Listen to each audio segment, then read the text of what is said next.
restructure, we simplify, and then we remove all those burden of compliance from business, from individual. So when you look at it, misconception of increasing the tax, is not well established, because that is not our focus. Our focus is actually to remove odors before businesses so that they can do well, because in their prosperity, that our prosperity lies.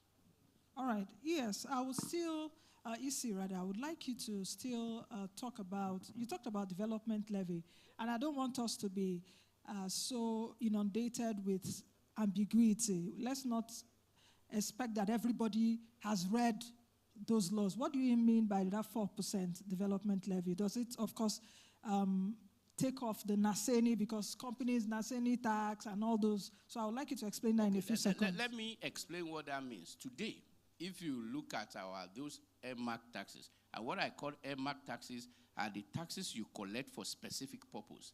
For example, you have education tax, you have police trust, you have NASENI, you have NITDA.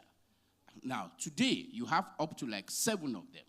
If you don't put an end to that, what that means that in the future, because soon you will have another one incubator, you have many other things.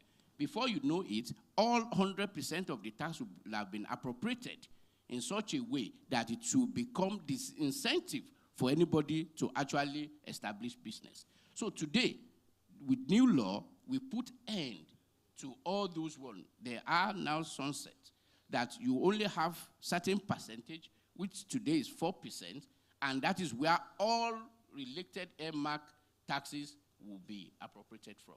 So in essence, what you're saying is that companies in this room will not pay those numbers of taxes. It will just be a 4% levy. That's it. Okay, good. Now, there is this perception also that the new tax laws will concentrate so much power on the center.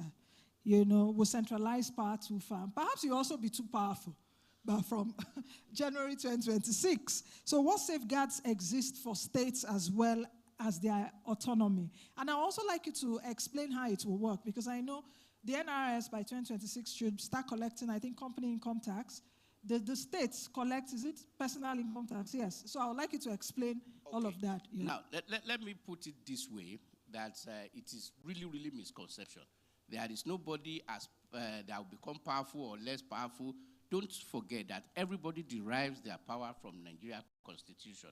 And state, federal government, they are core pillar of the federal system that we have. As our law stands today, personal income tax is the sole responsibility of state, and no law is taking that from them. The same thing for all other local governments or whatever taxes they need to do. But what's Nigeria Revenue Services? And that is why I emphasized the administration of taxes. So it is just integration of the system that we have. And I give you example. Look at withholding tax on the dividend paid to high net worth. You may have high net worth person living one in Lagos. His hometown is in Oyo State. So which of the states will collect that withholding tax? So if you don't have that integration. So Nigeria Revenue Service is not out to take the job of any agency or any state. The Constitution has stipulated the job and responsibility of all arms and agency of government. So we are not out to do any or take or usurp any power. We are, like I just explained, the reason for Nigeria Revenue Service is just to name the agency to represent what we currently do. And that is what is going to happen. So nobody will become more powerful or anybody becoming less powerful. We are just integrating. And don't forget that we have only one focus, and that is the prosperity of Nigeria. Thank you very much, sir. Can we have Mr. Taiwo Yedeli? I'm being told that okay, he's not. Okay. So let's just round up, sir. What is your closing remark as businesses here are in the room? Perhaps you are telling us what the new tax laws will do can you also tell us what the new tax laws will not do? New tax law will not be an impediment to your development. And one, if anything, new tax law will reduce compliance cost. Because instead, just imagine, instead of going to 62 places, 62 rooms, now you have only one place to go to. Not only that, if you look at the provision for small scale industry, the kind of threshold that we're giving to them, you will observe that we take them into consideration. If you look at the VAT on capital that you just allowed now, before, if you establish company in Nigeria, based on our old law, the cost of that industry is 7.5% more than the same industry established in Ghana. Because all VAT paid on equipment prior to this law is not allowable for deduction in your output.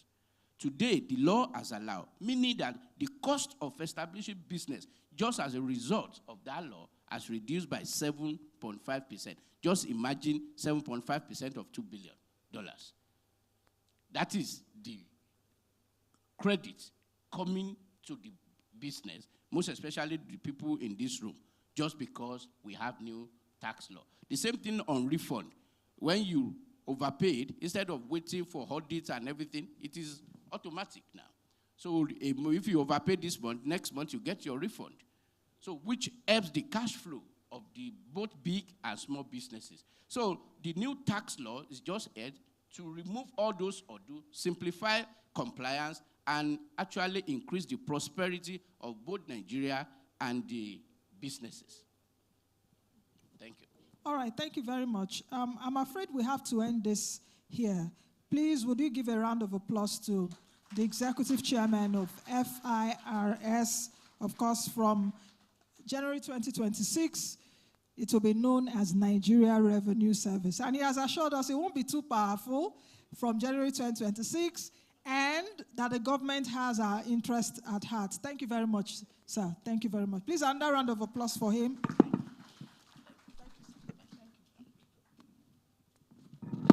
All right, let's quickly move over to the next session very quickly. And I am pleased to quickly introduce to the podium for a brief remark the Special Advisor to the President on Industry, Trade and Investment, Mr. John Uwajimogu, for his brief remark. Please, a round of applause for him.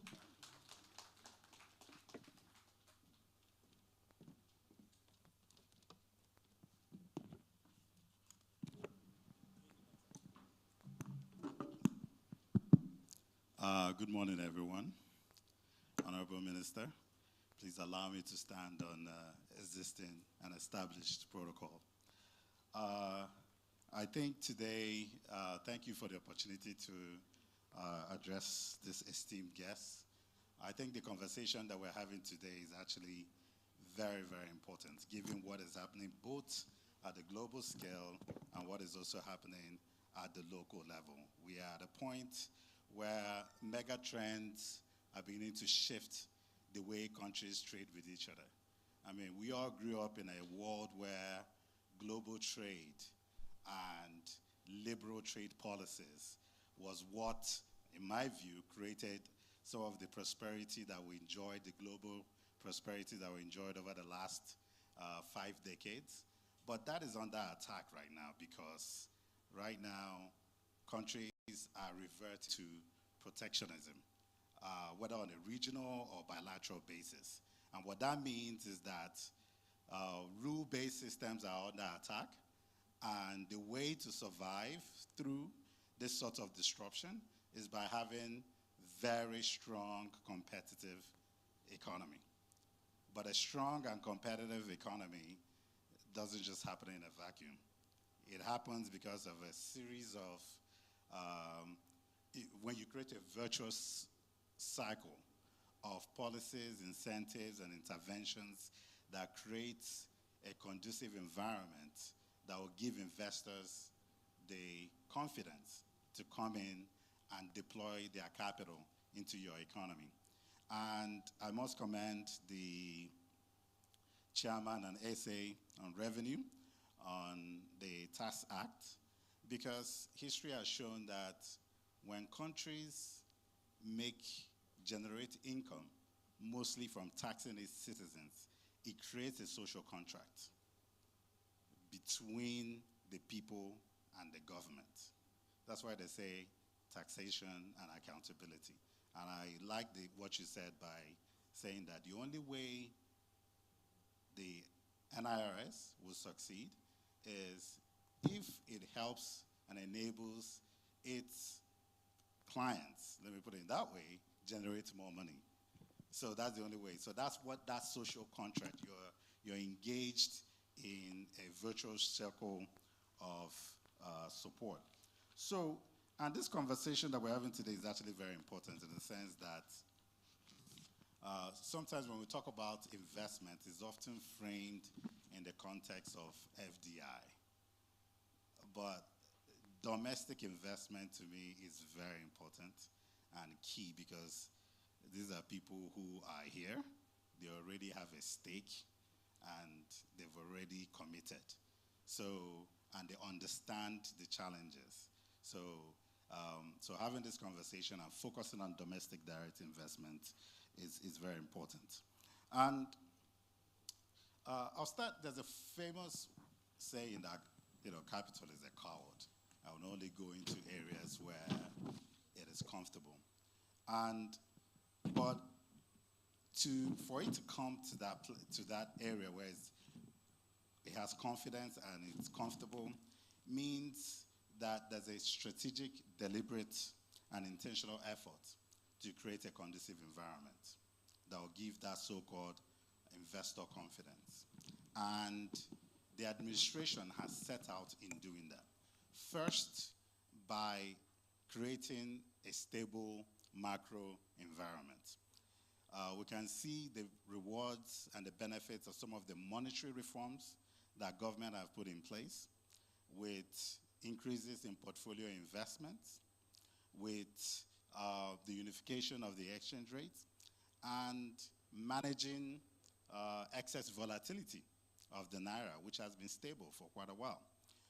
So this has shown the effort of creating that so-called conducive environment by having an open, transparent, and predictable policy and regulatory environment. It doesn't mean that things will not change.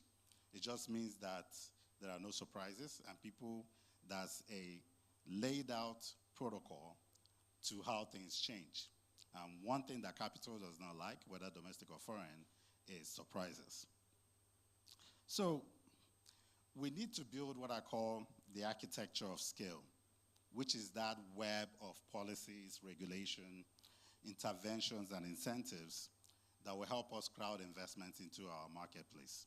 We've already heard from the chairman on the work that is being done from the tax aspect in being able to remove all the bottlenecks and the multiplicity of taxes and levies, and sometimes the confusion that businesses often face when conducting business in our economy. It is actually great that the Honorable Minister is the Minister of Industry, Trade and Investment, and the reason why I say that from her past life as the head of PEBEC in creating a conducive environment and in that continuity of being able to take that at a bigger scale, in being able to continue to do that work of creating that space that will give that confidence that we need to mobilize investments and to drive us on the road to a $1 trillion economy. So on the monetary side, we've already seen the benefits. Now on the fiscal side, what is being done to ensure that we build the local capacity that will sustain the investment flow and create the type of economy that will lead to a $1 trillion economy. Under the Honorable Minister of State, we've created the Industrial Revolution Working Group, which is a collaborative platform that brings both private sector and public sector into addressing some of the binding constraints that has held down the economy in terms of mobilizing investments and in terms of building industrial capacity.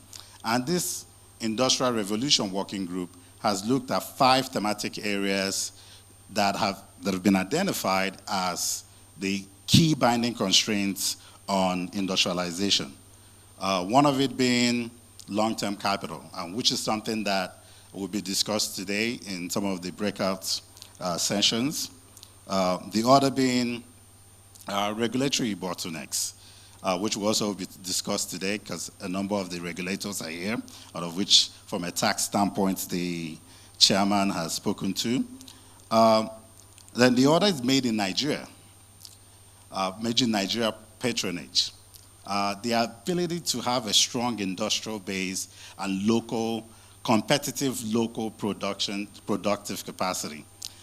For us to trade, no nation trades by itself, and trade is essentially trading of advantages. If we do not have a strong industrial base, strong local productive capacity, we won't be able to trade competitively. Both of them are intertwined. And for that to happen, there needs to be a strong local productive capacity. So made in Nigeria patronage doesn't just say go and buy Nigeria, but it also means creating Nigerian products that can compete competitively, locally, and internationally. And with that, with the Nigerian First policy, is a recognition that the federal government is a key player in the economy, given how much the federal government buys in terms of services or in terms of goods. So Nigerian policy is a strategic and deliberate approach that uses government procurement to catalyze local productive capacity by prioritizing made in Nigeria and bringing together the other element that is needed to support Nigerians to have the capacity to produce goods that are competitive.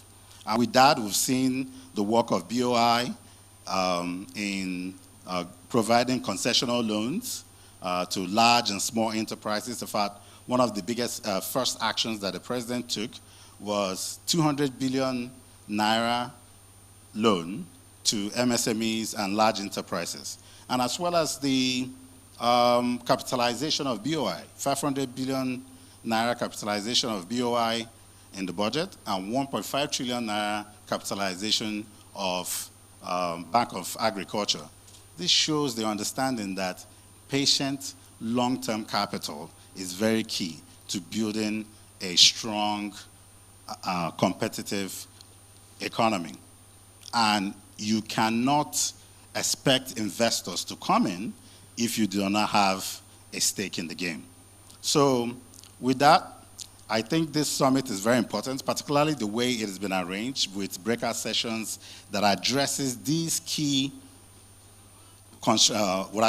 binding constraints on what has been holding our economy from really the transformative growth that we need for the largest, the country with the largest population in Africa. Because for us to feed, clothe, and provide our citizens for what they need for this decade and the next decade, we need to be growing at more than, at least high single digits or double digits. 3% or 4% growth is not going to cut it. So not only do we need investments, not only do we need it in terms of the volume, we need it in terms of impact. The impact has to be transformative. So to do that means all hands on deck, and collaborative platforms such as this is going to be one step towards doing that. So thank you very much, and welcome again to this summit. Thank you very much to the Special Advisor to the President on Industry, Trade and Investment, Mr. John Uwajumogu. Let me just quickly warmly recognize Mr. Sharif Balogun, the National President, Nigerian American Chamber of Commerce. He's also the President of Federation of Agricultural Commodities Association of Nigeria. Thank you very much, sir, for coming. You know, in Nigeria, as a business owner in Nigeria, I've seen that even many business owners do not do SWOT analysis anymore. You know, for you to have a business in Nigeria, you have to have faith, as it were, prayer, fasting, you know, assurance from God, intense networking, now who you know, and most importantly, the tenacity and resilience to go ahead, because they say Nigeria is a very tough market. If you can survive here, you can survive anywhere else in the world. You are overqualified to have a business or even be that greater person you want to anywhere in the world because you have a business in Nigeria.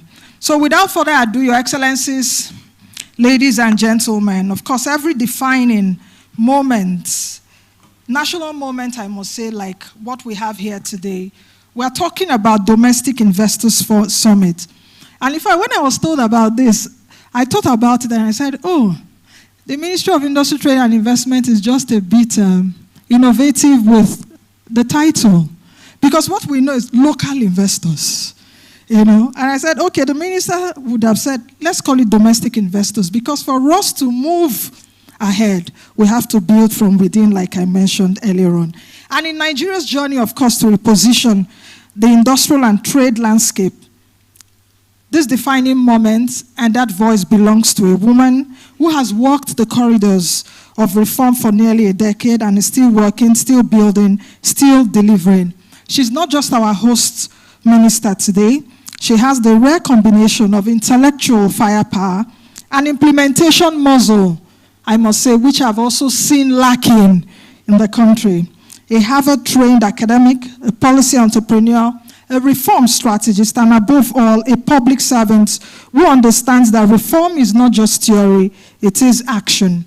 Under two presidents, our late former President Muhammadu Buhari and His Excellency Bola Ahmed Tinubu, GCFR, she has driven the ease of doing business agenda, coordinated over 200 verifiable reforms across ministries and MDAs. And that I must tell you, because this is my field and I'm on it, you know, so I can tell you that for sure.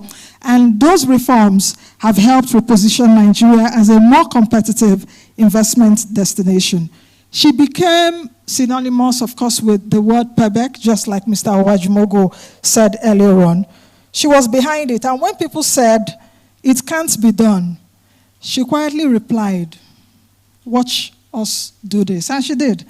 And for this summit, the Domestic Investors Summit 2025, she's leading from the front because Nigeria First is not just a theme for her, it is a personal conviction. Her vision is clear. Nigeria's economic transformation must come from within, and domestic investors must lead the change. I thought I'll hear a round of applause from all of us here in the room.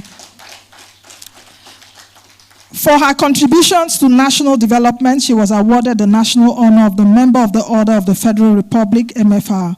Today, she takes the stage not just to speak, but to move us from policy intentions to operational delivery, where domestic capital is king, and Nigerian businesses are no longer spectators in their own economy, but will become the lead actors. Excellencies, ladies and gentlemen, with respect and admiration, a name synonymous with reforms, result, and relentless focus, please join me in welcoming to the stage for her opening address, Dr. Jumoke Oduwole, MFR, Honorable Minister of Industry, Trade, and Investment. And I can proudly call her to that she's my friend. Yes, yes, please sit. Thank you very much indeed, Nancy, for that generous introduction. Stanford University, though. Thank you. It's really, really, really such a pleasure to stand here this morning. Nancy did an excellent job in laying down the protocols. I want to just say that, let me start with the EC. The EC sacrificed a lot to be here this morning because I said to him, the thing that investors want to hear the most about on the fiscal side is a new tax architecture, and you have to be here. Mr. Ayodele tried everything to be here. He had committed to 3 things in Lagos, and we tried so hard to get him online. So I'd like to appreciate the tax gang for taking us through that break. And just to say, engineer, this is like your first outing with us at FMITI in your new role, but you've been with us for many, many years. Thank you for always being committed, Nasima, and just being here, private sector, to lead the investors to listen to this. The special advisor, I appreciate your taking us through all what you've been doing from the presidency and the work that you've been doing, particularly with the Honorable Minister of State of this ministry at the industry terrain. Now, if I don't mention the next person aside on his own, it will be remiss of me. Please help me to appreciate the Permanent Secretary of the Federal Ministry of Industry, Trade and Investment for his relentless support of the work that we do at this ministry and making all my wild requests come true. P.S., I really appreciate you. My directors, they're here in their forms. Please wave, let everybody know. The directors from FMITI, the powerhouse behind the ministry, they're here. And the heads of agency are also here in their numbers. I also want to recognize the hard work that has been put in by my team from the Office of the Honorable Minister to make today possible. Now, distinguished ladies and gentlemen, our indefatigable private sector, the generals, and the whole army of carefully picked private sector. I would say that this inaugural Domestic Investment Summit of the Federal Ministry of Industry, Trade and Investment is an important one. And before I begin, I want to honor His Excellency, President Muhammadu Buhari, GCFR, a patriot and statesman who devoted his life to the service of this nation with quiet strength, deep conviction, and unwavering belief in Nigeria's promise. A man under whom I had the privilege of serving in the presidency of the federal government of Nigeria for 8 years. Mention has been made of my work on ease of doing business, and without whom I literally wouldn't be standing before you here today. He personally sent my CV in a brown envelope to my current boss, President Bola Ahmed Tinubu, GCFR, at the end of the last administration. And when my current boss says, Mr. President, you sent me a brown envelope, I thought it was money. He said, what's in there is better than money. So please help me to appreciate President Muhammadu Buhari. I would like to thank all of you for your understanding and flexibility during our period of national mourning. And we appreciate your continued commitment to participating in this important gathering. The Secretary General of the AFCFTA Secretariat, he flew in by private jet last week and spent a night here and mourned with us and had to leave. Unfortunately, had other commitments for today. The central bank governor was on standby, and you know what meeting he has today and the high representation that he sent. Other panelists, like Mr. Bolaji Balogun, arrived in Abuja and had to get back on another flight. So the point I'm making is that this event is an extremely important one. Mr. President directed me to convene this summit as a focus group session with a carefully handpicked crop of medium to large-sized domestic investors that power the Nigerian economy, for us to co-curate strategies, policies, and reforms, and come back to him with clear targets and specific requests of what is needed to help us to actualize the 8-point renewed hope agenda, the Nigeria First policy, and to achieve the $1 trillion economy by 2030. This is his specific directive, and that is why we're here today. Clap for my boss. Or else. No, seriously, this is how important it is to him.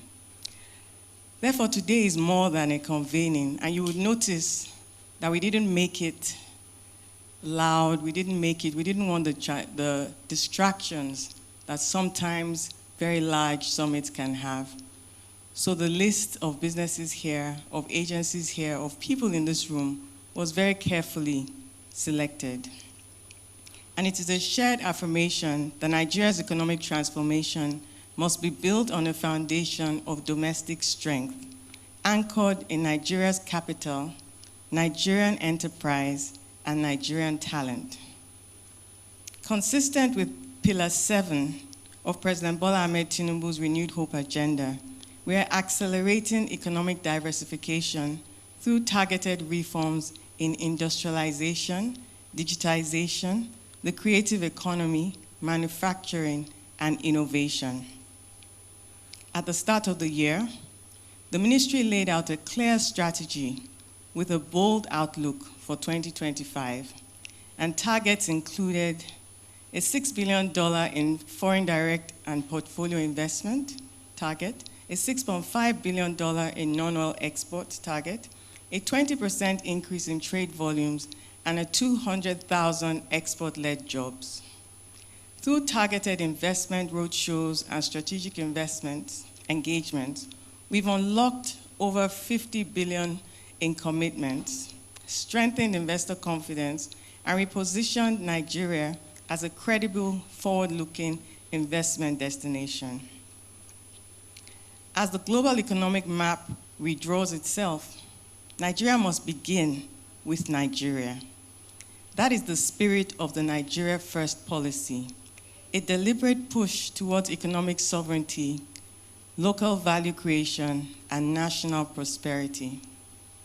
This means prioritizing domestic production, deepening value chains, equipping our youth for global competitiveness, and building resilience from within. But to chart a new course, we must first confront the hard truths. We are not yet producing enough. Our economy is held back by 5 interconnected deficits that have been the priority and the bedrock of Mr. President's policies: food sovereignty, energy, manufacturing, infrastructure, and housing.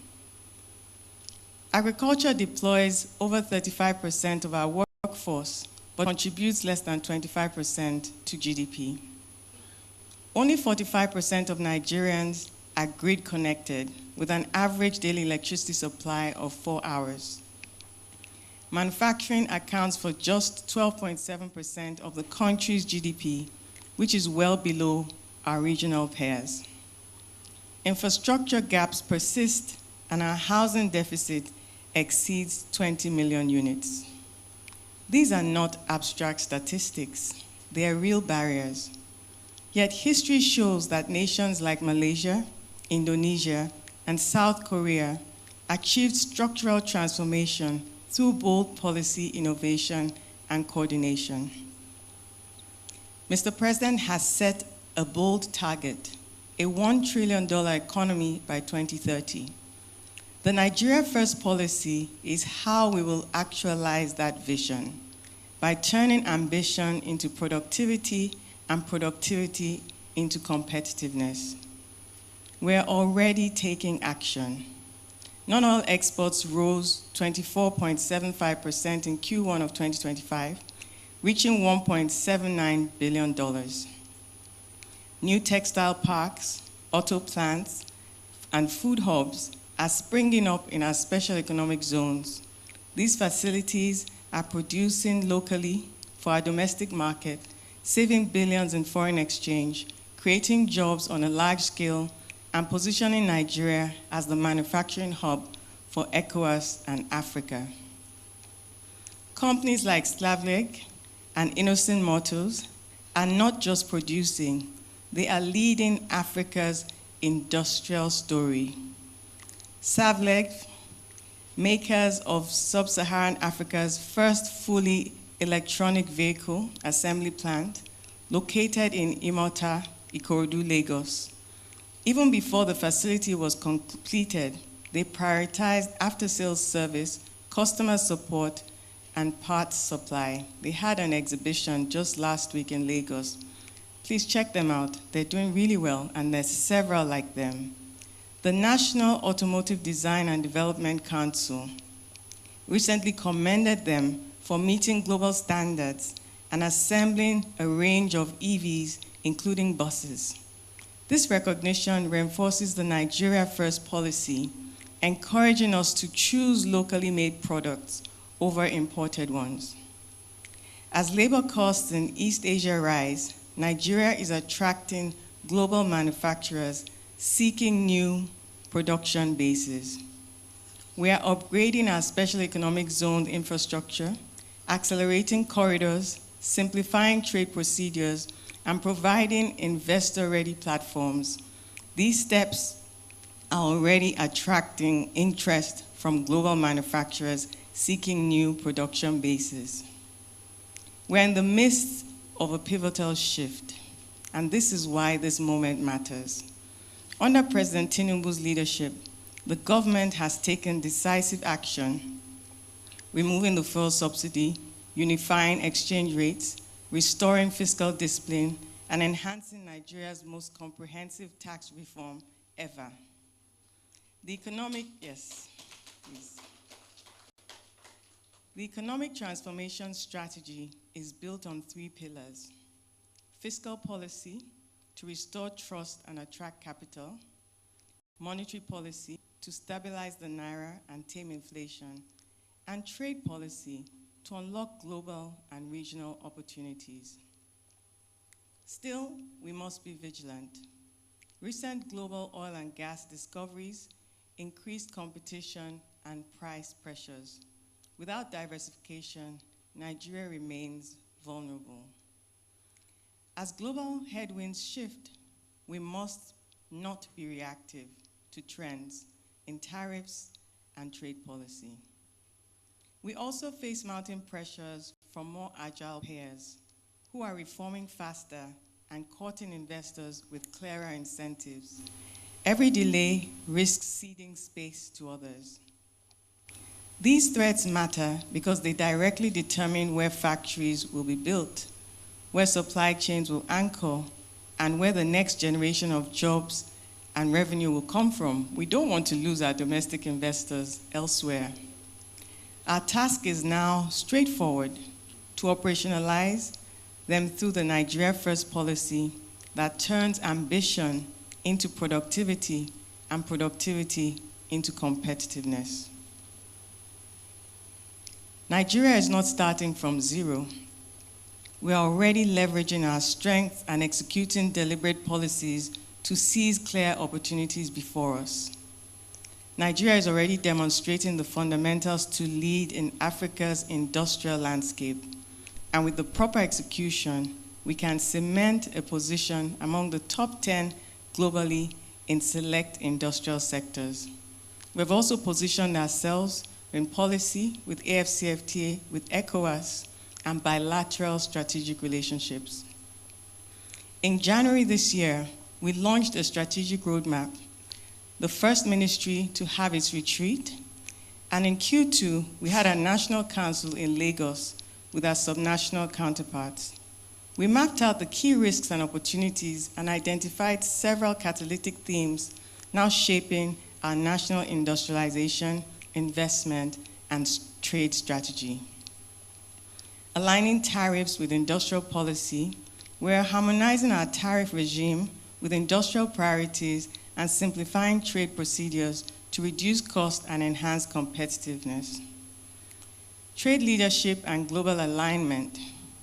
Nigeria is leading the way in trade reform. We concluded the WTO trade policy review in Q4 of 2024 and are advancing the modernization of our trade framework in line with global best practices.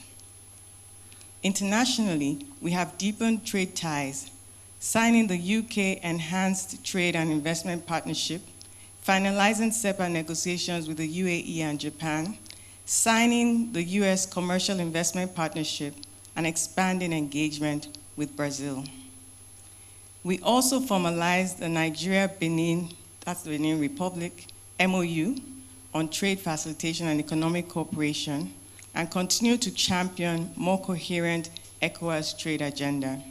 This is in addition to, as everybody knows, being digital trade co-champions for AFCFTA, which is where our young people are most competitive. These actions reinforce our commitment to boosting non-oil exports, attracting quality investment, and positioning Nigerian enterprises to thrive at home, regionally, and globally. Operationalizing the AFCFTA, we have accelerated Nigeria's implementation, giving our entrepreneurs access to a $3.4 trillion integrated market, and giving investors a pathway to scale beyond borders.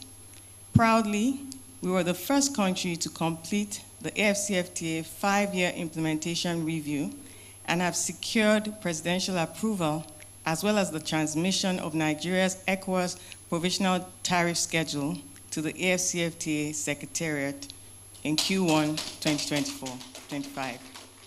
This is an essential milestone. Those who know the import of it, I know why you are clapping. An essential milestone towards the full operationalization of the AFCA.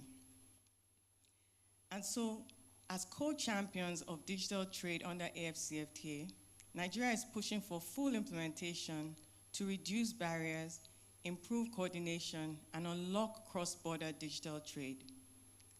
Although the Secretary General of the AFCFTA was unable to join us today due to the rescheduling, his invitation underscores the strategic alignment between our domestic reforms and Africa's broader integration agenda. Our special economic zones are providing the infrastructure, clarity, and fiscal certainty investors demand. Recent tax reforms, paired with targeted capital allowances and simplified regulations, will unlock private sector investment, drive productivity across sectors, and ensure economic growth translates into improved livelihoods for Nigerians.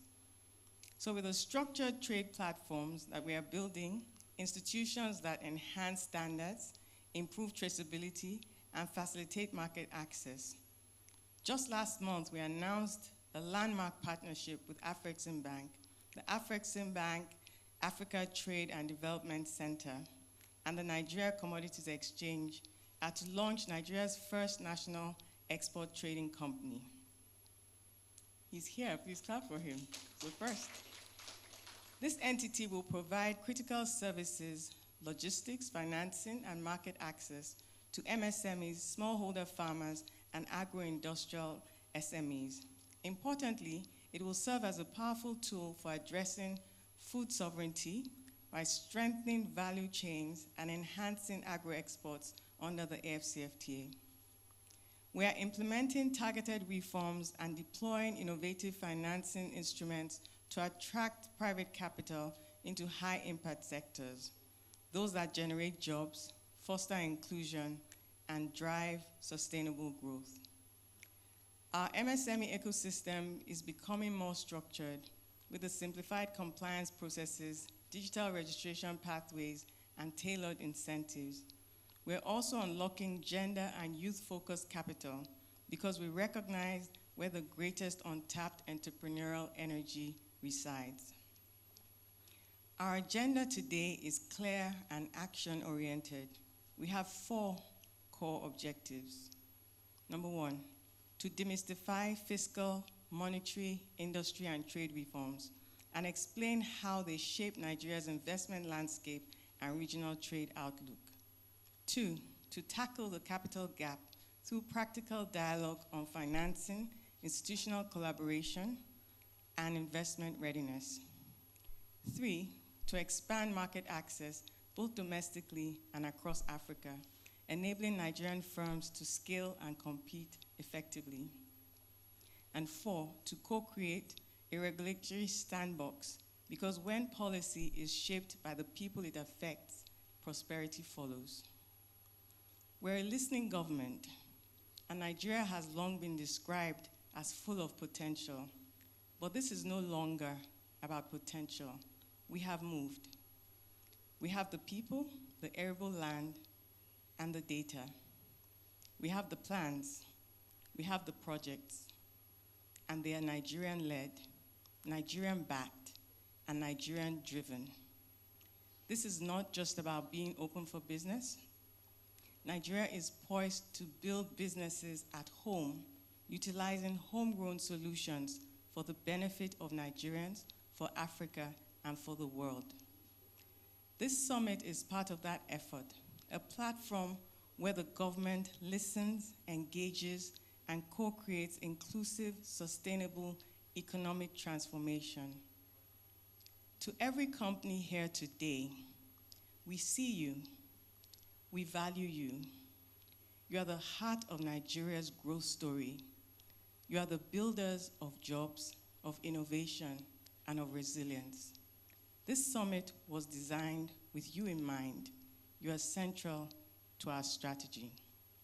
Together, we must invest in trade and capital management, financial sector development, education, skills, inclusion, nano, micro, MSMEs, women, and above all, macroeconomic and institutional stability. The Federal Ministry of Industry, Trade and Investment will continue to work for the private sector, and in partnership with development partners and regional institutions to design and implement practical solutions that deliver impact quickly and inclusively, and to ensure that Nigeria's future is not imported, but made, skilled, and exported from right here at home. Thank you for your kind attention, and welcome once again to our inaugural, not the last, Domestic Investment Summit. Thank you. Please, another round of applause for the Honorable Minister of Industry, Trade and Investment. Thank you very much, Madam Minister, for that bold and visionary call to action. You have indeed not just only set the tone for today, but you have definitely ignited the tempo for the journey ahead. Please, I also like to crave your indulgence that in just a few seconds there'll be photo sessions here, so especially for our VIPs in front. Distinguished ladies and gentlemen, as we operationalize the Nigeria First policy, we must also look outward. In as much as we're talking about looking within, looking inward, we must look towards the continent, because we have a population of about 1.3 billion people in Africa now, and that is a huge market. And being the largest country with a very large population, that is where Nigeria's leadership in the African continental free trade area should be. It should be a cornerstone of regional integration and competitiveness. Just like you heard the minister say earlier on, trade is not just about exports. It's about identity. It's about positioning Nigeria not just as a participant, but as a pacesetter in the African economic architecture. And to guide us through this moment, the launch of the inaugural 5-year report of AfCFTA implementation in Nigeria, please, let's make her welcome Ms. Patience Okala, a special advisor to the Honorable Minister of Industry, Trade and Investment, for this unveiling. Please, a round of applause for Ms. Okala.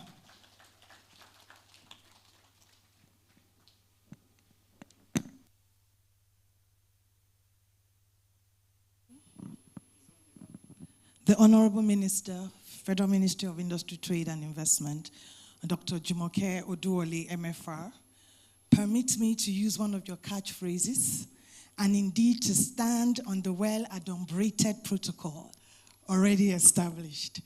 Distinguished ladies and gentlemen, good morning. Nigeria has been at the spur point of regional integration in Africa.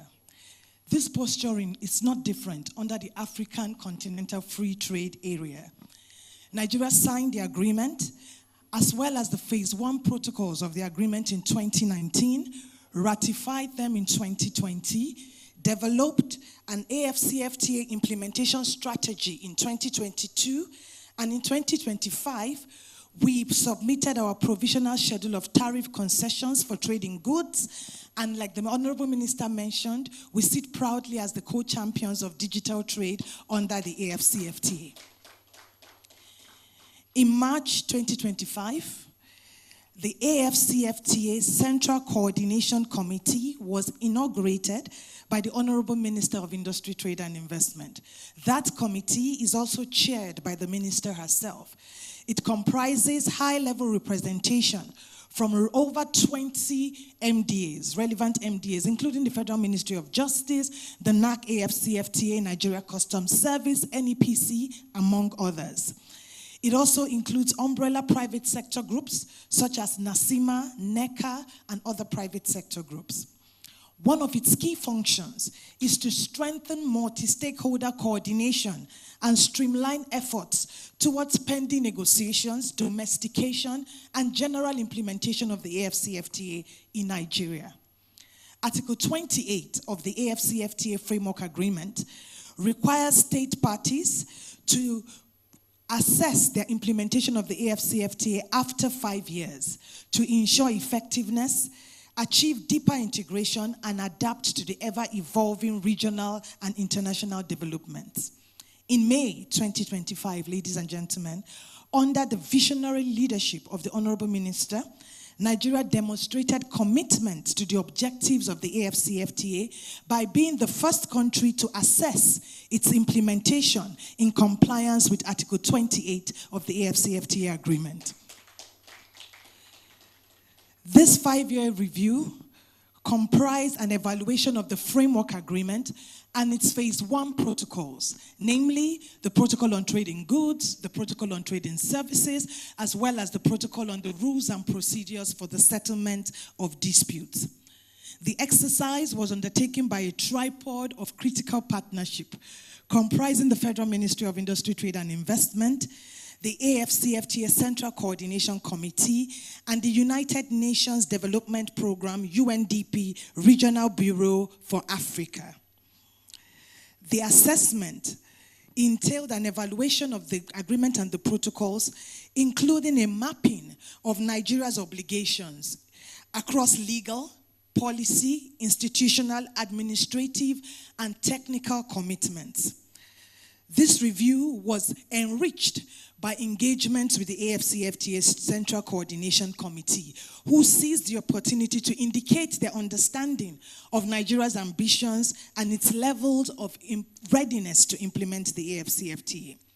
The goal of that exercise was to assess Nigeria's progress, to identify regulatory gaps and limitations, and to realign our strategies towards ensuring that Nigeria's leadership in the continental trade architecture is both effective and sustainable in a manner that also promotes Mr. President's Nigeria First policy. The document that we're about to launch, ladies and gentlemen, is divided into 4 main sections. Section 1 covers an overview of the exercise. Section 2 highlights the objective review of the AFCFTA agreement's implementation, as well as the implementation of the Phase 1 protocols. In Section 3, you would find an outline of reflections of the Central Coordination Committee on our institutional readiness, our coordination mechanisms, the positioning of the private sector for success under the AFCFTA, our monitoring mechanisms, as well as Nigeria's overall readiness for future trade negotiations. The last section comprises key recommendations to accelerate the implementation of the AFCFTA. The findings are quite interesting. It shows areas in which Nigeria has achieved full compliance, other areas we have achieved partial compliance, and some areas where we have quite a bit of work to do. Overall, the picture that is evolving shows that Nigeria is at the early stages of implementation, with rapid improvement made over the past 6 months. On the framework agreement and the protocol on trade in goods, Nigeria has had significant compliance. On trade in services, we have achieved limited fulfillment of our obligations, particularly because we're yet to submit our schedule of specific commitments, which is right now the front burner of the Honorable Minister's table, and we have our marching orders. On the protocol on the rules and procedures for the settlement of disputes, there is room to improve our readiness to use continental platforms as mechanisms. The potential benefits, ladies and gentlemen, go beyond ticking a box. First, it will provide to us useful insights and recommendations on the work program of the AFCFTA CCC in addressing challenges and optimizing the benefits of the AFCFTA. Secondly, it will better position the government of Nigeria to deploy targeted compliance mechanisms for full implementation of the AFCFTA. Thirdly, it will help with the assignment of relevant responsibilities and metrics for the evaluation of institutional performance across the country. It will also contribute to the refinement of a national AFCFTA implementation strategy that enables the realization of Nigeria's ambitions under the One African market. Finally, it will form a basis for bespoke capacity building to strengthen the ability of the MDAs and the organized private sector to take deliberate, evidence-based approach to the national implementation of the AFCFTA. Ladies and gentlemen, it is against this background that I am proud to welcome the visionary of this exercise, the Honorable Minister of Industry, Trade and Investment, Dr. Jumoke Oduwole, MFR, to kindly join me on stage for the unveiling. I'd also like to welcome all the VVIP seated in front, the Permanent Secretary, the EC of FIRS, the President of NASIMA, and the Special Advisor to the President on Industry and Investment. I thought somebody would give them a round of applause.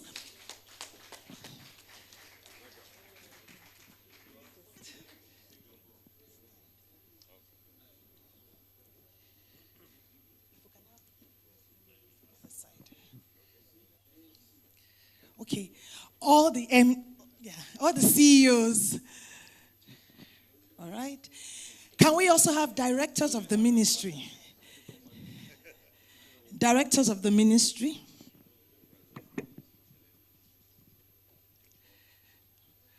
All right. At this stage, you may have to get another line at the back, but just so that everybody appears in the photograph, that will be the pictorial evidence of this historic moment. Okay.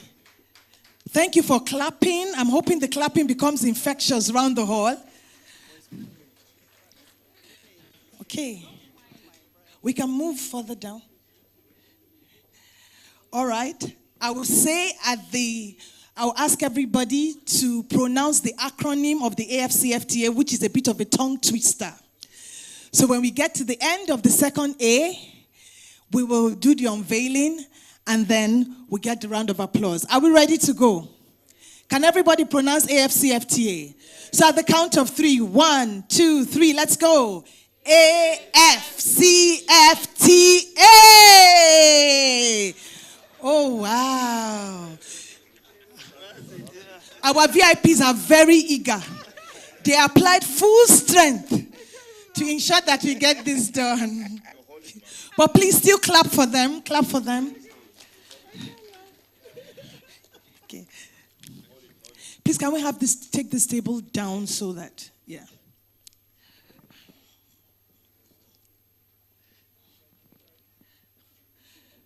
Okay, one more AFCFTA, and then we take the picture. 1, 2, 3, go.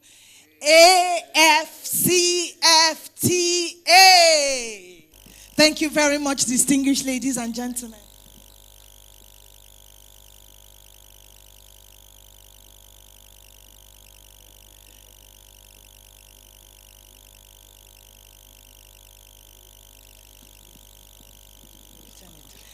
You can find the document is in soft copy, so you can find it online, and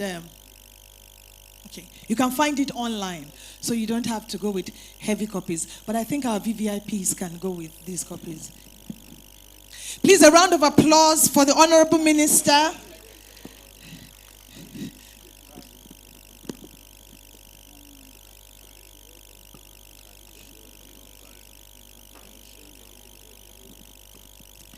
Please, another round of applause for them.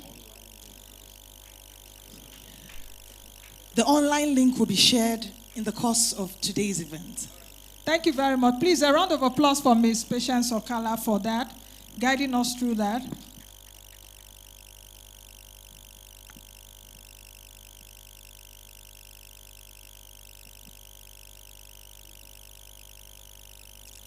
while we wait for the next item, is an average Nigerian businessman has, I would say, like a minimum of 5 roles in Nigeria. Once you see someone's title, CEO, and if he's a small business person, know that that business person is the CEO, that person too is the marketer, that one person is also the HR person, and even this customer service, because that one business owner performs a minimum of 5 roles.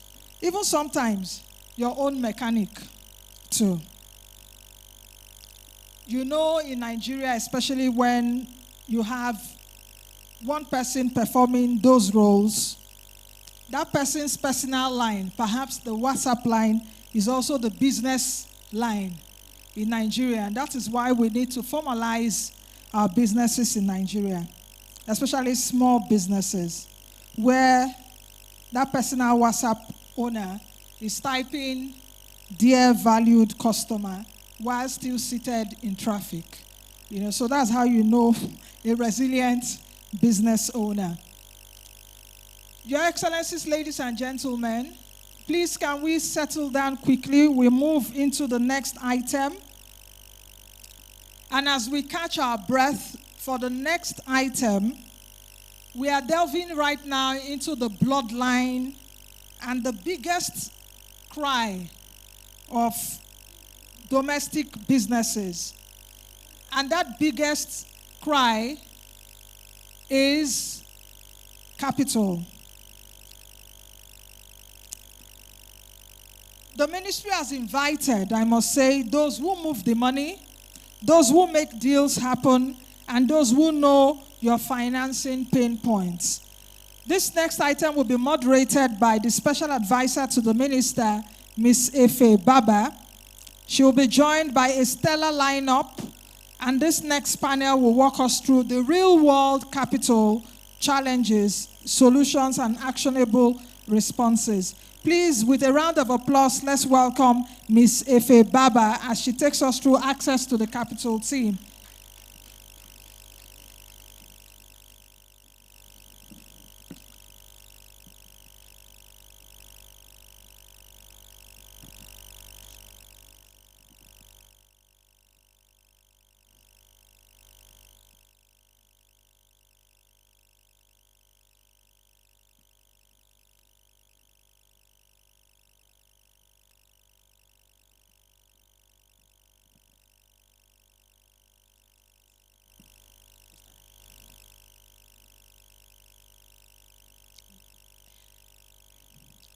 Good morning, Honorable Minister, Permanent Secretary, heads of agencies, industry leaders in the private and public sector. Allow me to stand on existing protocol. I have one job here today, and that's to move us to the focus group on access to capital, where we start to co-create solutions that many of you businesses have faced in terms of accessing capital, cost of capital, interest rates, collateral, the whole works. But before we get into that, allow me to frame the opportunity and the challenges so that we're all starting from a common baseline. Next slide, please.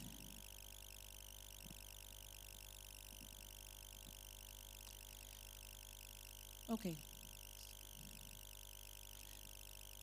Perfect.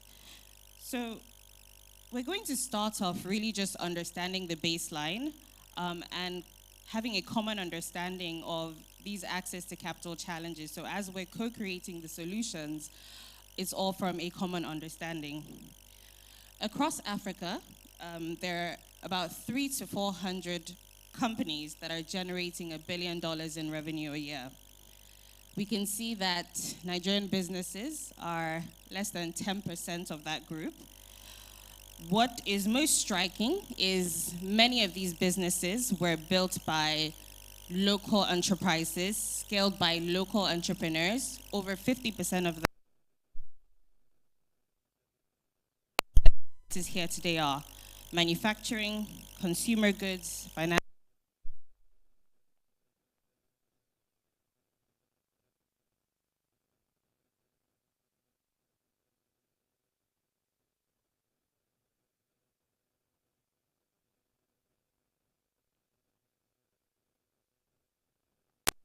See that mid-sized businesses are really central to this ambition. We can see that from the survey.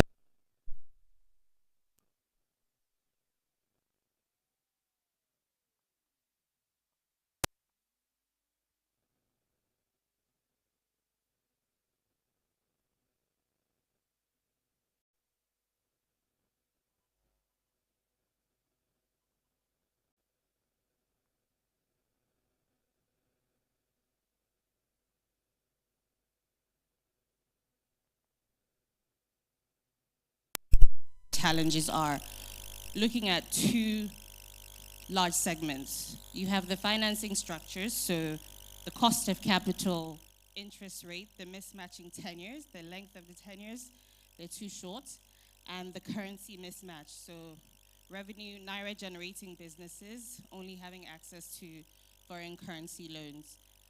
And then we've also looked at the procedural barriers, so the systemic barriers, whether it relates to collateral, hurdles, documentation, processes, and just a model misfit. Next slide, please. And so with this today, our objective here is really just to be able to understand what is working in Nigeria, what is working in other markets, discuss how we can adapt and scale these models. We also want to talk about what policies, what enabling incentives will help businesses access capital in an affordable way. And then finally, we want to co-create 2 to 3 tangible solutions that we can take away from this session and really drive that forward and progress. So I started off by saying we want to make this session very practical. We want to start with a baseline understanding of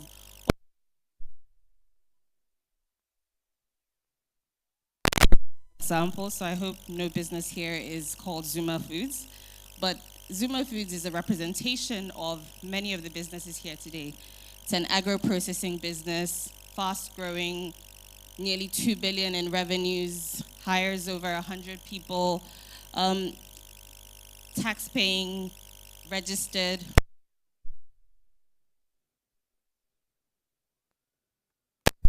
$1 billion to scale their operations. Now they're facing the typical constraints. I can see a couple of people laughing already. They're facing the typical constraints that businesses face. They're either faced with extreme double digits interest rates, so nearly 30% with a very short tenure, or they're forced to take a USD denominated loan from a DFI when they're earning in Naira, or they may have access to a government-backed loan at a low teens, let me not even say 10%, low teens, but they require a 100% commercial bank guarantee. So this business is really at a conundrum. And what I would like to do today is invite my esteemed, first of all, private sector panelists up on stage to be able to dissect how we can help businesses like Zuma Foods access capital and what the solutions are today.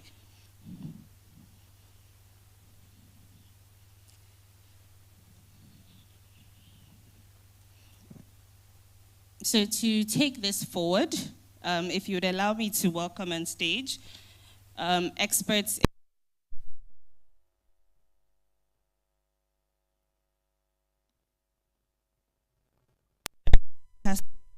Managing Director and CEO of Sterling Bank. Sterling Bank is a leading Nigerian commercial bank known for its innovation in SME and mid-market lending.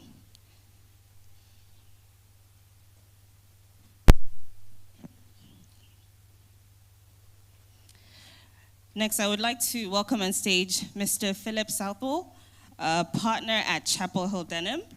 Chapel Hill Denham is one of Nigeria's premier investment firms, structuring innovative capital solutions for the market. And finally, I would like to invite on stage Mr. Chidi Mike Ene, Head of Risk at InfraCredit. InfraCredit is an institution that provides credit guarantees to unlock long-term local currency financing for infrastructure and emerging sectors.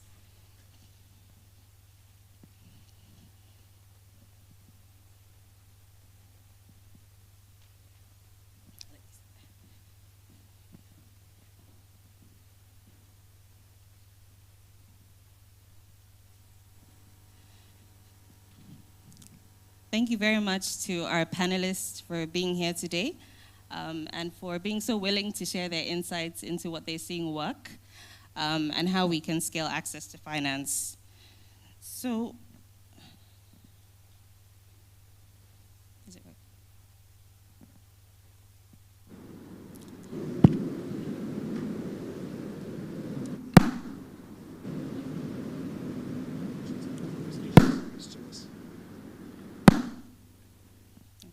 We'll just use this. Okay. So, Mr. Southwell, let me start with you. We heard CBN earlier today, and so I want to talk about what the options are for a business like Zuma Foods if the monetary policy stays high. What other tools can businesses think about when they're seeking low-cost capital? What is one lever that funders aren't pulling today that they could pull to help businesses access capital at lower rates?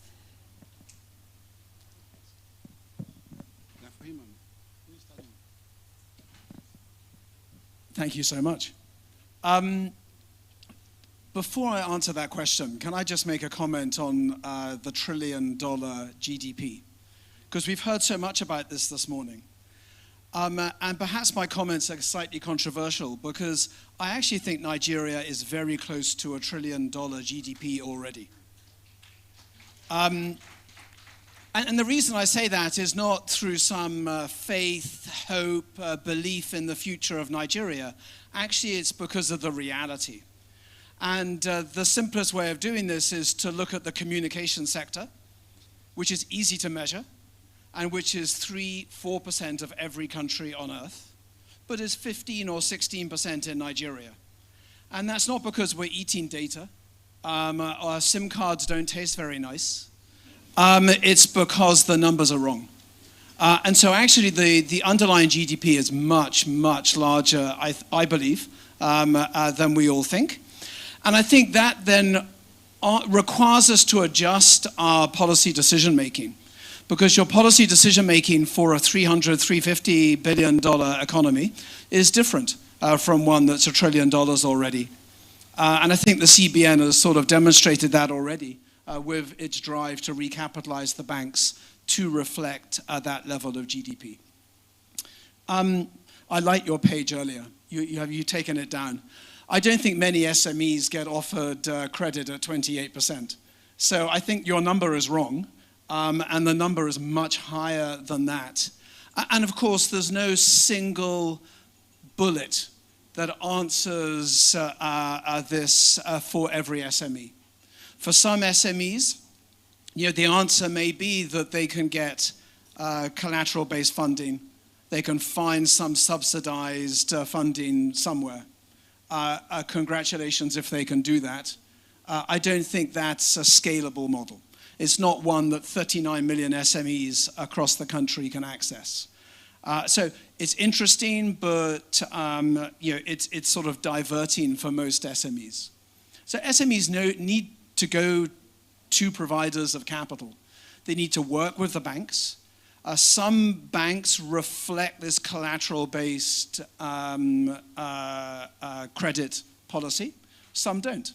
And I'm not going to talk about the ones that don't, because I think Abu here is much better qualified to do that than I am. But there are other sources of finance. One is through credit funds. And then, of course, eventually, SMEs can go access capital markets themselves if they can get a credit rating. Credit funds, I think, are interesting. And I'd like to give an example. And the example I'm going to give, for those that know me, is naturally the Nigeria Infrastructure Debt Fund. You introduced me as a partner of Chapel Hill Denham. I also moonlight as the chairman of an investment committee for one of the largest pension funds. Those pension funds are very happy to invest in listed funds. And NIDF has been fortunate in that every pension fund has invested. And what NIDF does is provide a portfolio investment for investors. Those investors cannot pick and choose the SMEs one by one. They don't have the resources, they don't have the human capital, they don't have the ability to do that. But they can invest in funds that do it for them. And through NIDF, we have now invested since 2017 $355 million equivalent of capital into loans, and they have financed infrastructure projects in excess of $600 million. So very significant for just a single small fund. The fund does not have any credit defaults. It's delivered a 270% return to investors. It delivers quarterly distributions. It's now delivered 34 quarterly distributions. So these types of entities can do it. And so my comments, I guess, would be 3 or 4-fold. I think every company I meet, and this includes large companies as well as small companies, are actually real estate companies or power companies that are dressed up as retailers or manufacturers or anything else. To function in Nigeria, you need to own your own real estate. There's no mortgage market. To function in Nigeria, you need your own power, because you can't survive on power when it may or may not become available. So every company we meet has all of these real assets. And those real assets generate a very different return from the underlying business. The underlying business should have a much higher return than these real assets. So I guess what we can do in the capital markets is to take those real assets and fund those directly. So when you look at Zuma Foods, I'd be looking to fund their cold storage network, and then they can recycle that capital into their core business. Second thing is FX. You talked about FX for Zuma Foods. I think if you're a Naira revenue business and someone offers you dollars, no matter how handsome or beautiful that lender is, you shouldn't take it, because it's a question of when, not if, you face financial disaster. There are lots of alternatives for dollar-based lenders to hedge that risk, so we don't need to do it. Third thing is tenor. I think it's very hard to invest for growth equity in your business if you have a 24-month tenor that amortizes average life 12 months. The longest tenor in the Nigeria Infrastructure Debt Fund is 21 years. So we wouldn't want everything to be 21 years, but we're happy to do that. And the average life of the fund is between 6 and 7 years. So significantly longer than a bank can do, because we don't have to account for risk-weighted assets. Final comment. Final comment is that most, I won't say all, most SMEs lack equity. Yeah. They need equity, not debt. Thank you very much. Yeah. Thank you very much, Mr. Southwell. And I think a couple of people here today might want to talk to you about the Nigeria Infrastructure Debt Fund after this session. Mr. Suleiman, if you can also just share your insights around where businesses like Zuma Foods can think about accessing low-cost capital in absence of subsidies. And Mr. Southwell talked about collateral and alternative forms of that. So how you're thinking about it as a commercial bank would be great. Thank you. I guess the starting point is to join everyone in thanking the Honorable Minister for this event. The first time I had a conversation about the domestic investor as the focus of our conversation was about 14, 15 years ago. So it's taking that long for us to sit down. But also say to the audience that every time Nigerian delegation flies out to meet foreign investors, the foreign investors then fly in to meet us. And then they ask us if what the government people say it is true, and then we tell them the truth. So I think it is important. Because if we don't tell them the truth, they never trust us again. And then we'll lose money together, and that's the end of business.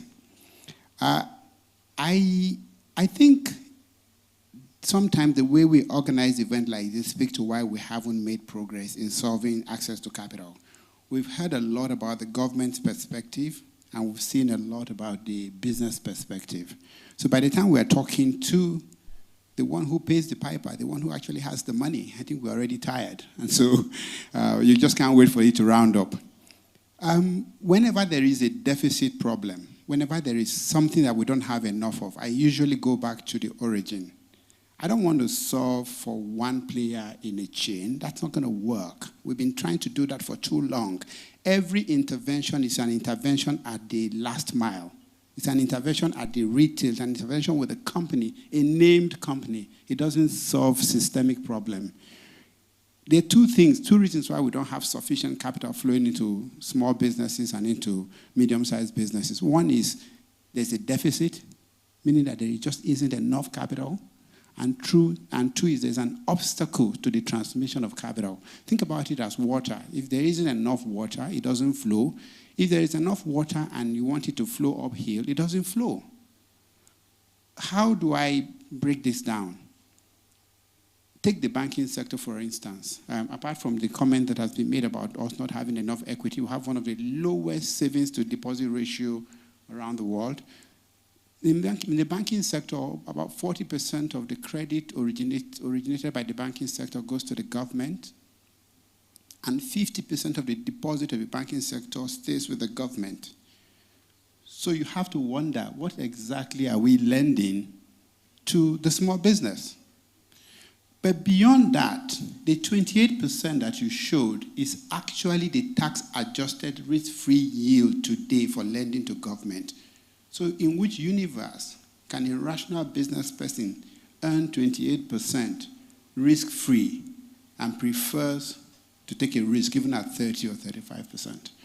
So there are fundamental conversations that if we fail to have here, I can discuss collateral and all of that. It's not going to go very far. But in terms of, not to take too much time on the theories of it, I have a few thoughts around what we ought to be doing. The first part is that I think we need to deal with the risk side. What do I mean by that? When we have statistics like 80% of small businesses fail within 5 years, what we are implying is that 80% of those businesses we should be careful in advancing credit to them. That it is high-risk lending for 80% of the businesses in that ecosystem. So we must do something about that statistics. I don't even believe it's correct. And the first thing to do is deal with the question of what businesses do we have in Nigeria today and what do they do, where are they? We don't have a database today that I can reliably use to access credit. So we have a conversation going on with SMIDAN where we have built a database, and to encourage small businesses to register for it, we have put a single-digit interest loan credit of 5 billion naira to say anybody who goes in and goes through this process, we now have valuable data on you, we will lend to you at a single digit. That's the kind of move. We need to first know the businesses, where they are, how long they've been around, how many people they are employing, in which geography.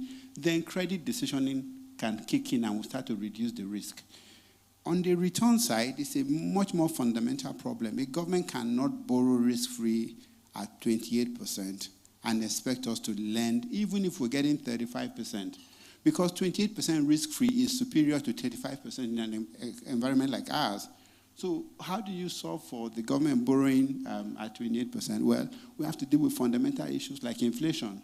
Specifically, we have to deal with food inflation. Only by dealing with full inflation can we bring that inflation down. So then the monetary authorities can then bring down the monetary policy rate, and then we start to anchor from there. But to deal with the supply side, banking sector is leverage credit. If I don't have capital, I can't lend. The truth is that the Nigerian banking sector today is not attractive to equity capital. Why else would you need the central bank to authorize you to go and raise more? You would have been raising capital by yourself every year because you're returning money on the capital. And in fact, the people that have invested will not be asking for dividend because they see that whatever is retained yields far more. So we have to understand that when the banking sector is not as profitable, then it doesn't attract new capital. And without the equity, then we can't create leverage because banking sector will lend between 5 to 10 times whatever it takes in equity. So we must increase the supply. Now, for more specific, what can we do? In many economies, about 70% of the assets are in real estate. Our real estate today have very limited value in business development because they don't have the feature of financial instrument. The cost of moving real estate is expensive. There's no market discovery. There's no liquidity. If we fix that, starting from Land Use Act to tokenization, what we have is that a lot of these businesses have real estate that suddenly solve the it is not running perpetually on deficit financing and borrowing 40% from the system. Thank you very much, Mr. Suleiman. A lot of packed insights there. You spoke about funding locked up in government securities and how to deal with that. You spoke about risk, which I'm very glad that Mr. Mike Ene is here to talk a little bit about how we can price risk more effectively and think about data availability. You've done that successfully through InfraCredit, so I think this is a good segue to you. How have you been able to do that successfully for infrastructure, and how can we think about expanding some of your risk frameworks and instruments to other sectors like agribusiness and other sectors that are represented here today? Thank you very much, and it's indeed a pleasure to be here. Thank you to the Honorable Minister and team for convening this summit. It's well overdue, and we're very grateful for it. What I will say is that for us, there are a number of fundamental problems that we've seen over time, back in infrastructure. I agree wholly with what Mr. Claudwell has said about the fact that you have a supermarket running a power company. Things like that happen. So when you look at these businesses, one of the things we found is that there's a lot of CapEx embedded in such infrastructure space. So what we try to do from our point of view is to sort of find a way to free up this cash by financing the CapEx. Now, in terms of what else can be done, in the process of trying to do this, we realize that a lot of times the project is not well prepared when it's trying to raise funding. And this takes me back to a point where I talk about what I call a project preparation facility. Because a lot of times we've seen that the good projects that we're able to back, we've had to get project preparatory facilities to sort of back these projects to prepare them up to a certain point so that they can attract debt. And in most cases, these project preparatory facilities can even go further and take equity that can be refinanced. So this sort of prepares the project in a way that it can attract the right kind of debt and makes it ready for long-term financing. But I would also go further to say that, what we do, we provide guarantees to mobilize long-term capital to infrastructure. But we have to, and when I say we, the market as well, including the lenders, we have to start to look at these guarantees as a bridge. Because really and truly, what it does is that it allows investors access the market, take the risks without overly exposing their balance sheet. What the guarantees are really doing is bridging between perception and what is real. Because when you then structure it well, and over time you find out that really and truly the risks you're afraid of are perceived, if well structured. And that comes from the work that the project preparatory facility will do. So, and what you expect to happen over time is that as we progress and continue to build knowledge and exchange knowledge, you can then start to see the investors take these risks by themselves. This will reduce pricing because then you don't need to pay me a guarantee fee. I mean, I may be saying this and instigating a disruption of my business, but my role is then to go further to new frontiers and find new areas where I can bridge this gap. And and we've seen this happen. I mean, there's a client we backed for a 10-year guarantee, a 15-year guaranteed debt. And 2 years later, the client went back to the capital market, the same capital market, and raised debt that is unguaranteed, which means that the investors have gotten comfortable with this risk. They've studied it, they've seen that it works. So the client is able to raise capital cheaper, longer, and obviously in a way that suits its business without a guarantee.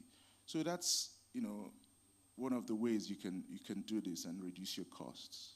Thank you. Thank you very much for that, Mr. Maikana.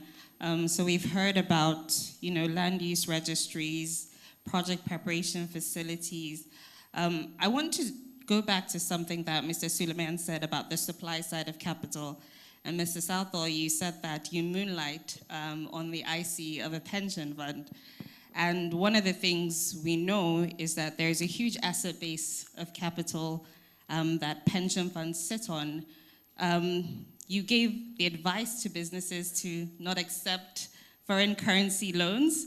So really, how do we move that asset base of pensions and get the pension funds and institutional capital to invest in real sectors? What sort of policies would incentivize that? Thank you very much. I'll give 3 policy proposals. I think the first one is that we need to develop Nigeria's capital markets.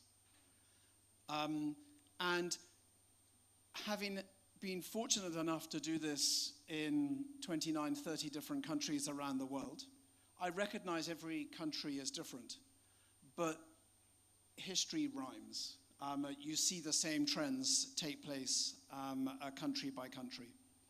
And one of the key aspects of how other markets have developed really rapidly has been the use of the capital markets by government. And every government-owned company should enter the capital markets, should issue bonds. I've worked for 35 years. This is the only time in my career where I'm not working on a privatization. I've privatized businesses from Australia, China, through Southeast Asia, obviously in Europe and the UK and elsewhere. And I simply don't understand why this is not happening here. So I think the first thing is that the FGN should put its own businesses in the market, and any company that gets a concession from the FGN should be asked to do the same thing. So I think this drive to develop the capital markets will help every business.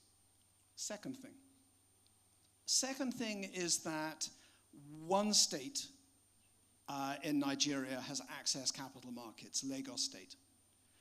And the bonds that it issues are effectively infrastructure bonds. Each time they issue, they have 1,000 or more projects underlying that. None of those projects individually could be financed in the capital markets. But collected together with a state guarantee, hundreds and hundreds of billions of naira can be raised. So why aren't the other states doing this? I think the biggest roadblock is that no one can access the capital markets unless they have a PENCOM certificate, and every other state have legacy pension issues. Consequently, they cannot get pension fund capital to invest in them. I don't disagree with the policy of requiring a PENCOM certificate, don't get me wrong. But I think having this binary rule, either you comply or you don't comply, just means that we can't raise capital to develop other states outside of Lagos, which kind of seems nuts. So we need to find a structure where those capital raisings can be used and part of those capital raisings can fill the pensions hole and the rest can be used to fund development. Third thing, last thing. Third thing is that many, many countries around the world have personal investment plans. So you can go to Japan, Sweden, UK, US, rest of Europe. And personal investment plans allow you to invest in listed equity or venture equity tax-free.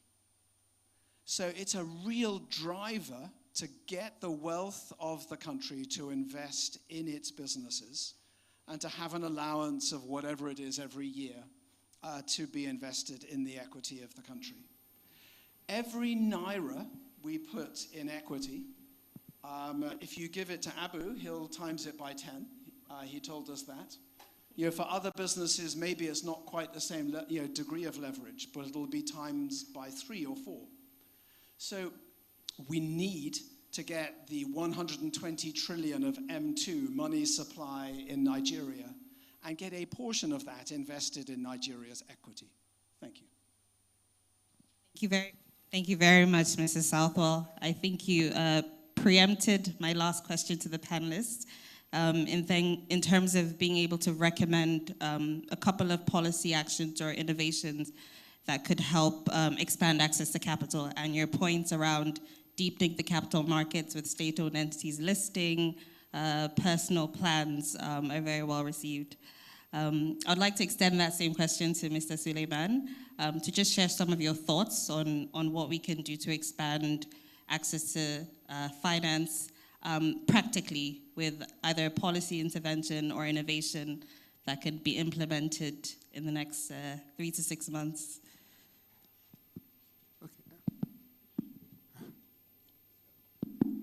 Okay, maybe you're tired of listening to me. I will share a quick story. There is, and I think it would showcase the opportunities available within the story. There is a company called Cascador, an American gentleman who did very well, sold his business and decided he wanted to help solve a problem on the continent. The first time he came in here, he decided he was going to find entrepreneurs and he was going to give them the kind of education they needed to succeed. So a boot camp, a fellowship, brought together some really great entrepreneurs. And at the end of the day, it was a success, except that these entrepreneurs then couldn't raise capital to drive the business. So he decided he was going to take part of his retirement money and that he was going to put equity in the business. And he did exactly that, gave money to some of these businesses, and they started to do well, but they couldn't transit from being a small owner, founder business to a business that can access debt from the banking sector. So he had a sit down with me. A friend of ours in this room brought us together, and we co-created the fund. It is a fund that allows Cascador to underwrite the risk that the banking sector was not yet ready to underwrite, because those businesses did not have the right structure and the right governance that we would have demanded. In fact, it's required of us by law that certain things have to be in place before we start to advance significant credit. So we co-created a fund where Cascador underwrites first losses. We then had counterpart funding, and so whatever he put down, we doubled it, and we're able to disburse a reasonable amount of money to these businesses.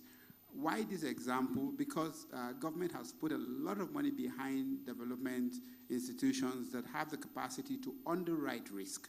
I am glad that they are beginning to move from providing us liquidity to on shared risk or underwriting risk, because providing me liquidity and I give you a guarantee, the risk still stays with the banking sector. It still consumes the capital of the banking sector, which is the scarce commodity. What is not scarce right now is liquidity. If liquidity was scarce, central bank wouldn't be sitting on 50% of our CRR. What we need to do is to underwrite the risk, or at least in a way that we share in the risk underwriting, gives us comfort. And then we can unlock capital to go into small businesses. This is not a long-term thing. It's been tested. We're trying to replicate it for other people.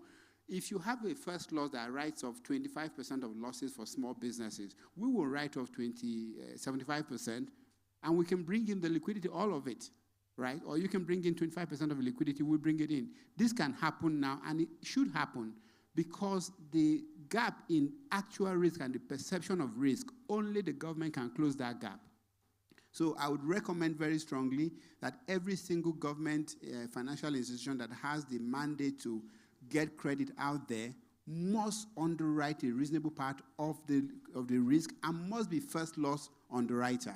Even if it is 10%, you start with 15%, you immediately unlock a pool of liquidity and a willingness to lend. That then gives those businesses the opportunity to transit by putting in place the required governance to then exit that particular program and go straight into clean lending.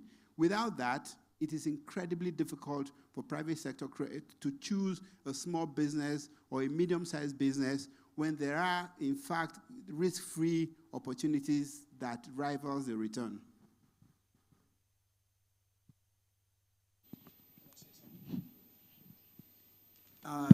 You've just described how Indonesia funds their SMEs.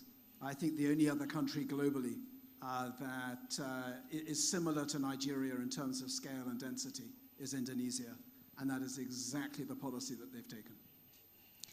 Thank you very much, Mr. Suleiman, and it's a good thing that we're going to be hearing from the public financial institutions next, and we can talk about risk sharing there. Finally, Mr. Mike Eneh, just a few last words from you as we close out in terms of a policy or product innovation that could help expand access to capital near term. Thank you very much.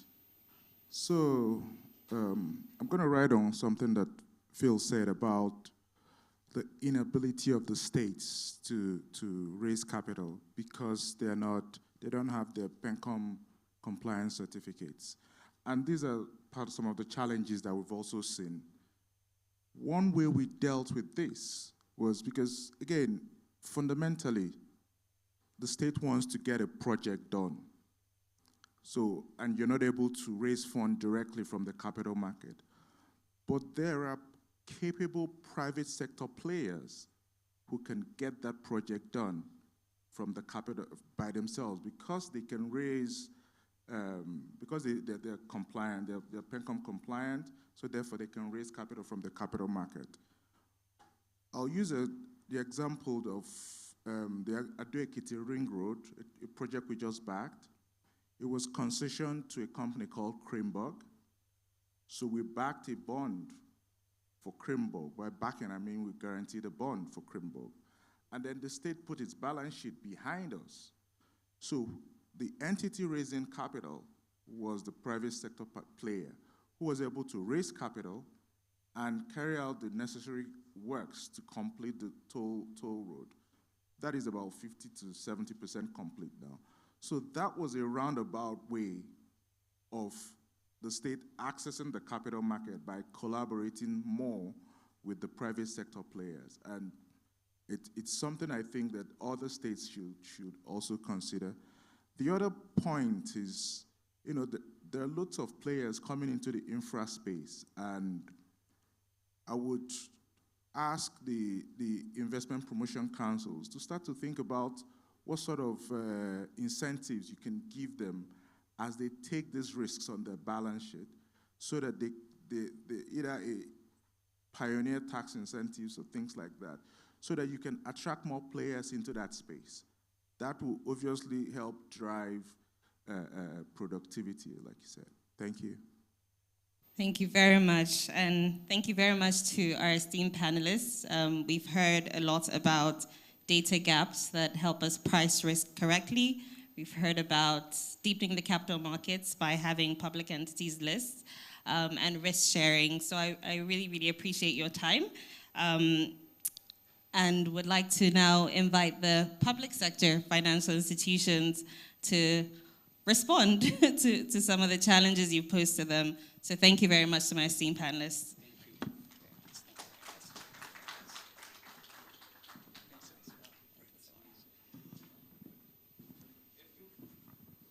Okay, let's do it.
Thank you very much to our private sector experts. Lots of interesting ideas that we can take and start to think about how to implement. Not to directly respond to the private sector, but I would like to introduce leaders of our public financial institutions who will speak about what they're currently funding, parts of their mandate that they are potentially rethinking, and innovation that could help expand access to capital for mid-cap businesses. So please join me in welcoming Mr. Abba Bello, Managing Director and CEO of the Nigeria Export-Import Bank, Mr. Ayo Sotere, Managing Director and CEO of the Bank of Agriculture,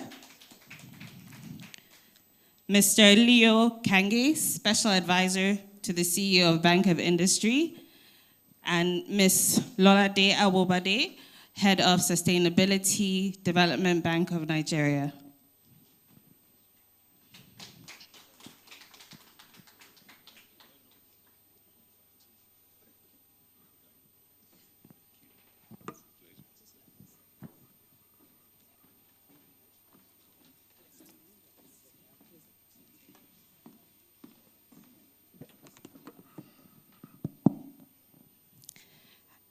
Actually, this time, the institutions are going to do more speaking, so I can stand and just listen.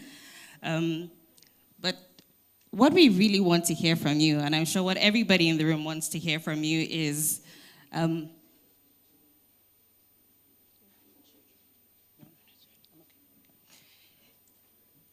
want to begin by asking, what do you actually fund?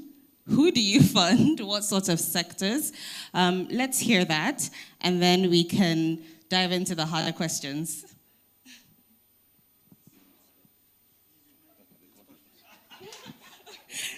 Mr. Ababelo, let's start with you. Okay, I thought you were coming this way. I didn't hear you. All right, it may sound funny for me to be thanking my Honorable Minister, Industries, Trade and Investment, for having this domestic summit, the Domestic Investors Summit. Why? Because I'm in the ministry. So it should be all of us. But specific to me, then without domestic investment, there is no export. Because we can only export what we produce. Now, you may argue that foreign investments have been in the export space. For instance, the Olams and what have you. But the Nigerian investors are not investing in that value chain. And when I say investing, it's not about the trading of Nigerian produce, but the production and facilitating the efficiency of the export value chain. There needs to be a lot of investment into that. So going to your question, so Honorable Minister, thank you for having this, and we look forward to it helping to facilitate exports into the global markets, and indeed the rest of Africa having after becoming operational now. So to your question, what do we finance?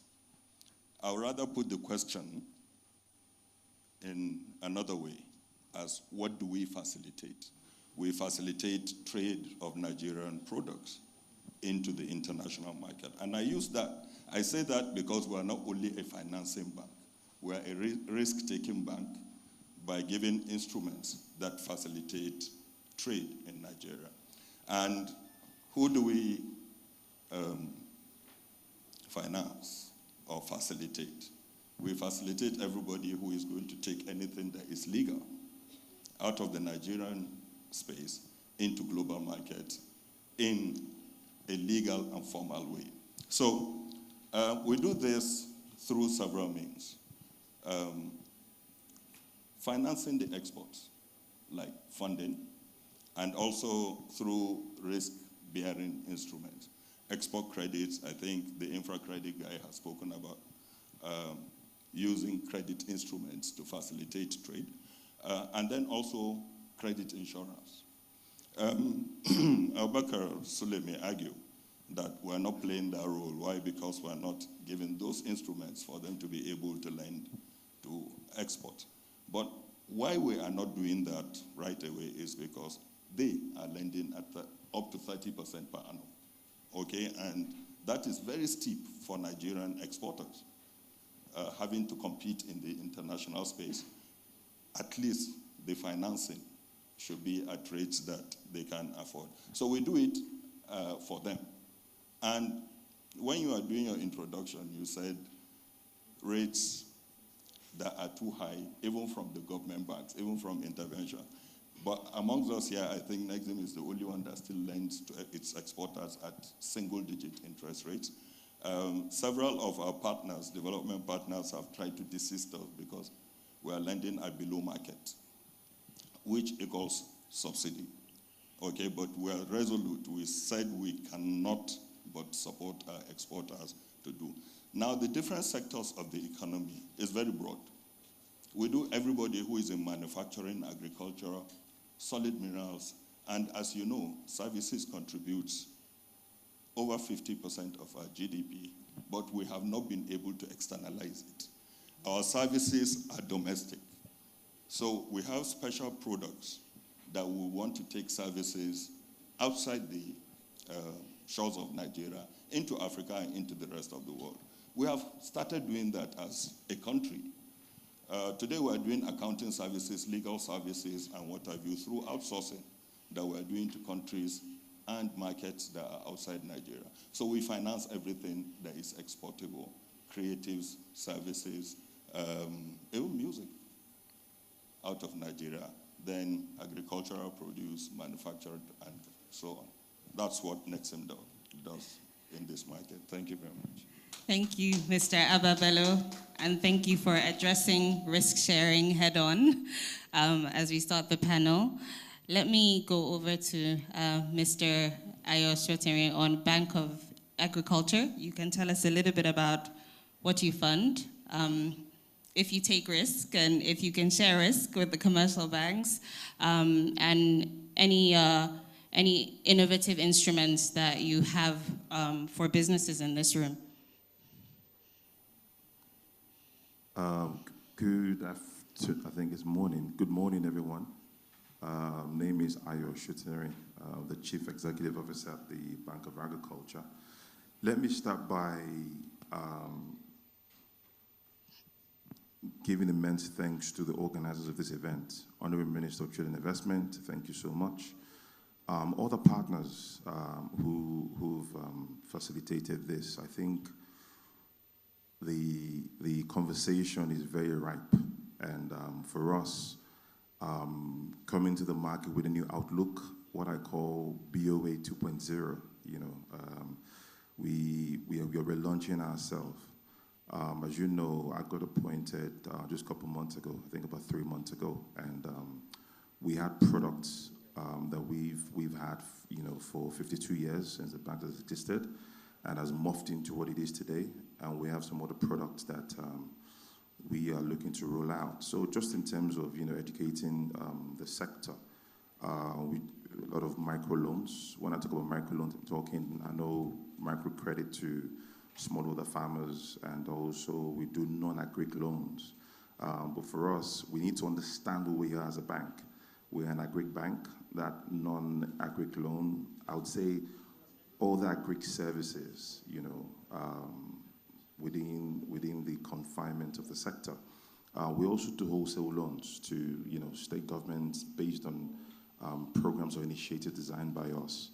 We're trying to focus a lot on cooperative societies right now because we believe working together as a collective would reduce our risks. As you know, the amalgamation that formed the Bank of Agriculture was actually People's Bank, FIP, and NACRB, which is the National Agricultural Cooperatives Society. We also do other commercial agricultural products, agri-production, land financing, procurement credit facility. We do a lot of post-harvest financing as well, storage, logistics infrastructure, and all that. So for us, we really want to focus on that. However, because we're a development bank, there's no gainsaying we need to have targeted loans, new programs. So we need to finance, not only just the last mile, but to also think of the most vulnerable IDPs. There are over 4 million of them in Nigeria. We're trying to create a product for them, and also internet displaced persons with disabilities as well. That's going to be one of our targets. Thank you. Thank you very much.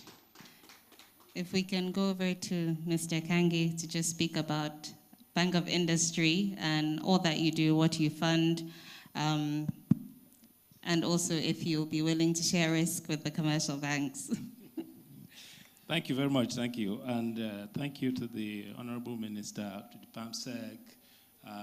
This is a very, very important forum for us, because for us in Bank of Industry, we sit squarely and focus on the private sector, the manufacturing sector, different sectors that we support. Our job is to help our industries to grow and to continue to thrive.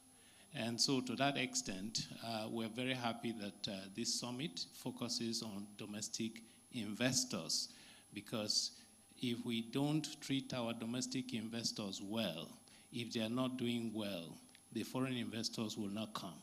But if we treat our domestic investors very well, then we don't need to bring foreign investors. They will be rushing to come in because they will see. Smart capital recognizes where it's wanted. And there's a lot of capital out there, So now, for Bank of Industry, what do we fund? I just described what we fund. Now, the key thing is you can't give what you don't have. The sectors that we focus on, industries, MSMEs, etc., they require patient, that is long-term funding at affordable rates. Let's give the example of the case study that was put up here, Zuma, right? Zuma needs funding and is able to, what is available is funding at 28% for 24 months. That business will fail. There's no going back, no beating about the bush. It will fail. Why? Because you need patient capital to make the kind of investment that that company needs to grow.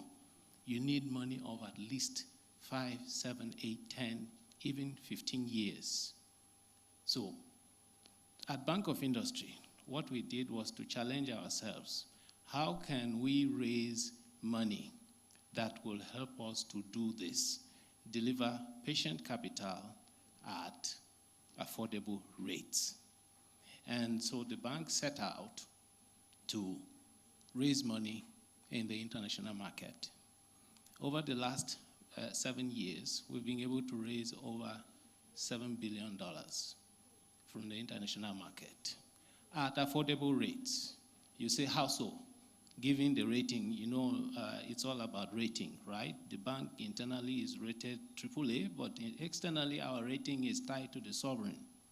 And so if you go look at Nigeria debt, we're looking at about 10, 12%, etc. So what we had to do was to innovate. Working with multilateral DFIs like AFC, for instance, we were able to get them to provide a guarantee to BOI, to backstop BOI, so that we can approach the market and raise money.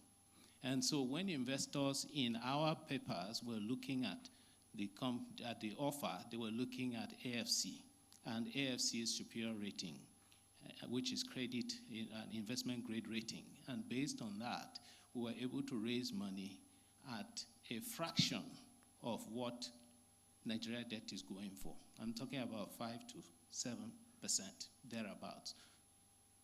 $2 billion is what we were able to raise last year. Now, what that has done for us, talk about this Zuma Capital, let's go back to that, right?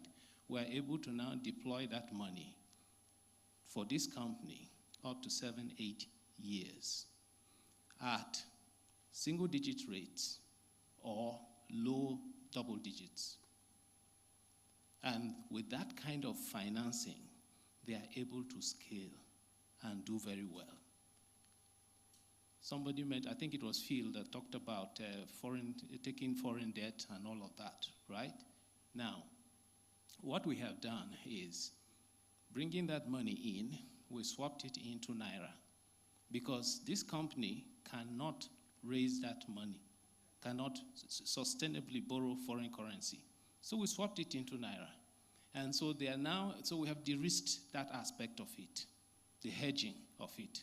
So that way, they are now able to access Naira because they produce in Naira, they sell in Naira, so they don't have that risk. So we've managed to do that for them. So those are the kind of things that we're able to do. We provide that long-term financing at affordable rate that makes them to be successful and to continue to grow. The other aspect of it is debt, equity. One of the things that we found, having dealt with low-cost, MSMEs, etc., and all of that, is that sometimes it's not debt that they require. It's actually equity investments. And so what we're in the process of doing right now is to create 2 funds. One, to finance stable and high-growth businesses so that they can scale, the gazelles that we have mentioned, so that they can scale and continue to grow. Another, because we're a DFI, we're a counter-cyclical investor. And so to that extent, when our job is also to support companies that are not doing well, that are ailing, but have potential to grow. So one of the things that we do is also to support those companies, to help them to expand their business, inject the capital that is required. And not only that, we also have set up a financial advisory arm within the bank that provides financial advisory services, because we also found out that it's not just, sometimes it's not just money. It's also knowing what to do with the money. It's also knowing how to invest that money, how to manage success. And the other aspect that we also provide is capacity building, because was it the lady that handled the first session mentioned very clearly that when you are a small business owner, you are the managing director, you are the accountant, you are the lawyer, you are everything. But when your business begins to grow, the business model has to change. And that's where you begin to put in structures, governance, and all of that. So we have set up a team of consultants, over 400 of them across the country, and they provide capacity building services to our companies. Their job is to bring those companies, help them put their loan applications in bankable form, help them with feasibility studies, business plans, governance, all of that, handhold them, and we pay them, not the MSMEs, we pay them based on achievable milestones. So those are the kind of things that we do. Now let's talk about risk sharing. We're going to come back to risk sharing, but I want Ms. Awobade from DBN to tell us about her instruments before we come back to you. Thank you, Mr. Kange. Thank you so much. And good afternoon to the Honorable Minister. I bring warm greetings from the leadership at the Development Bank of Nigeria. Who are we and what do we do? So DBN is Nigeria's only wholesale development finance institution. And that means that we don't lend directly. We lend through financial institutions. So commercial banks, microfinance banks, a few mortgage houses for now. And the idea is that we enable these financial institutions to then on-lend to MSMEs. Now, our sole focus is on MSMEs, but we're sector agnostic. And that means that it doesn't matter what sector you're in as an MSME, you can go to the DBN banks and say you would like to access funding. And so that's how we do what we do. Now, we have three main mandates. The first, of course, is the lending. And we can talk a little bit more about that as we go on, how we do that through our PFIs. But then second is capacity building. And we do this on a massive scale. We provide capacity for our PFIs because data showed us over time that sometimes our PFIs don't know how to lend to this segment. And so over time, I think we've done specific capacity building for about 20 PFIs. And we partner with other institutions to do this. So, for example, the Frankfurt Business School has been a main partner for us over the past 7 years, where we actually send our PFIs to the management school to undergo training. And what does success look like in those terms? It means better products being developed within the PFIs. It means the PFIs also setting up desks. So developing their capacity, setting up desks so that they can focus on these MSMEs. And our third mandate is guarantees. And I'm probably preempting, well, we talked about de-risking, right? So we have a subsidiary company called the Impact Credit Guarantee Limited. And it's solely focused on providing guarantees to MSMEs. It is wholesale as well, so it works through the PFIs, but it can provide guarantees up to about 60%. Right? So if at DBN, what we've tried to do, and if you can see from my narrative, is we've looked along the entire value chain, right? And we've done a lot of innovation in terms of focus segments as well, because that's very important to us. It's not just about getting money out there for us at DBN. We focus on certain areas, you know, women, youth, people in disadvantaged or challenged areas, and we ensure that we are specific about the products that we create in conjunction with our PFIs so that we can on-lend to these sectors. Again, we can talk stats. I think it's funny because a lot of the rhetoric, it's not even rhetoric, it's actually data. Today, we see that most of, for example, about 72% of our portfolio today is lending that goes out to women. But the female entrepreneurs are within the micro segment. So as a bank, we're now focused to helping them scale, right? So that's a focus for us. So when we say women, we're talking about how we can move more women out of micro into the small and medium-sized businesses. And it's actually an interesting conundrum. We don't know if it's a Nigerian thing or if it's psyche, but how have we innovated? We've started being very deliberate about how we train women. So we don't just throw women into the class with men. Sometimes we have separate capacity building courses that focus on skills that women might find intimidating, presentation, negotiation skills. And we find that the women that have come out of those training sessions, them being more targeted, do better. They approach their financial institutions in better form.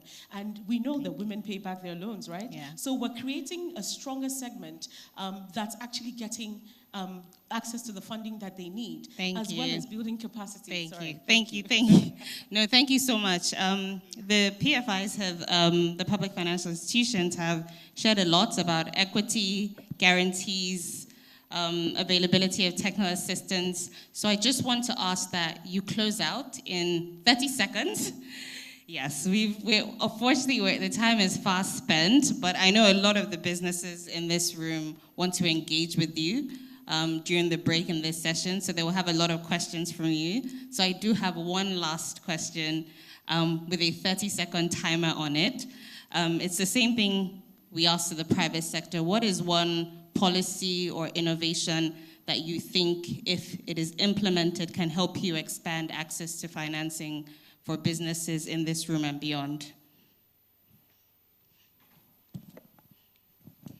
So, in your concept paper, you mentioned that loan mismatch. In every economy in the world, long-term funds come from a certain place. And that's the pension and insurance businesses.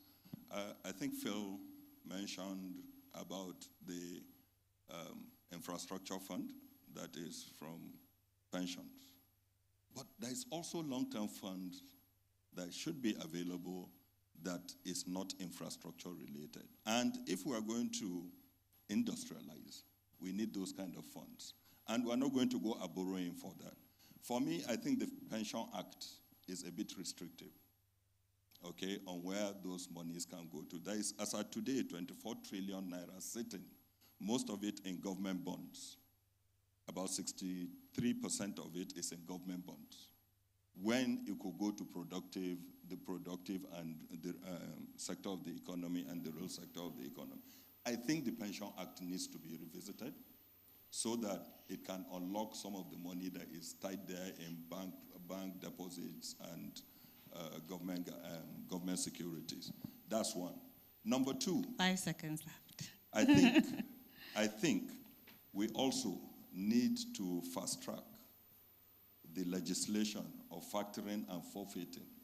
It's not all the time that money becomes what can facilitate business.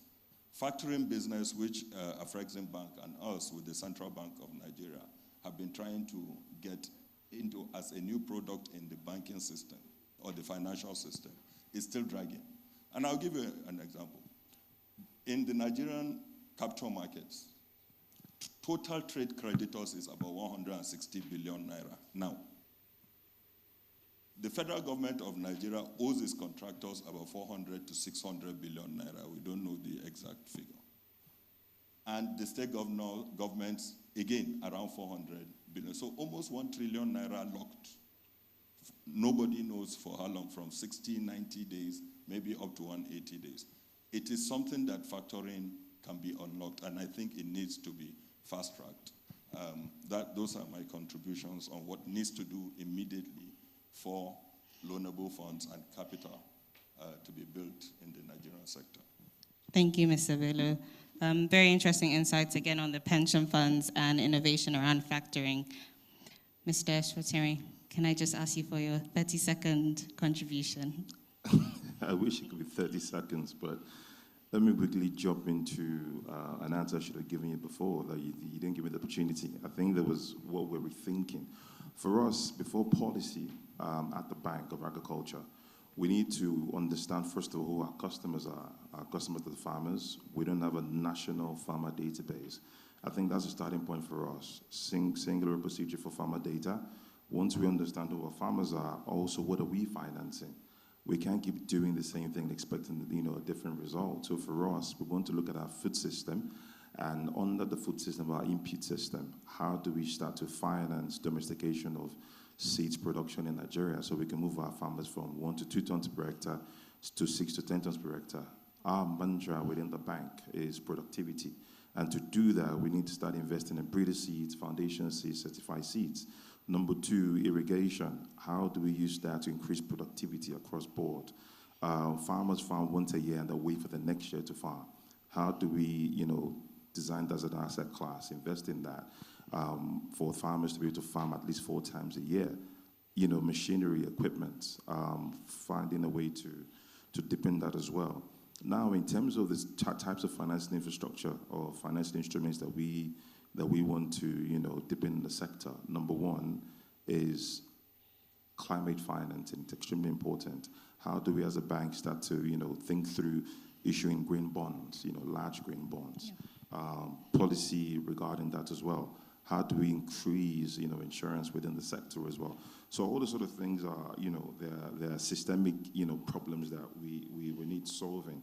I can go on and on, but since you're short of time, I can't really say much. Happy to engage with everybody, to talk about this because we're quite passionate about it. Thank you. And one final policy recommendation from you.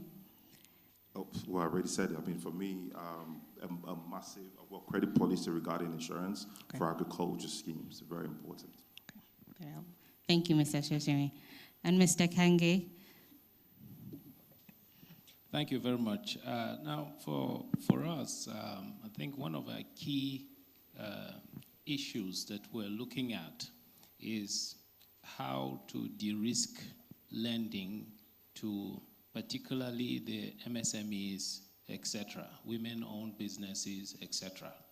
And that is what has driven us to, so I'm talking about the risk sharing and all of that. That's what has driven us to actually create the National Credit Guarantee Corporation, working with our various partners, Nexim, etc., to put that in place. What that does is that it helps to de-risk lending because there's always this perception that MSMEs are high risk and so nobody wants to lend to them. And you can't blame the banks because it leads to bad loans and all of that. So if we have a risk sharing arrangement in place, that works. We've also partnered with the Africa Guarantee Fund to raise funding for a portfolio guarantee, which ensures that loans that are made to women-owned businesses or climate-related businesses are guaranteed up to 75%. So instead of worrying about raising money, raising the collateral for 100%, you're looking at only 25%. So there's a lot of de-risking, which makes it easy for us to scale. That way we can expand and really create the impact that is required in order to achieve this. One final thing I would like to say in terms of policy recommendation. I would highly recommend that the Nigerian government should please stop exporting unprocessed commodities, minerals, etc. Please. Why is that? The reason is this. When you sell your crude oil, for instance, or you sell minerals that are not processed, there is no value addition. They buy it from you at a certain price. They take it out there. They go and process it, then bring it back and sell it to you at multiples of the price that you bought. And that's why you have these cyclical problems. And every time, the other thing is that, anytime the price of oil changes or commodities, etc., and all of that changes, what happens? We have budgetary constraints. Revenue is challenged. And so we have this vicious cycle that we keep doing this, Other countries have done it. They have said, listen, we are not going to export anything that is not processed. If anybody wants our minerals, they should come here and set up the business here and process it here, and then you can now take it out. And we then have to also put in place the incentives that will encourage them to actually come and set up the business. And that starts with supporting our domestic investors, making sure that they're doing well and growing. Thank you. Thank you very much, Mr. Kange.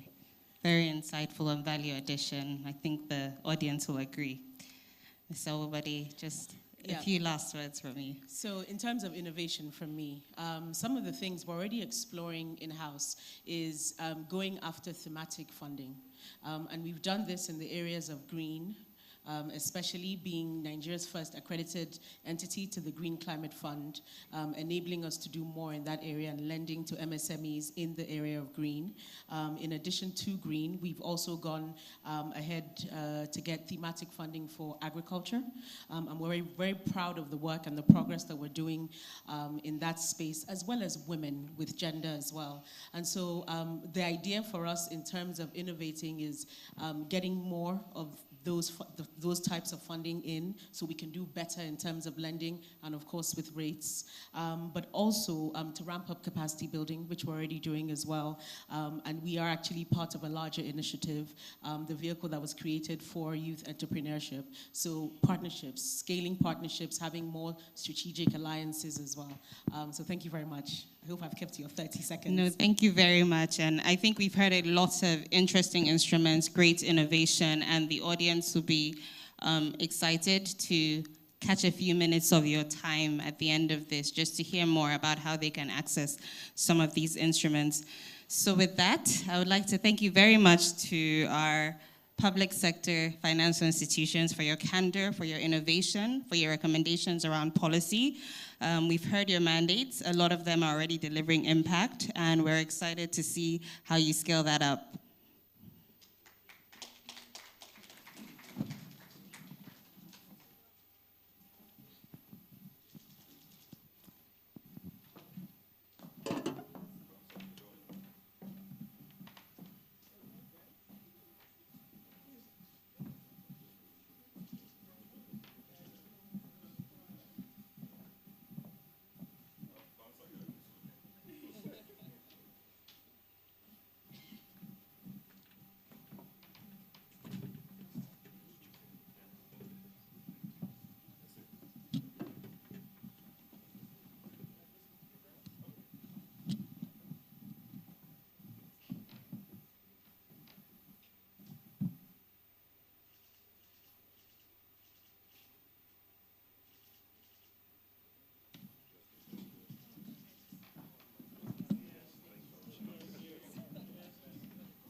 Please, can we give a round of applause to the brilliant Miss Efebaba for that session?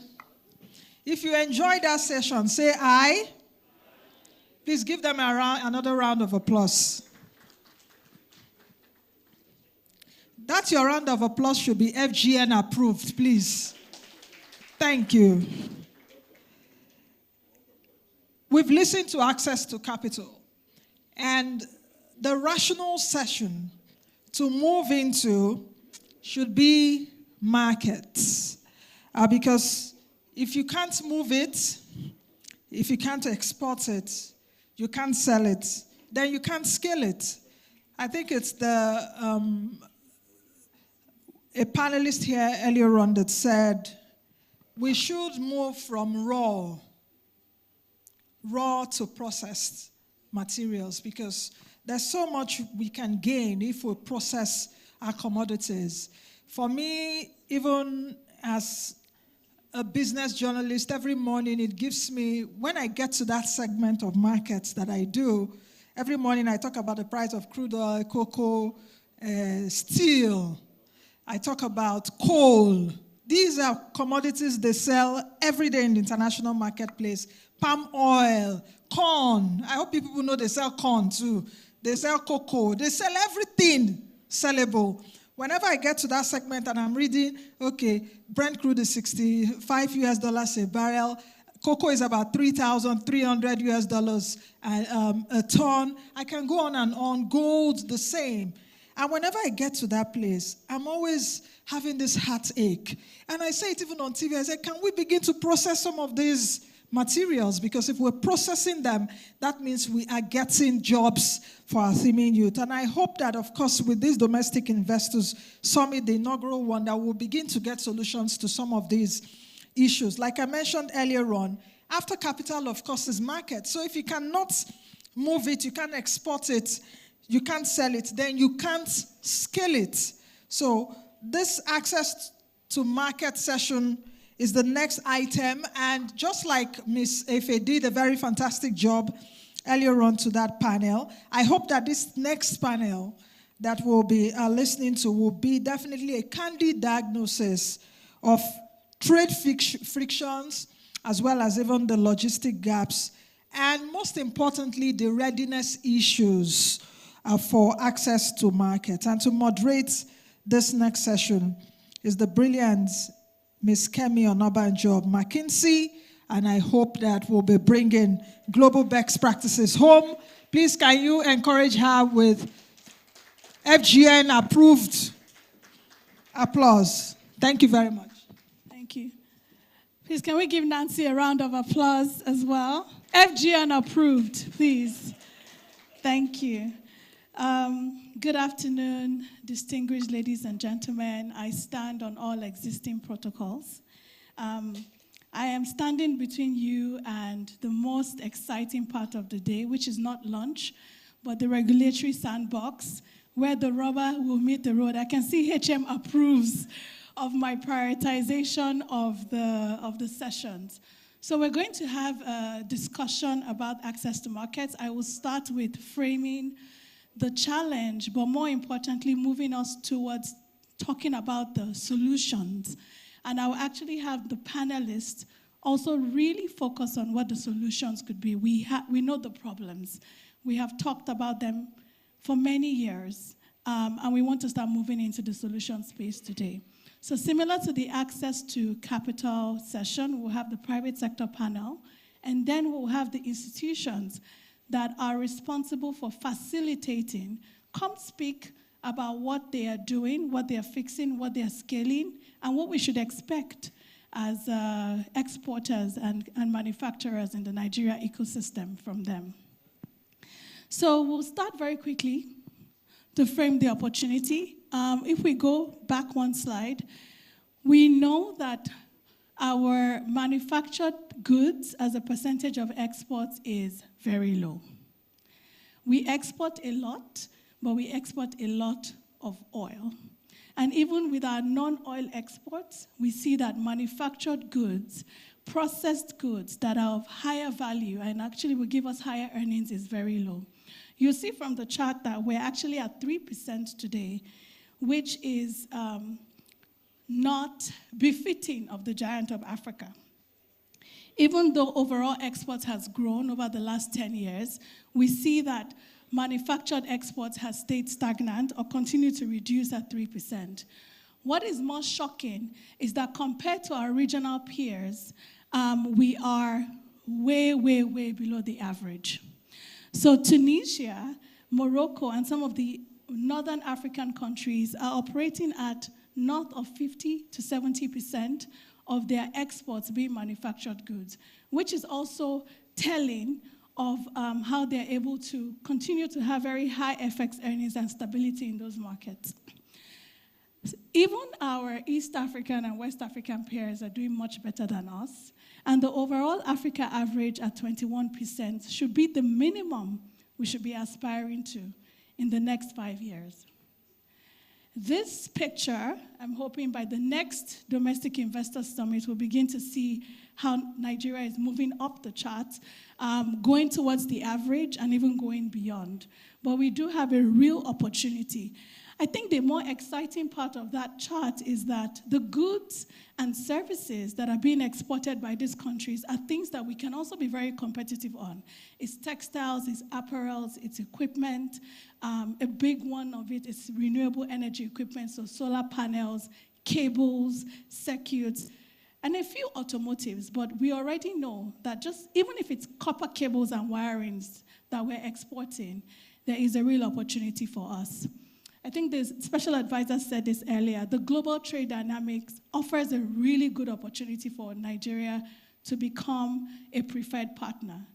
Global markets and global champions are looking for new watering holes. They're looking for new people, new countries to partner with, and Nigeria has a real opportunity. The AFCFTA also presents a massive opportunity, and I was very excited that we were able to launch the 5-year report today that shows that Nigeria is positioning itself to lead not only on digital, but in other pillars of the AFCFTA. As Nancy said, when you get the capital, you make it, you need to move it. And your market is not just Nigeria. The entire West African region and the Africa continent is the market, and there's a huge market there. There are local incentives as well. This summit is clearly a marker that the Renewed Hope agenda is prioritizing Nigeria first. And once we're able to meet our needs, or actually in parallel to meeting our needs and those deficits that HM spoke about around food, around manufacturing, around housing, we can also meet the deficit of the region. And so everything is coming to play. It's an opportune time. How do we make sure that we realize this opportunity? I won't spend too much time here. We know what the benefits are. The more manufactured goods we export, the higher our FX earnings will be, the more industrialized our country will be, which means that we'll start having higher value jobs, which means that income will increase. I see that EC has left, which means tax revenue will increase. And more importantly, we will also see that that economic diversification helps us build resilience against shocks. So even when oil prices or other commodity prices are moving in different directions, we can still be less exposed to the volatility that that presents. We know all the reasons why we should get this right. So what is the challenge? The challenges with access to markets are diverse. When I saw Efe's slide on access to capital, I was like, there's just two problems here. With access to market, it's a myriad of issues. And I'll go through them very quickly. But as I said, start moving us into the solution space because I think we're all very aware of this. The first one is regulatory fragmentation, coupled with a lot of manual processes, which just means that everything takes 5x the amount of time it should take. It means that investors and companies struggle to figure out what to do.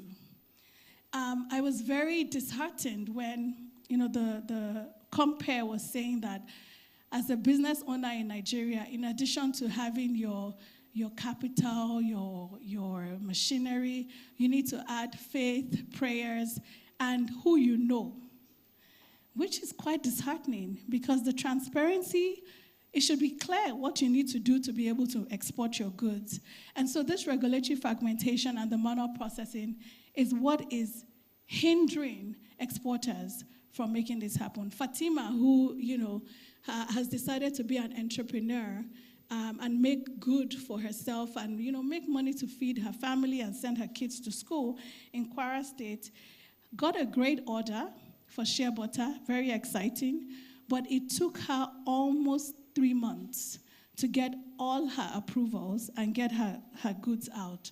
Unfortunately, the global buyers are not as patient. They do not understand the Nigerian factor. They want their goods on time and at the right quality. Fatima lost that order. She lost that income. And more terribly, she lost the opportunity to actually position Nigeria as a partner of choice to that country, just because she had to fill many forms for 6 different MDAs who are not talking to each other or integrated. And that is one of the challenges that manufacturers face today.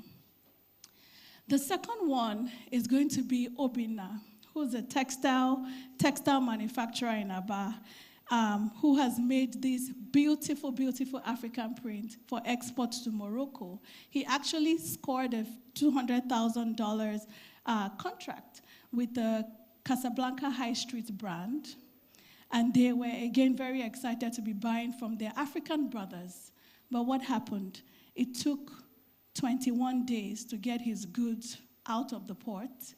And by the time it even got to the destination, there were issues with certification and meeting the quality that they wanted. So not only does the weak infrastructure add additional logistics cost, up to 30 to 40% of logistics cost is due to this poor infrastructure. We also see that by the time our goods get to the destinations, non-trade barriers like certifications also add another layer of complexity, and a lot of times we lose that income. This is not just Obina's problem. This is a Nigeria problem.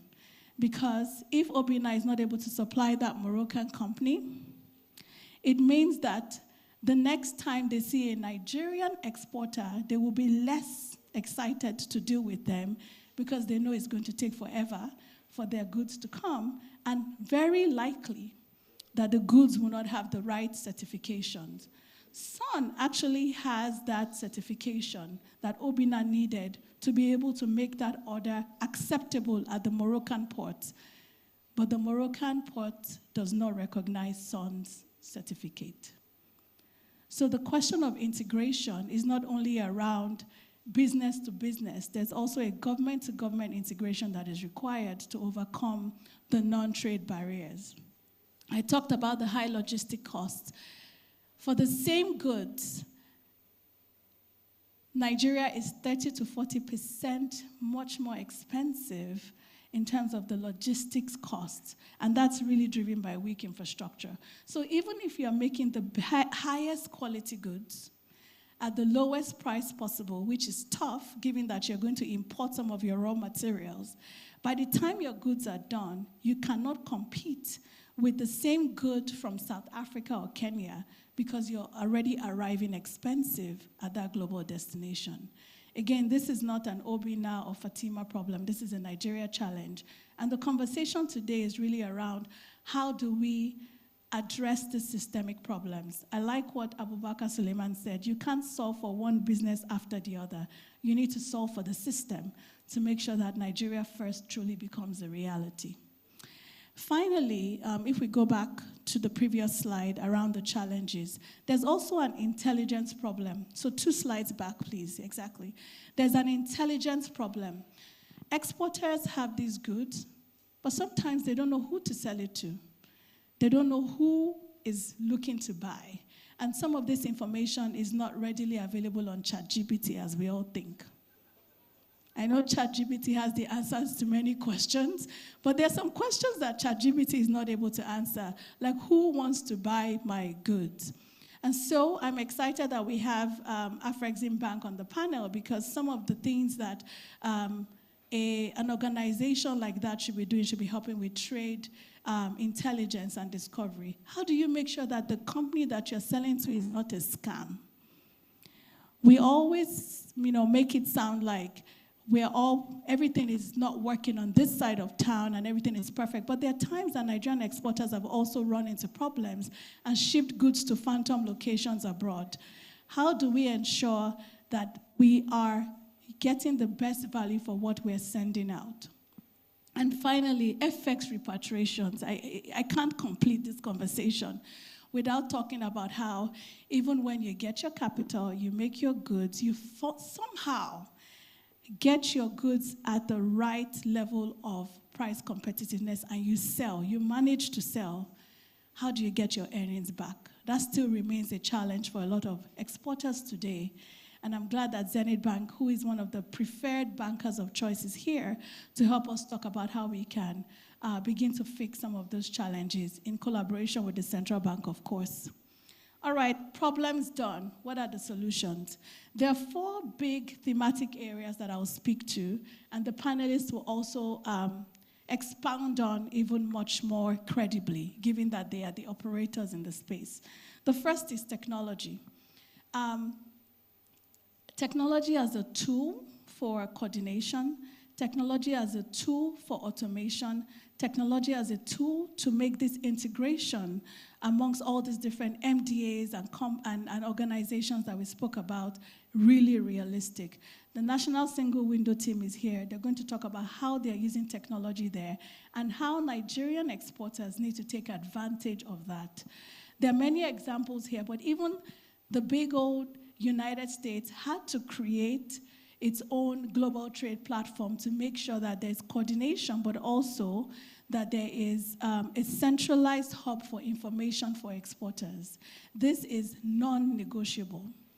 The second one is centralized coordination between state IPAs, NIPC, the myriad of MDAs that work.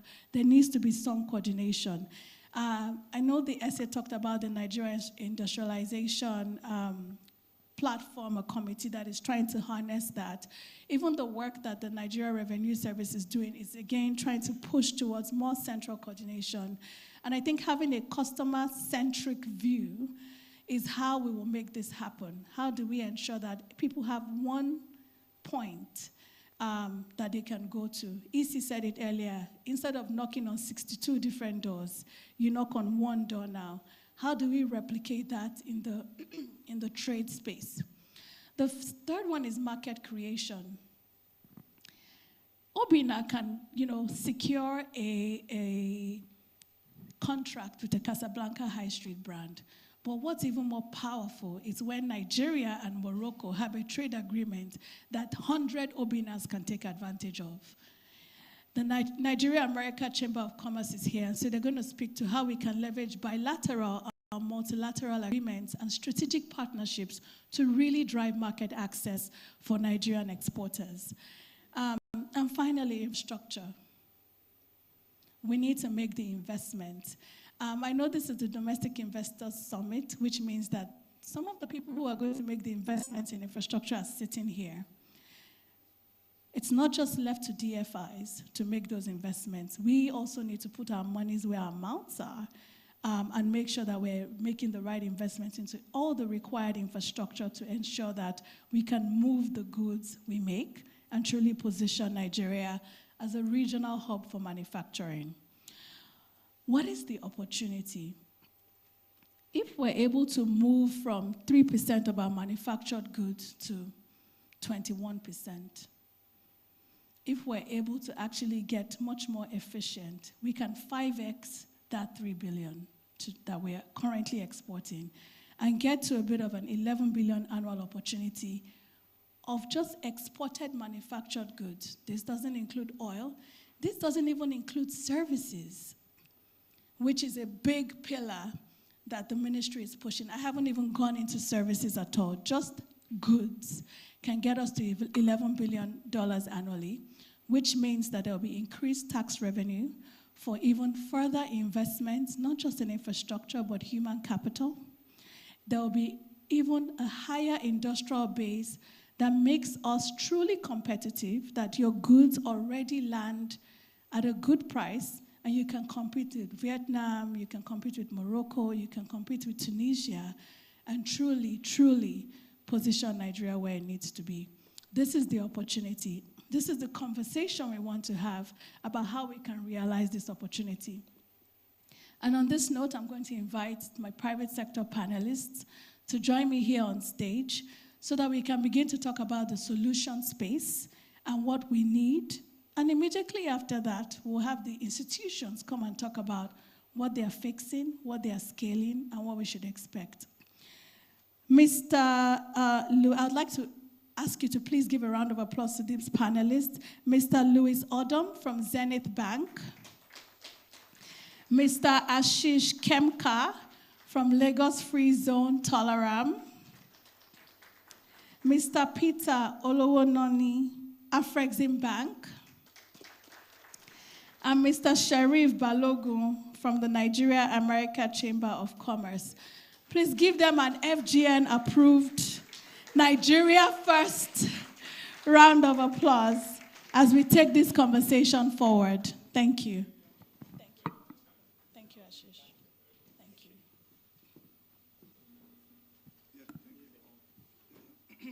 Okay, thank you. You can sit here, sir. Very well. Thank you. Awesome. Great to have you all here. I'm actually going to start on a bit of a different note and have Ashish get us started to make sure that we are framing the opportunity and not talking about challenges and challenges and challenges. Can you just start with some of the successes that you've recorded in actually facilitating exports. And I say this to make sure that we realize that we're not starting from ground zero.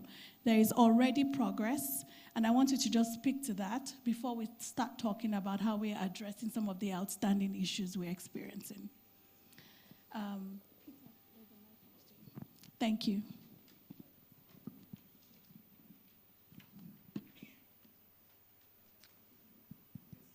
Hello, thank you everyone. Good afternoon everyone. Thank you for giving us an opportunity to come and speak on this forum where we are promoting about export and how we can really achieve the objective of this government. To talk about some of the success factor and what we have done to achieve this, that one of the challenges which was highlighted was about the weak infrastructure. And you can manufacture, we are manufacturing, but we didn't have the infrastructure to export, to move the goods out. What we have done and we have provided is to give a proper, real, I would say, a current new port, more modern port, with all the efficiency which can be brought in, which allows goods to move out, not only to West Africa, but to the wider African market and even globally, because now even the bigger vessels which can come in provide the right infrastructure to move the goods out faster to the various destinations, giving the access to the market, giving the infrastructure which is required, and also working with the regulators, the various agencies which are concerned to see how the process can be smoother, how it can be digitalized to make the goods move faster. And we are seeing the change happening and the kind of goods which are moving out, how faster it can be and how it's accessible to the various markets which are there. Thank you. Thank you for that. Still staying with you, you've talked about your infrastructure investments, which helps to move goods faster, and you're working with regulators. Today, we know that it takes a long time. Are there specific redundancies based on your experience here in Nigeria, but also all the other markets where you play, specific aspects of the process that can be improved to make things faster and make us more globally competitive? Very specific areas in the process that can be improved. Sure. Something which is very resistant is the change. We have been doing something for long, and to make that change overnight is not possible. The infrastructure which I'm talking about just started, 2.5 years back? Educating and passing on the knowledge, understating everyone is a thing. We have a better coordination between the various agencies. One of the issues which were faced earlier, right, you have multiple agencies who operate at the various points, at the exit points. And each of the agencies do their own checks and verification. So having a better coordination between the various agencies to ensure that if one agency has checked, the other agency can rely on the work of the other agency so that the things move faster. You can have digitalization of your process, wherein if the informations are uploaded, you don't move the manual papers, and each access of these documents and the processes can be given to the agencies of various, and they can rely on it. One of the suggestions can be that, you form we always focus on having an examination of the goods, and various agencies do examination on their own. We can have an agency created for maybe at the port and all, which comprises of the various regulators who are there. And each time we can have a periodic head of that agency as a various different regulators, so that it can collaborative effort and the inspection can be done jointly by each of the agencies. Some of these features have been even seen as a success in our African market itself. You talk about Kenya with their Kentrade, you talk about Ghana with the GCNet, you talk about Rwanda, how well they have succeeded and increased their share in the whole market by doing these basic things to achieve and increase the investors' confidence and overall exporting and putting the country in the global map, I would say. Very much. Thank you. I'm going to move to the challenge of trade intelligence. So we've talked about infrastructure. Actually, let's stay on infrastructure a little bit more. I'll come to you now, Peter. we know that one of the barriers to the infrastructure expansion has been capital investment flowing in there. And so as Afreximbank, what are the key investment areas that we need to truly build this end-to-end infrastructure? And what is the mechanism to be able to crowd in not just foreign investment, but domestic investment so that we can have the required infrastructure to improve our competitiveness? Thank you very much, and good afternoon, Honorable Minister and the audience. Clearly, infrastructure, because we can't talk about access to markets without the requisite infrastructure. The investors are already invested in terms of productive capacity, but now being able to take the good from the factory gate to the port or to the buyer has been a big challenge. And we must see this beyond hardcore infrastructure like even rail, shipping, which we will talk about, but even to testing quality, because we've seen where goods have been exported and do not meet the entry requirements of the buying market. And that was what pushed Afreximbank to developing the African Quality Assurance Center, which is still very funny that quite a number of exporters still do not know about along the Lagos-Ibadan Expressway, which now we're trying to do another one in Imo State. Because you cannot, if I'm going to sell you food, you have to be sure that my salt content, just the same way you make an order in a restaurant and you want the food to meet certain your dietary requirements. So that's those kind of soft, will I call it soft or quasi-soft infrastructure are really important. We've been talking about a national shipping line. We've tried to do this so many times where we can now crowd all our domestic productive capacity so that we can. The reason why, yesterday I was speaking to someone and I understood that an order that was made from China was going to take 78 days to get to Cameroon. The only reason is because there was going to be transshipment. They cannot aggregate the quantity of cargo required to charter one ship to go straight. So this kind of infrastructure, like shipping, because airlines, we used to have ARIC, which was doing quite a lot of the regional flights. Today, which domestic airline do we have that can crowd? Askai is still doing a lot. Awa is leaving, Ethiopian, but we don't yet have the Nigerian branded airline that can prioritize our own goods and ensure that we can move our goods. So clearly, from sea transport, air transport, there's still a huge gap in infrastructure, which we, together with the commercial banks, with the maybe National Sovereign Investment Authority, can come together to create a fund to target this infrastructure that underpins the ability of goods and even services to move from the area of production to the market. Awesome, thank you.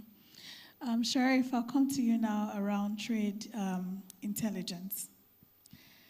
As I shared earlier, discovery and just knowing where you can sell, who you can sell to, is an important part of access to markets.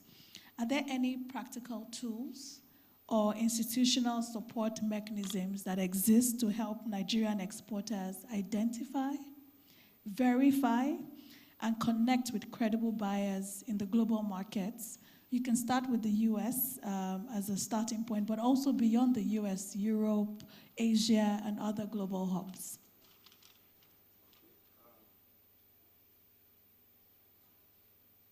I can give you mine. Thank you very much, the Honourable Minister, for having us here and convening this very important domestic investment summit. I think it's very timely, and this is what we need to get our economy going, especially exports of various products. Now, to the moderator of this panel has, gone through all, said it, provided even answers to what she's asked me, but I'll dive a little bit deeper into the specific of the trade tools that are available, especially to US and Europe in providing solution to market intelligence and access to the market.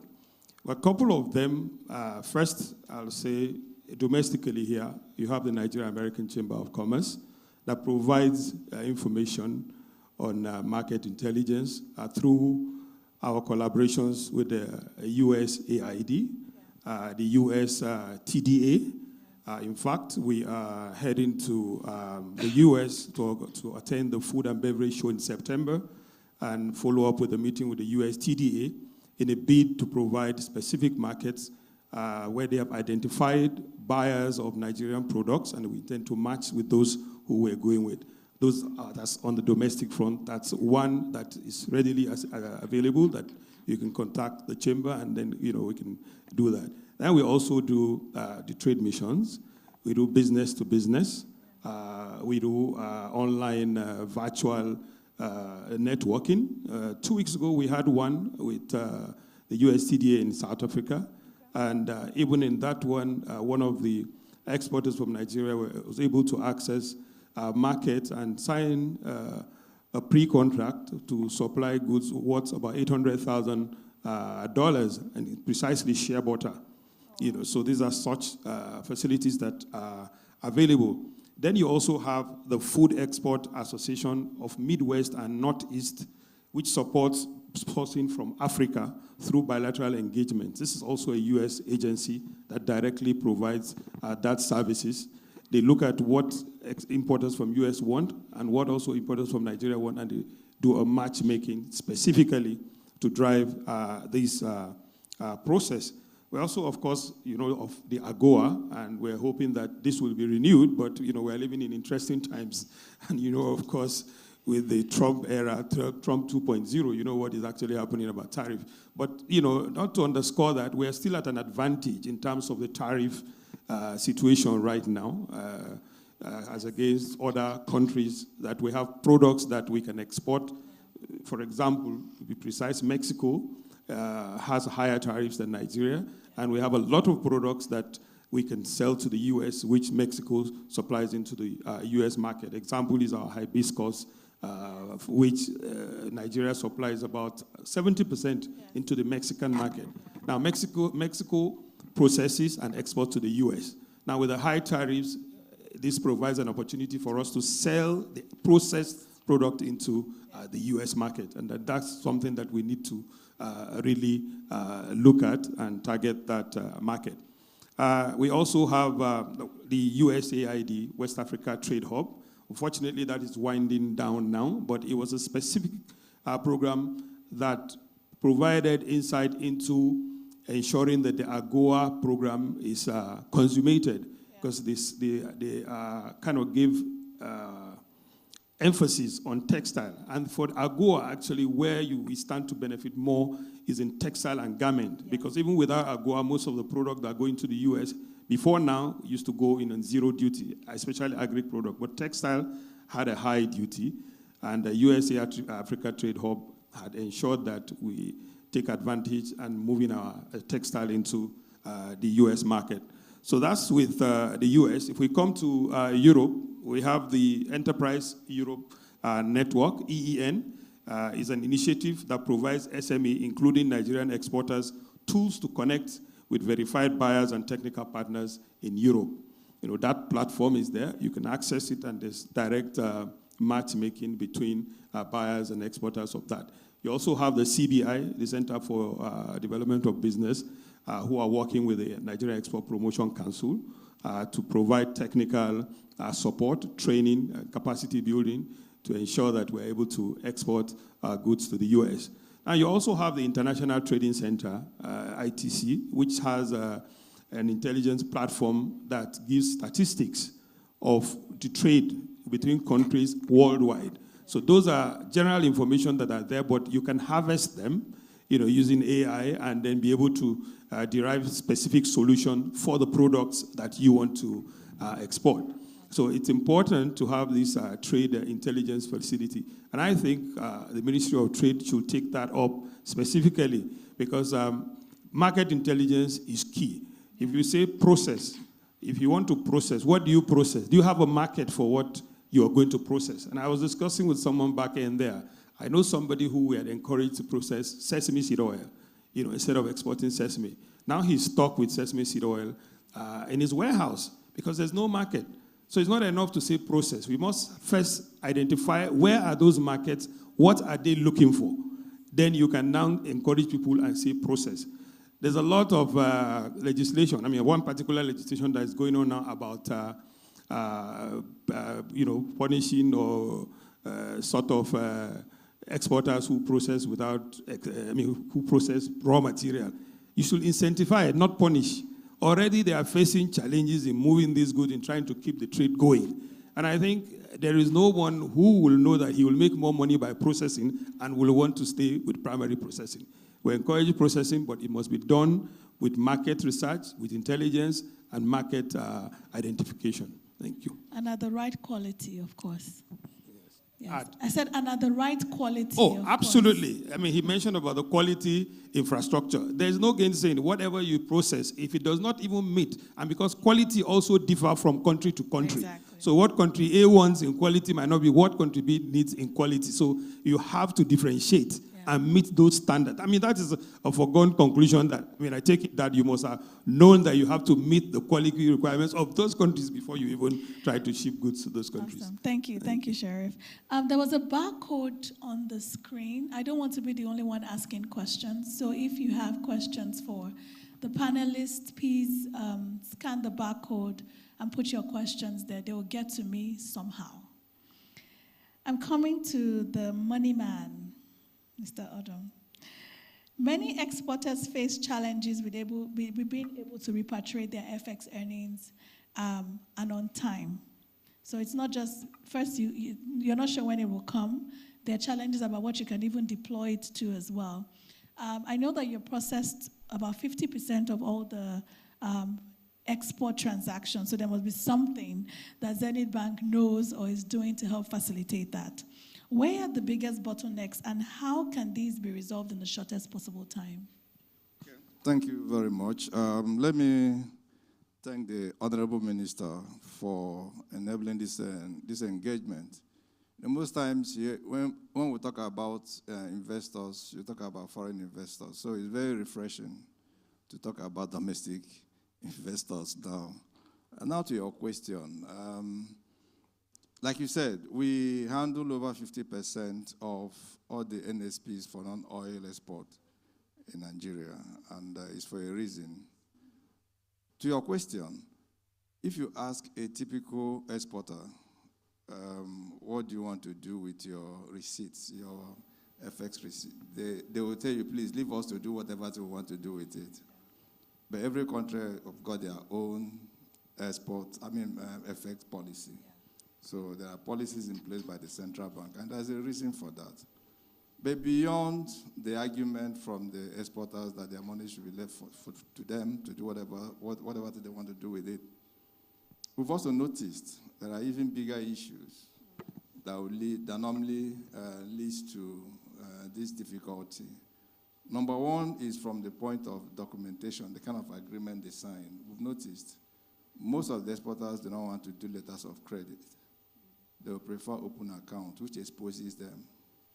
Letters of credit covers you, ensures that your money comes back. Like you rightly mentioned, the bad people are not just here. Yeah.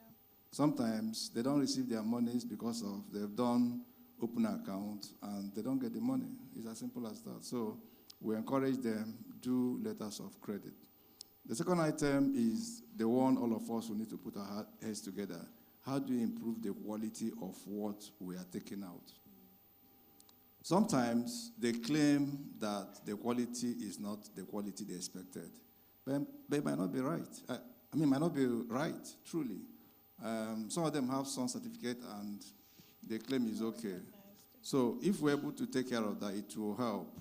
The next thing is documentation. In a bid to avoid bringing in the monies, they dodge certain documentation they should put in place. If that thing is not there, you're going to have a lot of problem getting back your money. Finally, most of them get into under-invoicing in a bid to also circumvent this. And you see a situation where you begin now to engage the buyers bank to see whether you can get your money for your exporters. We work with them. We try to engage all the parties, and we'll try to help them. But these are the things we noticed that is affecting, that creates this difficulty. So we'll try to encourage them, please, follow the processes, follow the right channel, do things the right way, and most of this, over 50% or 70% of this will be solved if this is done. Thank you. Thank you very much. Well, this is stirring a thought in my head that I want to just pose before we do the final round of questions. There seems to be a bit of arbitrage between what exporters should know and what they know. And there's also a discrepancy between what they know and what they do. Is there a role for increased education, increased capacity building that all the different actors can actually undertake? So with Zenith Bank, with the exporters, is there a way to engage with them? With Lagos Free Zone, with your tenants and all the other people who are within your ecosystem, with the members of the Chamber of Commerce and also the Agric Exporters platform, and of course all the other actors within the Afrexim ecosystem. What is the role of capacity building and training? Because there's clearly a discrepancy there. Just 30 seconds very quickly. And what are you doing to also be part of that solution? Okay. You can start. Yeah, sure. What we've done in Zenith, and why we have a bit of market leverage, we have this program we call Zero to Hero. So what we'll do is we'll take exporters or intending exporters, put them through the trainings. Okay. Some of them will come with zero knowledge. The whole idea is to move them from that zero knowledge to heroes in export. Yeah. And that has really paid off. That way they have knowledge, they have ideas, we give them market intelligence, and we train them on the processes. Secondly, annually, we conduct our export seminar, where we bring in all the stakeholders. We look at trends, we look at what happened the previous year, we look at where we can do things better, and including the government. They come on inside the same room, and we brainstorm, and we ask questions. So we do this every year. In fact, this year's one is going to take place in September, mid-September, thereabout. So that has helped us to feel their pulse, know what they get through, and then see how we can also provide the platforms that can help them. So with this, what you need is awareness and training. When somebody is trained very well, he does his job better. Yeah. It's as simple as that. So awesome. That's what we do. Thanks. Thank you. Ashish?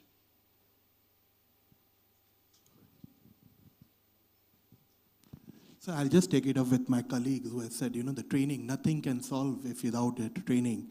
Knowledge enhancement is always there. So once you have the knowledge enhancement, the people whom are doing export, bringing them together. And, while we go to the market, because we go to the market to promote Nigeria to come, because we need investors who can come up, see to it. So we have very targeted based of approach. So we have done our analysis that what are the things which are available in the country, the resources which are there, which can be utilized and developed within the country. Currently, which are the goods which are going out of the country undeveloped, unprocessed, and what it can be done in-house. What are the resources which are there? Not only the raw material resources, but even the softer resources which are there, which can be provided. So we market it based on that, and also the market where the goods are going. So if we can have that in place and bring both the resources and the investors together, helps in to provide the right opportunity and the right market, because we have abundant resources in Nigeria and that needs to be utilized. Secondly, what we do is we do an engagement with our regulators, because the investors can do their own part, but understanding the whole process, understanding the trade facilitation needs to also be done. So having a constant interactions with your regulators and the investors, giving them the right window or the right platform on which that can be done is what is required. Because if we have the interaction, the regulators can hear it directly from the exporter's mouth that what are the issues are being faced. And then if you give them the platform to coordination, and even the exporters can help, what are the limitations at the regulator's end, which stops them from doing or to a certain extent. then a collaborative solution do exist. And having that single window kind of a clearance and a platform where all these can be done is what is achieving the right progress and can foster the growth and the agenda with this government is dealing with, I would say. Thank you, Ashish. Peter, do you have anything to add to that in terms of investments in training, capacity building for exporters to make them more export ready? Yeah, what we've done as Afrexim, of course, seeing the very good work banks like Zenith Bank are doing, Nexim, BOI are doing, is that we have also created an export advisory department in the head office in Cairo, who are helping at the national level, the ministries of trade, the export agencies, the national chambers of commerce, to help them to basically assess areas of competitive advantage where they have either natural endowments in terms of either weather or like goods which are their strength to enable them produce in a manner. We're doing training, access to markets, helping them connect them to international buyers. We've developed what we call the Africa Trade Gateway, which takes, please, and I would like to just spend some time on this. The ATG basically collects information. Today we have more than 40,000 SMEs which we have onboarded on the ATG using what we call MANSA, which is basically a compliance platform to screen and ensure that these SMEs are real and genuine. We upload their information, and on that same ATG, we have the information on ATEX, or we call the Africa Trade Export, to see who is buying and who is selling. So that the guy in South Sudan who wants to sell meat and you don't have to be in Nigeria running an eatery buying all the way from Australia. Does he meet your quality? And then we've linked the platform with a PAPS platform, which is a Pan-African payment systems, to ensure that from end to end, from compliance, be sure that the party you're dealing with is safe, the information around demand and supply, as well as even payments. And then now we're developing the last phase, which is called the ATG Connect, where we're onboarding logistics company to come on board the ATG, so that you can also find a logistics company that will help you move the good from that country to the country. And then, of course, speaking about the Intra-African Trade Fair, where we want African SMEs and producers to come to, because it is only when you go out that you understand. You meet people, you ask, oh, I'm in this same industry. How have you done this? How have you grown? How have you been able to capacitize yourself to this level? And the next one is in August and in September, where we're hoping that Nigeria is already going to participate with a Nigerian pavilion, where Nigerians can come and then see how other Africans who are tapping other African markets and export markets are doing. All of this will contribute to their capacity. Thank you. Incredible. Thank you. Last round of questions. And again, the barcode will be up if you have questions.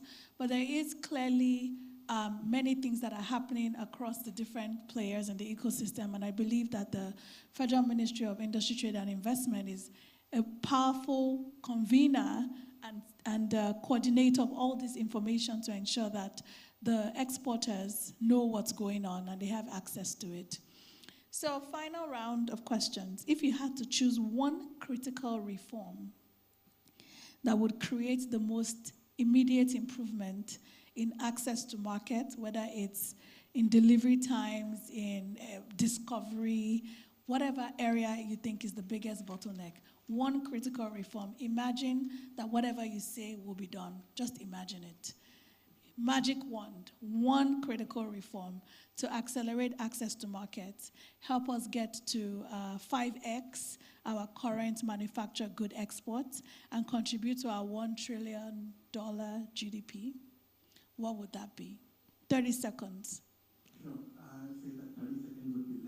You know when the genie comes, you only have 15 seconds, actually. So, one critical reform. Let me give a try. The sector which I belong to as a special economic zone, with the new changes and all, the special economic zone is for export-driven. Africa is the future of the world, which everybody knows that how in the next 15, 20 years what Africa is going to contribute. And I'm very happy with the launch of the today's 5 years plan for the Africa Free Trade Continental Free Trade Agreement. But one thing which I would request HM to look into is that the current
Thank you. The genie only heard the first 15 seconds, but Peter, 30 seconds. One critical reform that you think will truly be the first in the domino to accelerate access to markets for Nigerian exporters?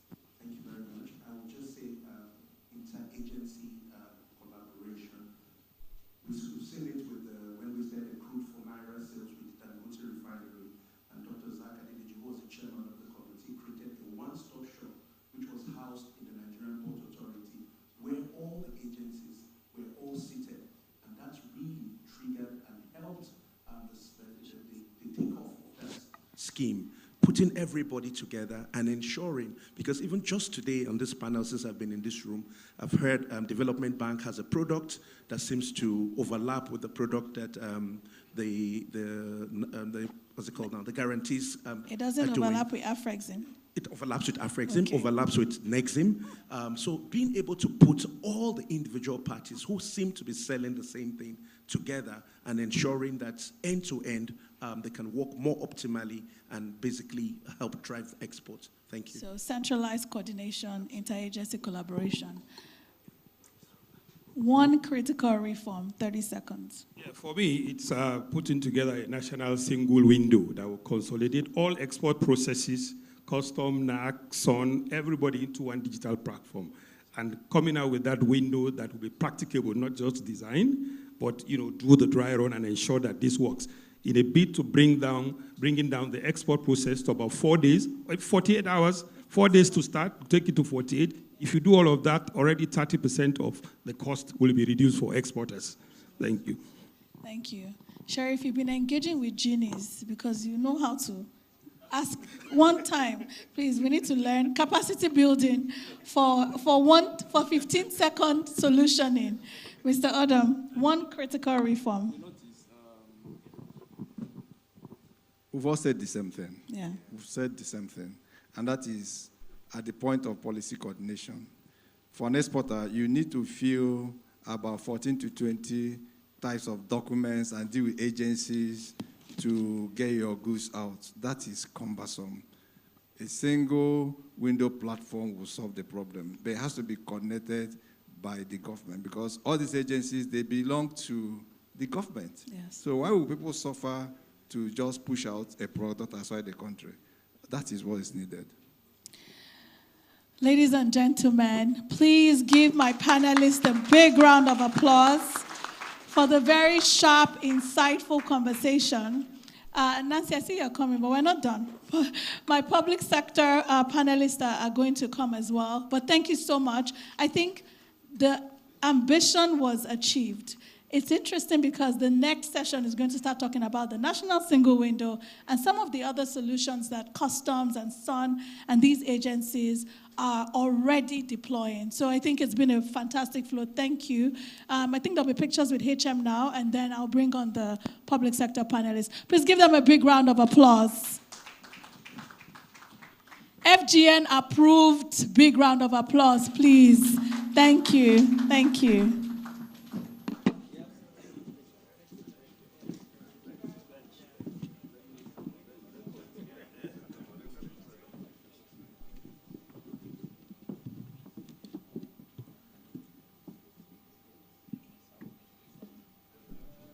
Steady increase in the comma.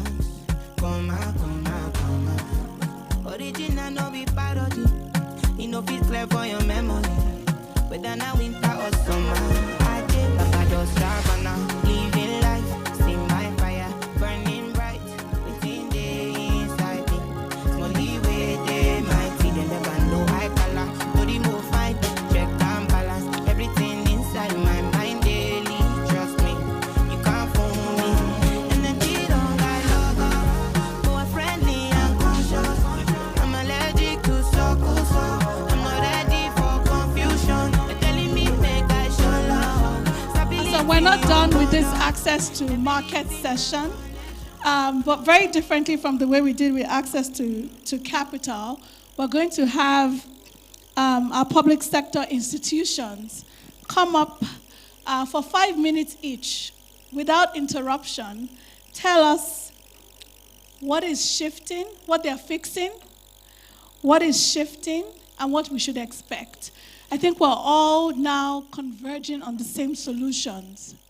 And so I will start with the Nigeria Customs Service.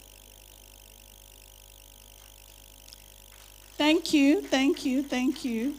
I'm going to invite ACG Kingsley Chukwuemeka Egu, who's the Assistant Comptroller General, Tariff and Trade.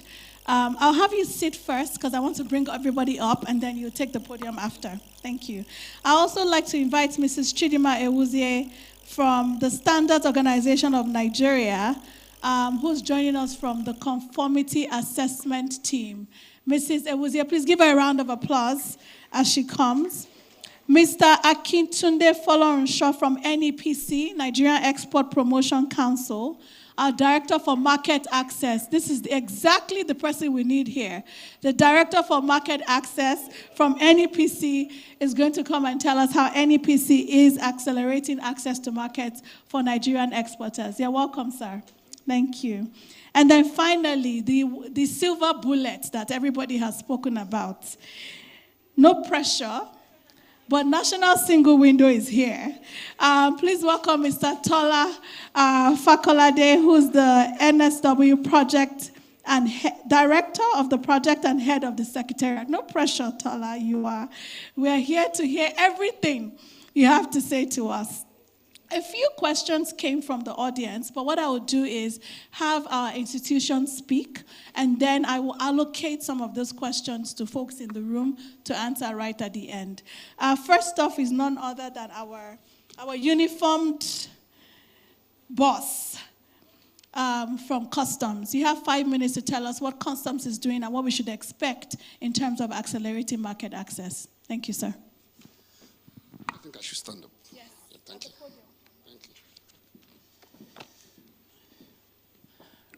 Good afternoon, all. Permit me to stand on the already existing protocol to deliver this speech or this technical response.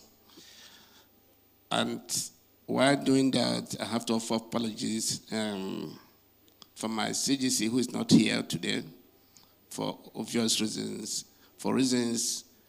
because he has some other national engagement which is conflicting with today.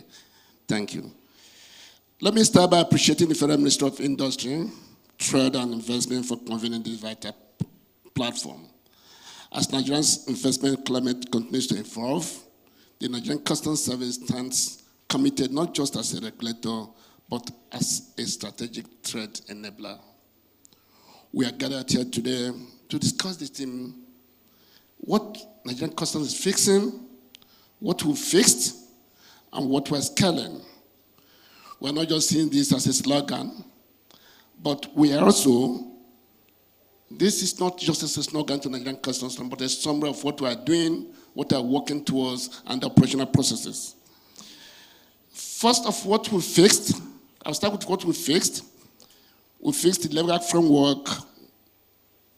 For any system to work optimally, the legal framework must be right. This was fixed when we replaced Nigerian 1958 SEMA, which is Coastal Exchange Management Act, with the Nigerian Customs Service Act of 2023. This is a landmark reform that redefines our mandate. This legal overhaul removes discretionary practices and proves a clear investor-friendly environment. I'm not here to sugarcoat what we do, because the investors are here to ask the questions. Again, we've also provided dedicated infrastructure, getting exports faster out of the ports.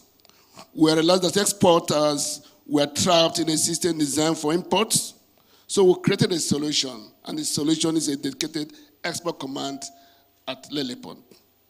This command operates independently from import operations. It's focused on solely on facilitating exports, giving Nigerian exports the first-lane treatment they deserve.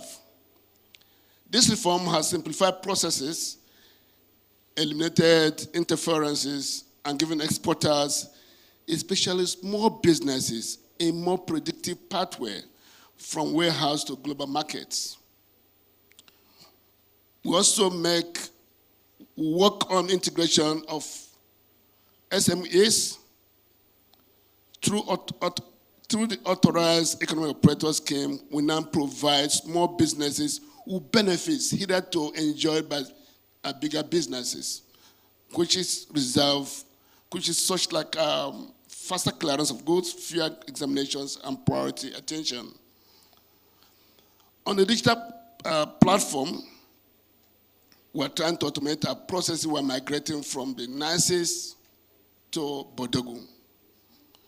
So we've automated the Nigerian export. We equally automated the Nigerian NXP forms, reducing processing time from days to mere hours. No more running from desk to desk, no more paper trails. We've cut out the bottlenecks so business can focus on growth. We understand that customs cannot do this alone. We have other partner government agencies like the SON, the NAFDAC, Plan Quarantine. So we in customs would try to collaborate, strengthen our collaborations with these other agencies. Just as importantly, Nigerian Customs Service, in collaboration with the Ministry of Trade, launched the first intra-African air cargo corridor with the Air Uganda, sometimes in late May. That corridor connects Nigerian businesses directly to East Africa. I want to encourage all to embrace this initiative. We're not just talking results. We realize that Nigerian exporters have embraced exports, and export is increasing every day. Maybe because of what we have, because of what the condition of the country for now.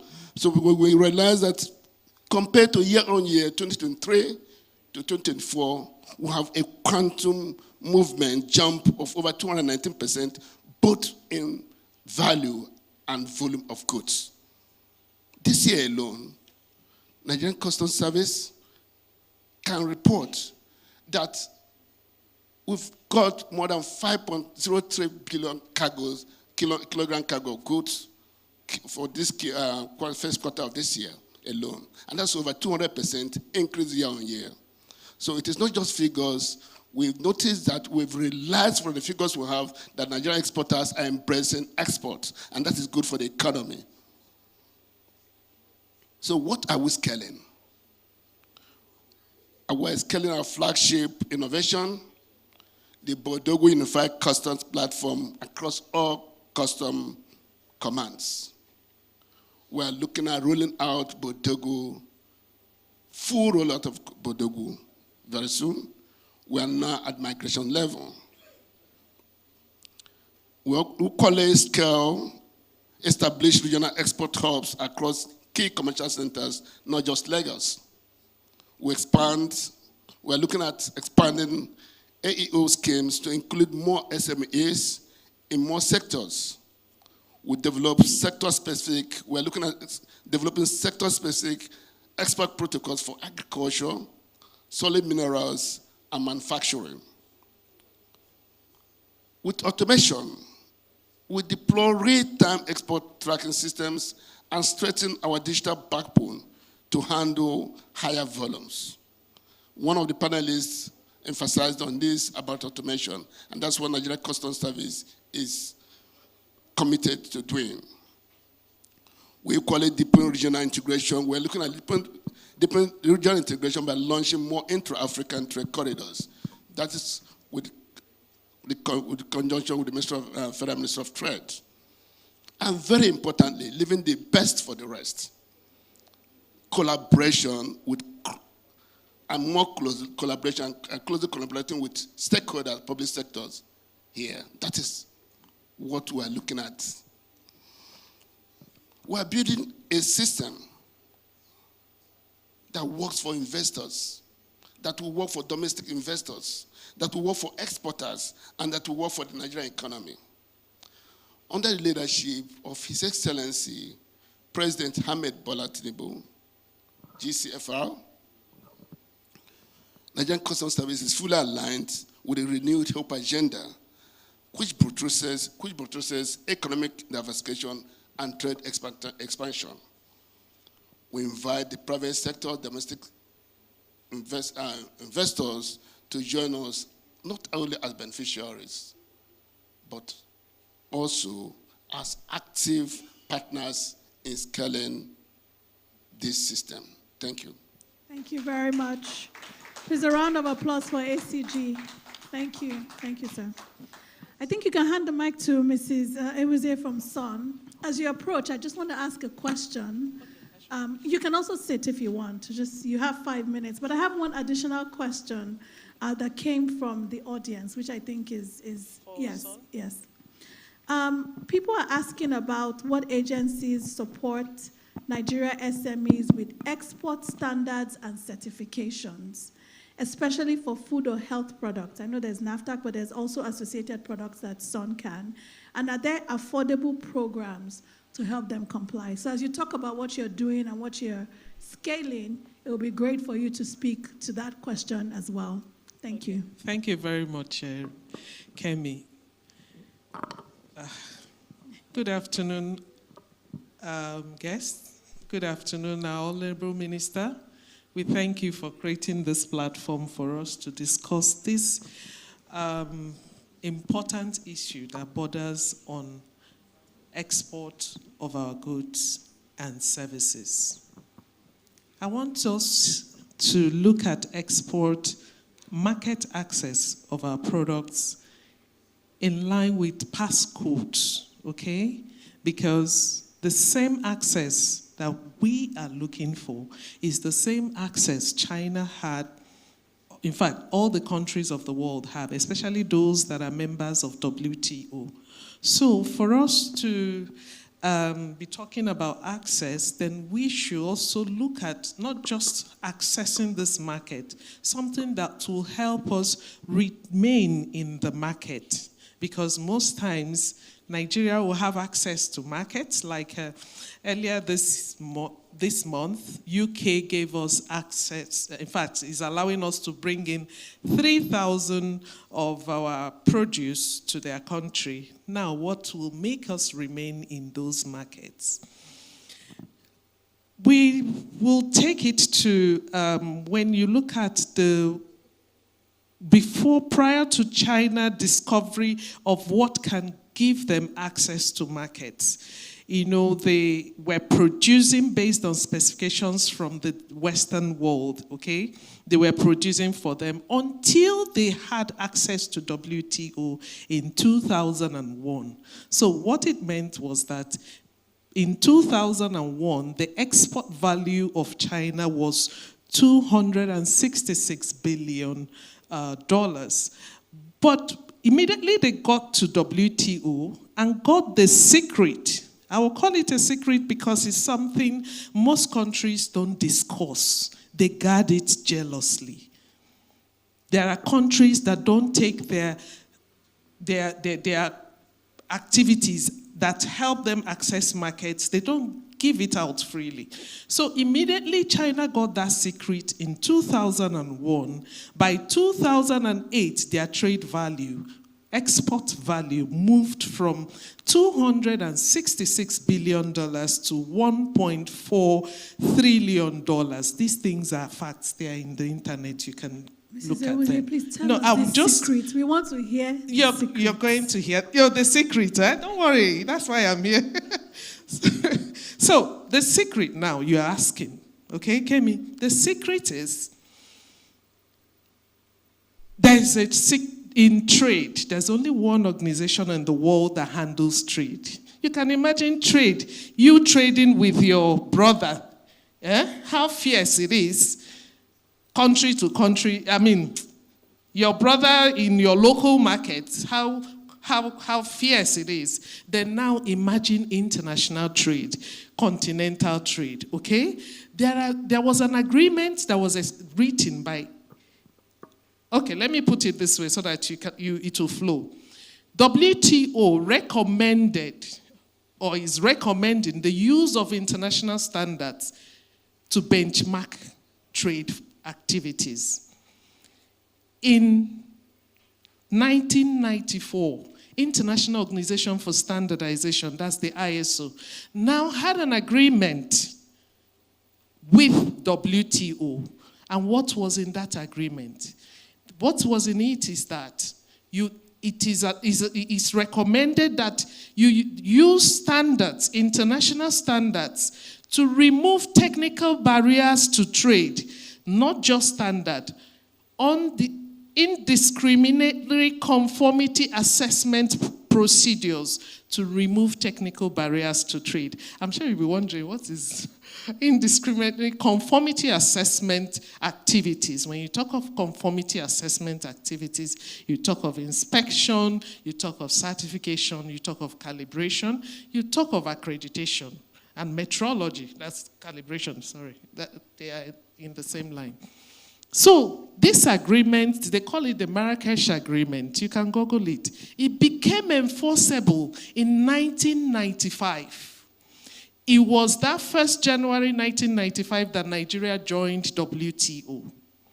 Remember, our constitution became effective in 1999. Abi, that's 1999 constitution. When you now look at our 1999 constitution, you know, the agreement became enforceable. The agreement ISO had with WTO became enforceable in 1995. Okay?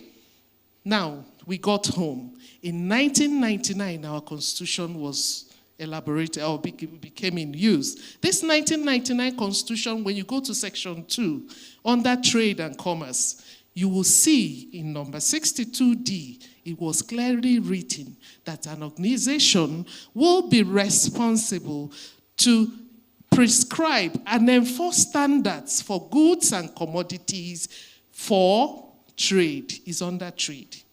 Because that agreement, remember the WTO agreement with ISO, clearly stated that it is recommended that you use international standards and indiscriminatory conformity assessment procedures to transact business. What that means is that if any issue comes out, assuming I'm sure I have done all I'm supposed to do, I've applied indiscriminate conformity assessment programs like inspection, testing, and certification for my produce or goods, and when it gets to your country, you now say, I will not accept it. I have every right to petition you, to report you to that body. So that's the advantage of that, what people benefit, the secret behind it. That's why, this is what we keep watching. America, China, the trade war, it's tariffs, they keep rising because they want to protect their industry. Okay. But quality of goods and services, there's a big, even India and US. So let's be following it. So now, when it comes to after, I'm taking you on what we are doing. I'll take you We are there. now 7 minutes over, ma. Sorry. So you have 1 minute to talk about the biggest thing that Sun is doing. Yes. 1 minute. What Sun is doing is that Sun has upgraded its conformity assessment activities, is upgrading it and have upgraded some, like in our laboratory testing, we've upgraded it, accredited it to 17025, which is the requirement for bodies that carry out testing for products. Then you look at, for certification, product certification. In fact, it comes under product process and service certification, which is accreditation to ISO IEC 17065. SON have completed documentation. In fact, we are looking at, because it's not solely dependent on our activity, we can say by end of 4th quarter, we'll get that accreditation. So we encourage more manufacturers, producers and farmers to get their products for certification. We have also gone for that for inspection services. In fact, I was happy when Afrexim said they have an inspection, testing. So these are frameworks that Nigeria can bring together, because for our testing inspection activities, we've also commenced accreditation to ISO IEC 17020 for bodies that provide inspection services. Thank you very much, Mrs. Ewuzie. Thank you. And I think more importantly, can give him the mic, all the information on what SON is doing and has done is available at their library services. The website is right on the screen, library.son.gov.ng, so you can have access to it. And the person who asked about how SMEs can be supported, I think SON is your secret sauce to making that happen. Ms. Ewuzie will also be in the audience afterwards, so you can engage with her to get more one-on-one support. Our silver bullet, national single window. What's happening? When can we expect it to go live? Yeah, thank you very much, Kemi. And once again, I want to thank the Honorable Minister, who is one of the key sponsors of the National Single Window Project. So once again, thank you for this opportunity. I know one thing HM has always said is every time we meet with her to provide updates, she would say, you need to communicate more what you are doing. You need to drive awareness. So I'm going to start with that. And I'm just very curious. How many people have a good, decent understanding of what the National Single Window is? Please, if you can just raise your hand. HM, okay. I'm not. Okay, HM, we need to work on this. Yes, the team. So thank you very much. So I'll talk a little bit about the National Single Window, and then just talk about some of the solutions of the single window. So the National Single Window is a digital platform where all the key players, both the public sector and the private sector, will be plugged in and integrated to facilitate and to streamline import and export processes. And what do we mean by streamline? And I want to, touch a little bit more when we say streamline, export processes, import processes. One of the key features is a single sign-on. So today, a lot of agencies like SON, like the customs, they've worked on invested in their technology. But today, importers, exporters, they still have to log into several systems. They have to log into the SON system, they have to log into BioDoc, they have to log into the NAFDAC system.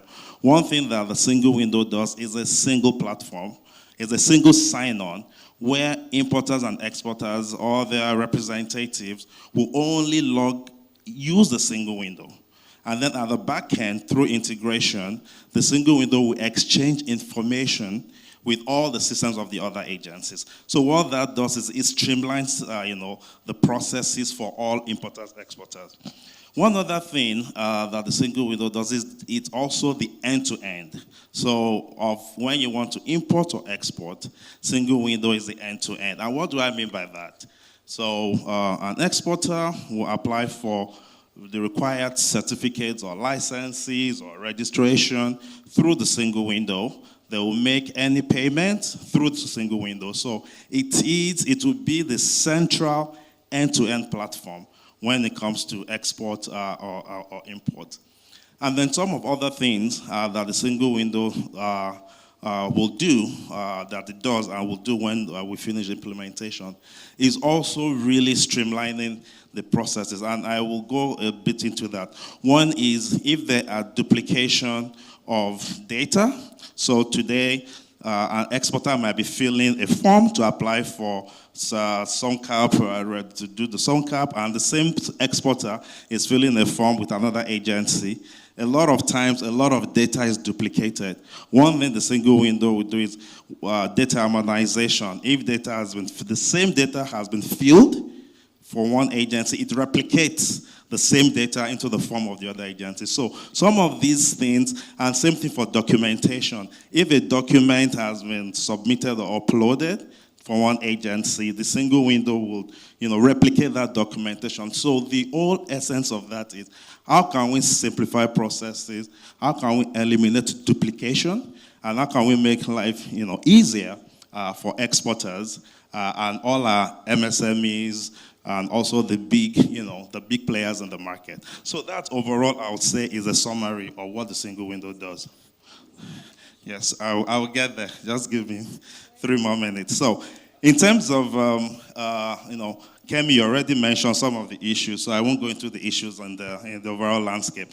Regulatory fragmentation, manual processes, weak infrastructure.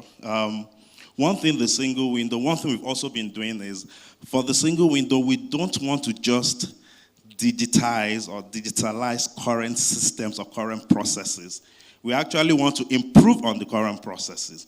And I will talk about some of the things we've been doing. Working with all the agencies. So customs, we're working with customs, we're working with SON, we're working with NEPC, we're working actually with all the key players. One of the discussions we've been having with the regulatory agencies is HS code harmonization. Today we have a lot of overlap in HS code, where you have 4 or 5 agencies demanding licenses and certificates and permits for the same HS code. So we are working with the agencies. We are also working with the World Bank to help us with some global benchmarking. How does this work in different countries, both in Africa and outside Africa? And how can we streamline that better so that we don't need 5 or 6 permits? At the same time, we want to ensure regulatory compliance, but we want to balance that with efficiency. And then one more thing I will add before Kemi takes the mic from me is we've also spent the last 3 months on what we call gap analysis and future state outlook. Like we said, we don't just want to take the current processes and just move it into the single window. We've actually sat with over 20 agencies, and we've sat with them and asked the question, okay, why do we do this? Can we do this better? Why are we doing this process? What do we need to do? We've sat with over 20 agencies to see how can we understand the inefficiencies in the processes, and how can we improve on those inefficiencies. I will give an example. One of the discussions we've had with SON and NAFDAC, and discussion that's taken over, a very interesting discussion, is how do we leverage a more robust risk management system? Custom is doing a decent job with that, but how can the other regulatory agencies use that so that we can reduce the physical examination? Today, 9 out of every 10 containers is physically examined. How can we leverage risk management systems to improve on that? And how can the regulatory agencies also do warehouse destination inspection? So if you need to do, based on the risk management output for some importers or exporters, you can do your examination at the destination of at the warehouse of the exporter of the importer instead of at the port. So there are different areas that we're looking at how to improve the process. And then the most big question, when is this going live? So we've broken this down into 2 phases. Phase 1 is going to go live in March 2026. And then phase 2 will go live in March 2027. So in the next 8 months, we will have our phase 1 go live, and hopefully we'll start seeing some of the benefits. It's going to take time. It's going to be gradual, but we are starting that journey. Thank you very much. Thank you. And so by the next Domestic Investors Summit 2026, by God's grace, you'll be alive. I'm back here to tell us. I like the accountability, yes. I take the pressure, and I take the accountability to tell us the progress we've made post-launch. How many forms have been processed on the national single window? How many companies? And have we hit the targets? There was a slide there with the target, 10 days to 1 day. Have we hit those targets? Or what is the journey? Yes, the target is a North Star, so it's going to be a glide path to that target. So there'll be a middle chart there that talks about current by this time next year. Thank you, Tola. Thank you. I know this was high pressure, but thank you. Last but not the least, Mr. Folorunsho from NEPC. What is NEPC doing to truly facilitate market access for exporters in 5 minutes? Thank you. Okay, thank you, Madam Moderator. I want to join others to really appreciate the Honorable Minister and the PAMSEC for this very important summit. Actually, it speaks to the mandate of the Council and specifically to my own responsibility as a Director of Market Access. Export activity is a wide spectrum of value chain intervention, and that is why, as a council, when we talk about market access, we're not looking at the market end alone. We're also looking at preparatory effort put in place by our SMEs before they be able to access the export market. The first thing we do is to prioritize 20 products along 5 markets and looking at 10 exporters. Those 20 products we prioritize are not just out of conjecture or done haphazardly. It is out of due diligence market requirements. We look at what those products are traded globally. We look at Nigerian market share, and we look at our competitive and competitive advantage in terms of production and processing locally. So after we've done that, we started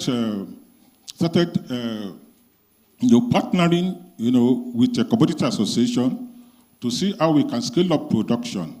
And FACAN is our very good ally in this respect, because when we talk about market, you need to have the product first, before you talk about having market for those products. And sincerely, if you look at it, of our priority products, we are producing less than our counterparts in the West Africa or African continent. For example, like cocoa, Ghana is doing about 2.4 million metric tons. Cote d'Ivoire is doing about 1.1, and Nigeria is doing about 700 metric tons. So there is need for us to scale up production in that area, and that's why we are partnering with the Commodities Association. And when I said export activity is a wide spectrum of value chain EUs, another thing we are doing is to ensure that those products that go out, they meet necessary certification. Apart from the mandatory certification that is given by NAFDAC, SON, we also look at the non-mandatory ones that guarantee market premium for whatever products that go outside the shores of Nigeria. We look at HACCP, that's as an analysis a critical control point. We look at ISO, we look at halal, we look at FDA, among others. Apart from those certifications also, we also ensure that we also bring up the capacity of exporters in terms of post-harvest practices.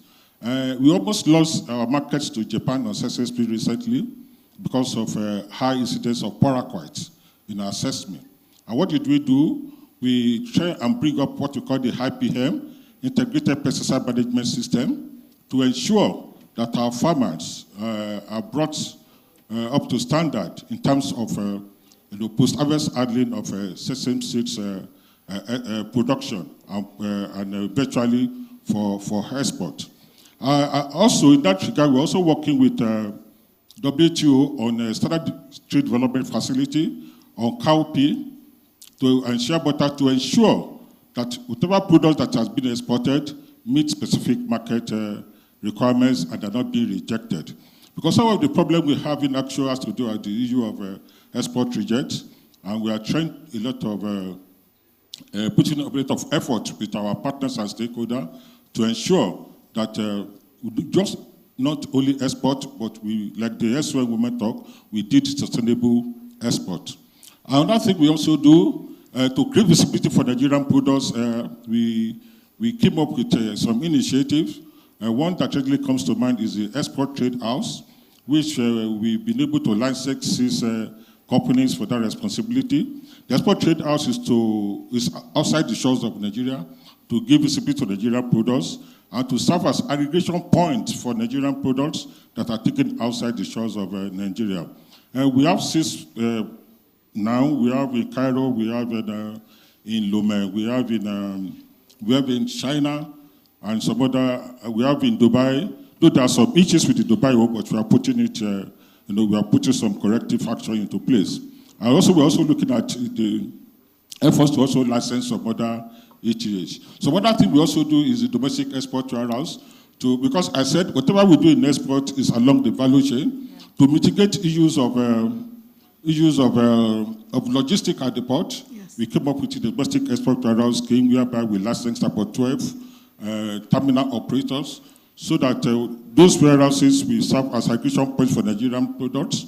And there we have the regulatory agencies, we have the FPIS, we have the NAQS, we have customs, and other agencies that are very, very important for product certification and standards regulation. Thank you. I think you are looking at... Where can we find you? And then how do you address people who are not doing agricultural exports? Does NEPC also support non-agric exports? Because I think a lot of the examples have been... When we do classification of export, we have agro, processed, manufacture, and services. And let me tell you, AFCFTA market, last year, 2024, we exported to 39 African countries, and they are majorly 85% of the products are manufactured products. Super. Manufactured products. And now when I talk about certifications like halal, HACCP, they are for manufacture or processed products and not for agro. Thank you. Thank you very much. Please give our institutions a big round of applause. Thank you for the time. It's very exciting to hear all the things that are happening, from Bodogu to all the discounts that Sun is doing, and the Sun Library, as well as the work that NEPC is doing, and of course, the National Single Window. We have moved from just talking about challenges to the solutions, and it's very exciting to see that all the institutions are all hands on deck to make sure that this happens. On this note, we'd like to close the Access to Markets session. Thank you very much to our private sector and public sector panelists for their insights and exciting announcements that we have things to look forward to. And we will be back next year to ask you again, how far? Are we going to be ready for that conversation next year? Awesome. We'll keep you accountable, and we know that with your support, we will achieve all the aspirations and ambitions that we have for Nigerian exports. On this note, please give them a big round of applause as we wrap up this session and invite the Honorable Minister and other VIPs for a final photo op. And of course, our compare Nancy is coming up to take over.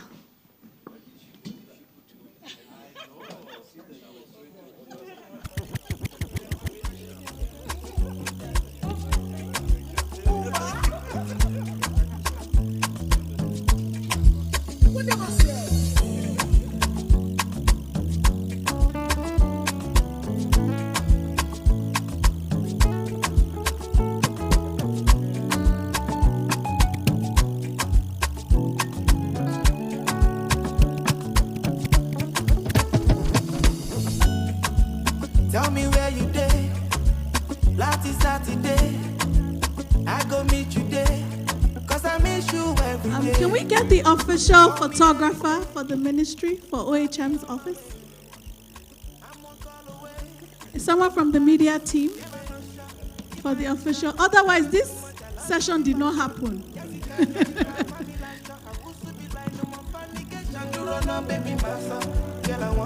I say now you, only you, I want the sanction. Yeah, I'm all yakba for my catalog. When I only you, where I want for my mansion. Girl, I'm not here to the confuse you. Girl, I'm only here to the convince you. Let I love and I need and I miss you. Me, I love your body and your melodies.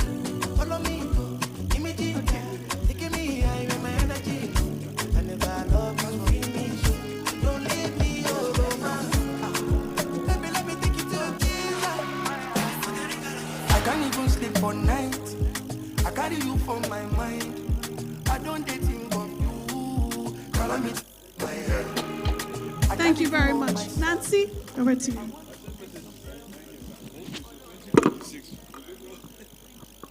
Please, another warm round of applause for Miss Kemi. Yes, Onabanjo. Please, a round of applause for her. Thank you very much, Kemi. Thank you.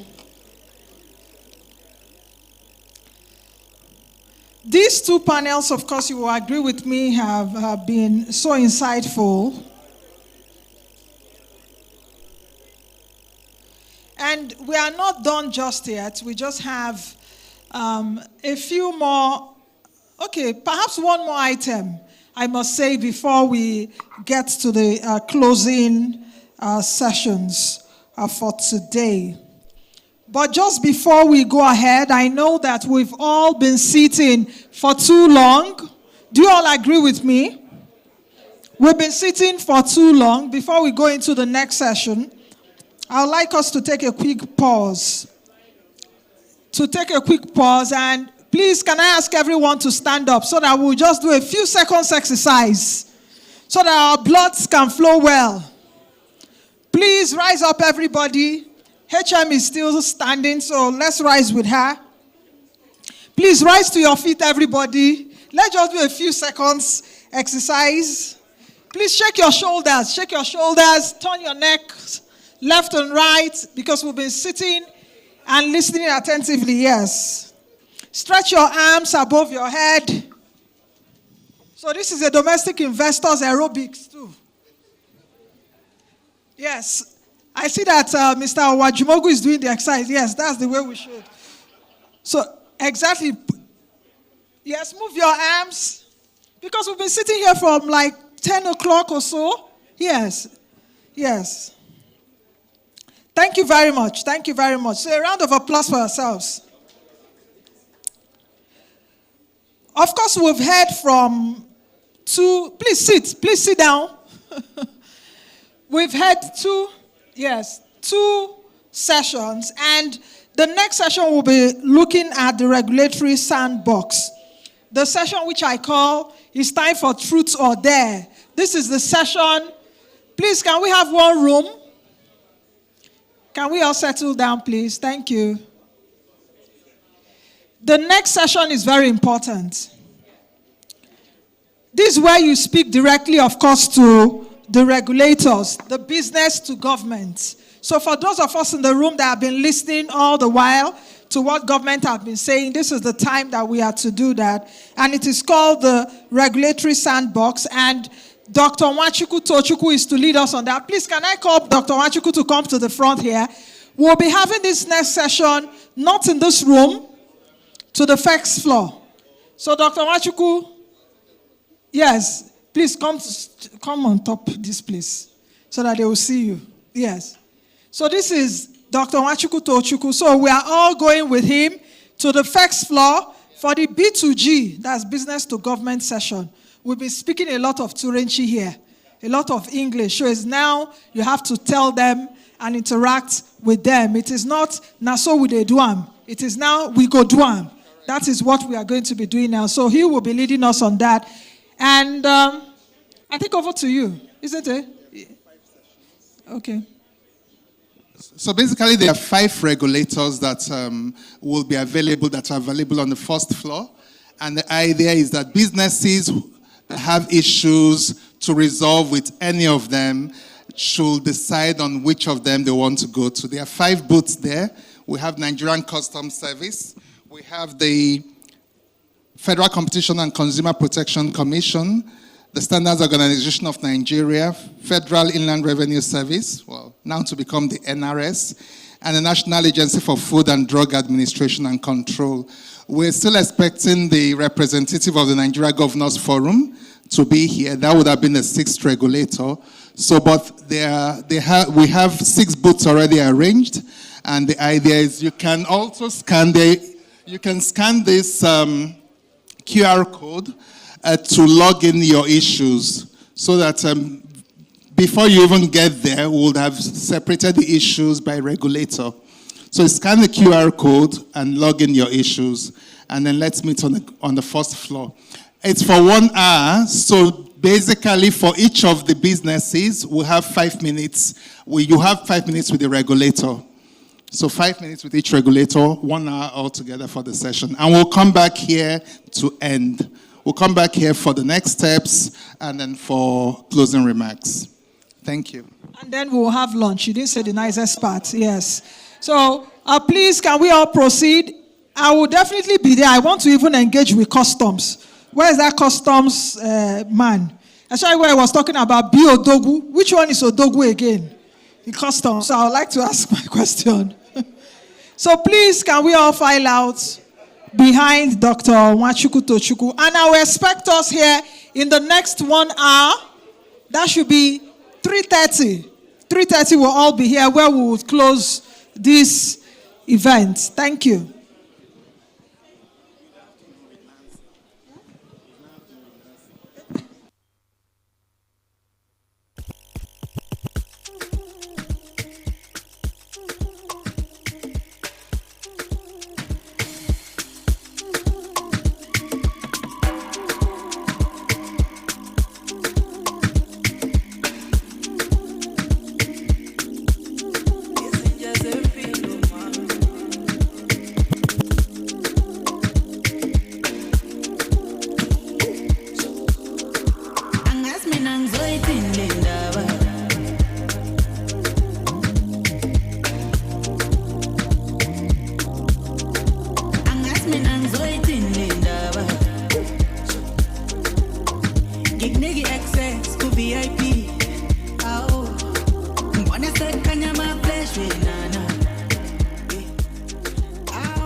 and I don't wanna know, I don't want no story.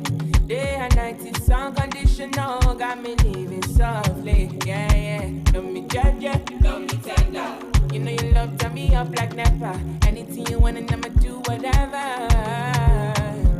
Because I love and I love and I love and I love you only. Yeah, yeah. Because I need and I need and I need and I need you more. Yeah, you know I run and I run and I run and I run. Fly in the sky and night. Hold me in your arms and your love and your life. I'm on your wave right now.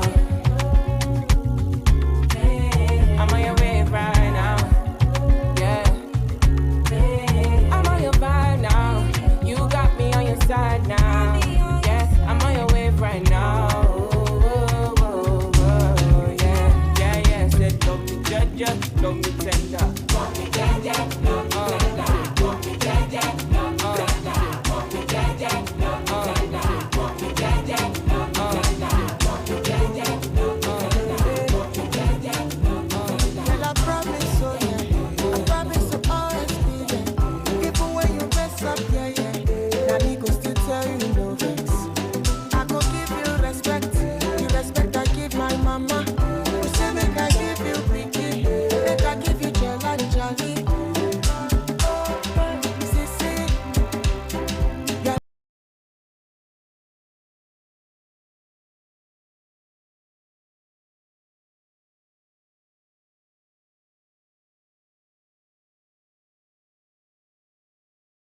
I wanna be in your life until the night is over.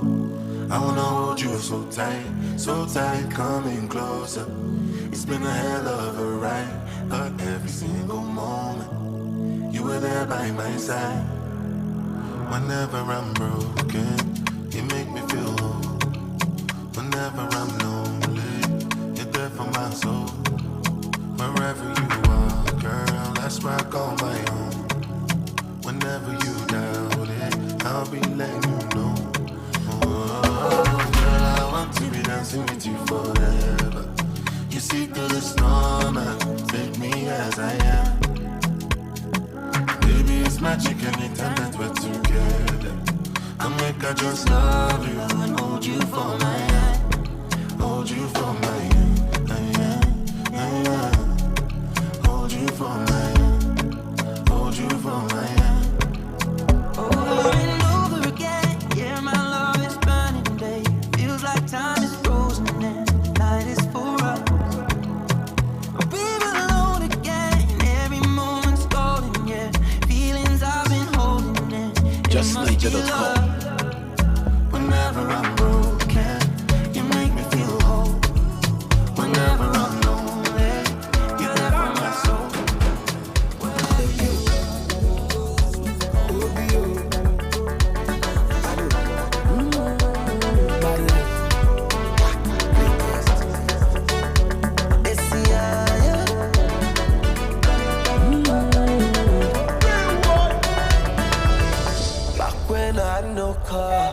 You still be riding for me. Back when I had no rubber, you still be spending feelings. Back when I had no boss, you still be standing with me. Back when I had nobody, I had you. If you like, show me what you really feel inside. Let me kiss you on your lips. If you like, we can go beside.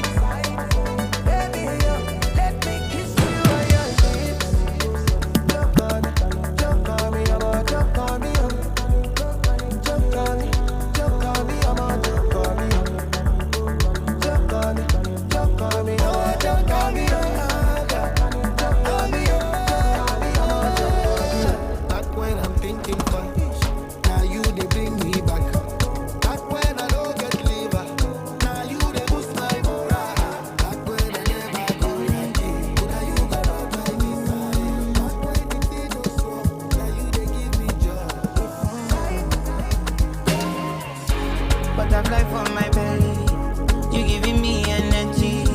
I don't lose my composure, got me losing control. Giving me more than I need. Everything where you carry for body, even if what I carry me, baby. No fit to revise you my oreke, my reading, my blues, my activity, your reading from Monday to Sunday. Say you be my goal, I see you and everything I go do for my baby. My reading, my blues, my activity, your reading from Monday to Sunday. Say you be my goal, yeah, and everything I go do for my baby. My trigger, my muse, everything my baby. My reading, my blues, so many things you did do, nobody do me like you do. My trigger, my muse, everything my baby. My reading, my blues, so many things you did. I like the way you dang the post for the emula, but she been cool.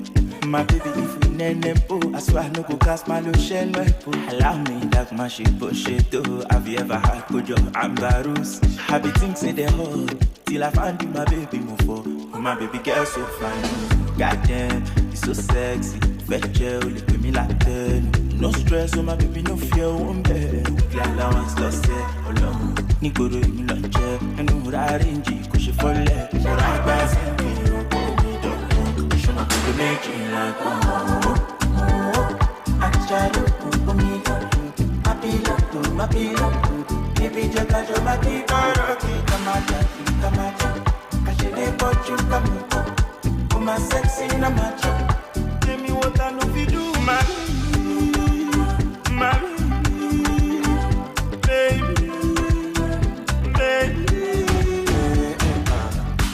baby. I love it for my day. Everybody know reach my day. I be dog boy, we no get feelings. But for your sake, I don't change my now you be all I know. You be the sativa for my boy. You give me joy, I don't feel alone. You be my dream, I am chasing you. Goddamn, so sexy. Slim waist, petite body. And if you don't know, but no fear, I don't go stop to love you, my baby. Goddamn, so sexy. Fat gel, you put me like that. No stress, oh my baby, no fear, one bed. Nigga, I was so alone. Nico,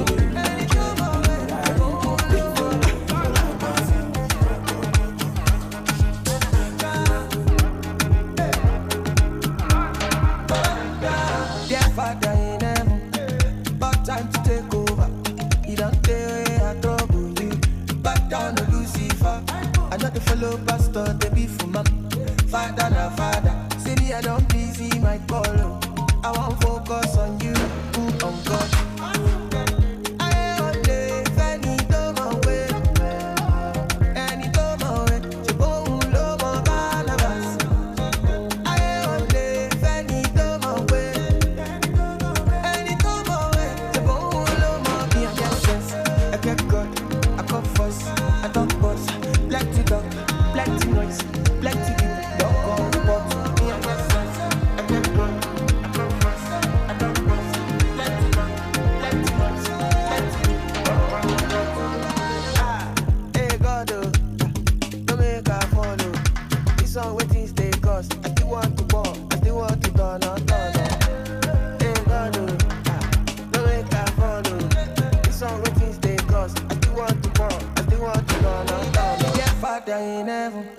Sometimes I catch your blessing.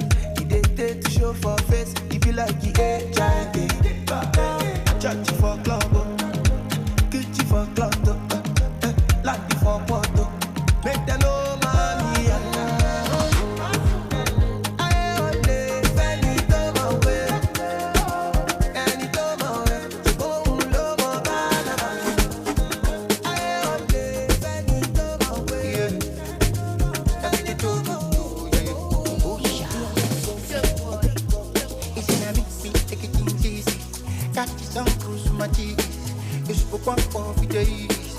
Come on for the body, know the breathe. Put on your shoe, make it stand at this. All your sorrow, make it dance them free.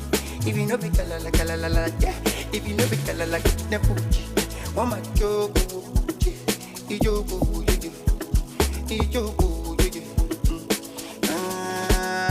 what you want, my jojo, ijogo, when you my jogo, and if you know be kala la, get them Fuji.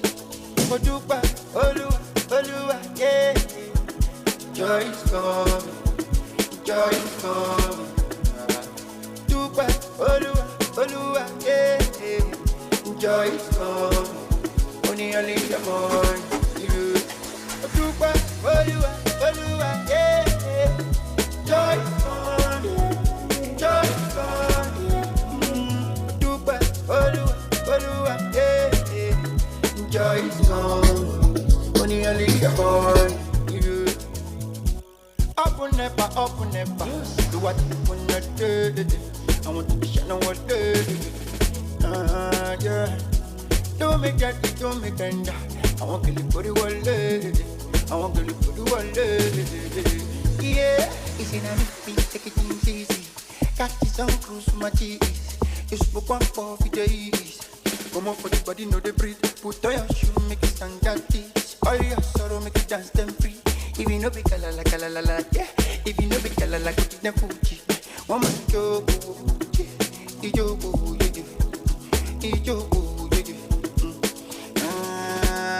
what you want, my jojo, ijogo, when you my jogo, and if you know be kala la, get them Fuji. What you buy, Oluwa, yeah. Joy is coming, joy is coming. Dupa, Oluwa, yeah. Joy is coming, only a little boy. Dupa, Oluwa, yeah.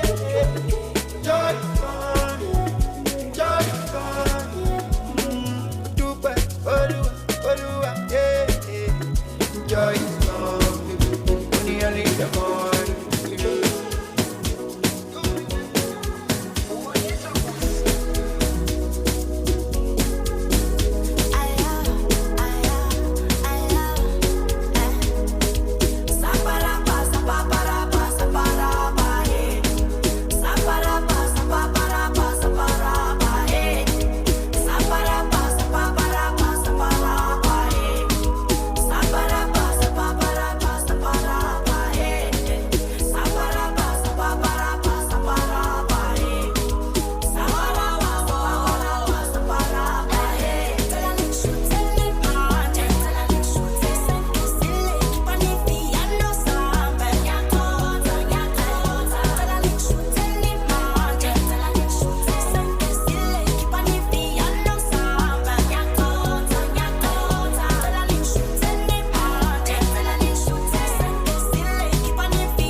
go shout, shama shinama.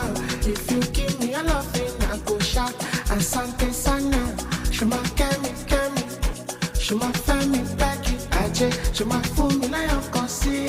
If I touch your body, shama kemi kemi, shama femi baby, aje, shama fumi jacket, bitch your mommy, I use up my money.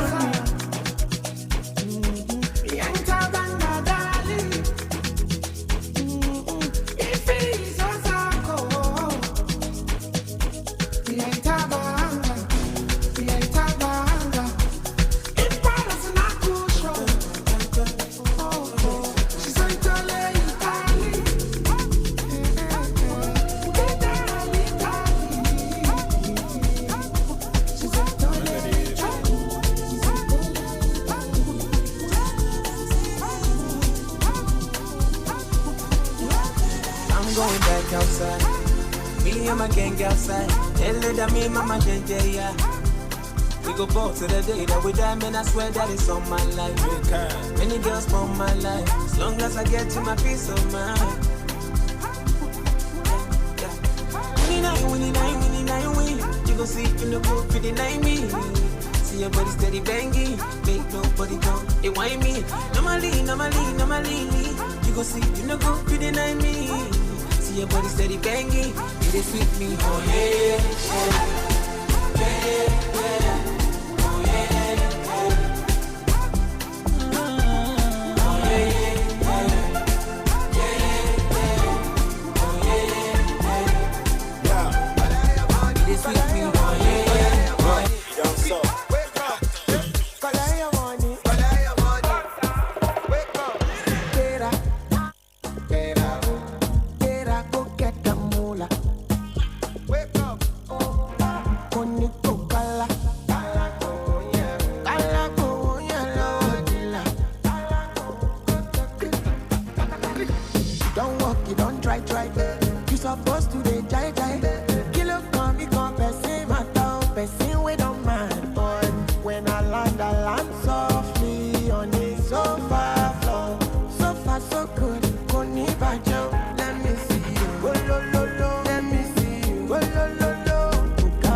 carry love for head too long. But now I want to move on. This your feeling so strong. If I fall again, I go look so dumb. I know I look so dumb. So I'll never, never fall again. No catching feelings, I did my day, they save energy. Feelings I feel cool, you feel use my love, manipulate me. Don't give it to me, loving no get no meaning to me. Your love is sudden, I'm feeling for your love. I feel one kind way. Oh, your love it, they make me feel one kind way. It's so amazing, you got me feeling different. I just can't stop it, I know going run away. Girl, now your love, they make me feel different. Run, run, run, run. I've been running all along, but she no one do this alone. Oh, oh, all alone. Yeah, she calling my phone. Tell me say she gave my zone. Say she want some attention, quality attention. No catching feelings, I did my day, they save energy. Feelings I feel cool, you feel use my love, manipulate me. Don't give it to me, nothing no get no meaning to me. Your love is sudden, I'm feeling for your love, I feel one kind way. Oh, your love it, they make me feel one kind way. It's so amazing, you got me feeling different. I just can't stop it, I know don't run away. Girl, now your love, they make me feel different.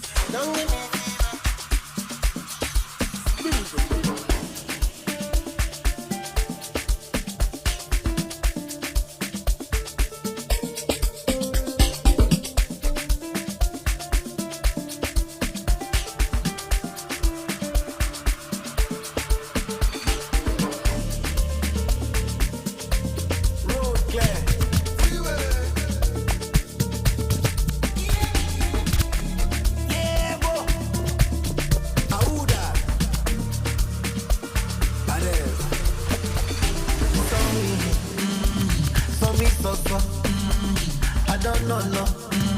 Make them they turn up. They don't see me coming. Are you ready for me? Energy like cocaine. Cream they latte like cream. When I do I see me enter, then I go bring you to enter my love.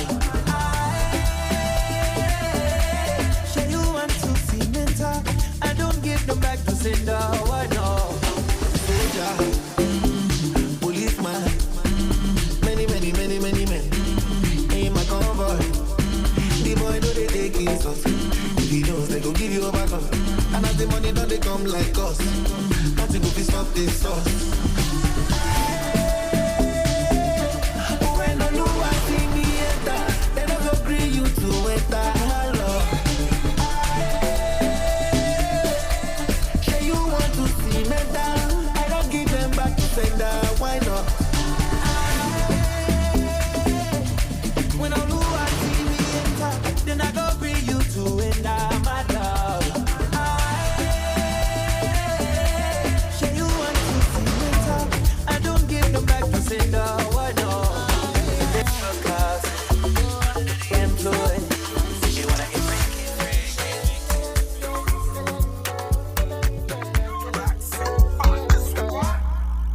I'm losing focus. I'm feeling so lost. Them other girls jealous, cause you suit me past the looks. Show me your true color. That's my color. Them other girls jealous, cause you suit me past the looks. Oh, my yellow pepe, your body check. You don't make me mess. I lose my sense. My yellow pepe, your body check. You don't make me mess. Girl, I wanna give you better. All right, my girl. All right, my. Oh, all right, my. Girl, I wanna give you better. You don't make me miserable. I'm miserable. Body causing wahala from Accra to Botswana. Buy you down Sagabana. This one no be a jala. Finish up all of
much, too clean, young taller. Aye, don't foster. Serious and daughter. A big time player. Crib too big and ganja. I went flexer. Yeah, Tina said gym. Yeah, too hot like a heater. My neck done froze like winter. Don't bet it on liquor. Yeah, Shay's torn big picture. MJ on the sheet, thriller. Funny vibes every night. Enter, none talagata. Costa, yeah, I can style like Fokker. Pull up in a beam. Too much, too clean and taller. Aye, don't foster. Serious and daughter. Yeah, a big time player.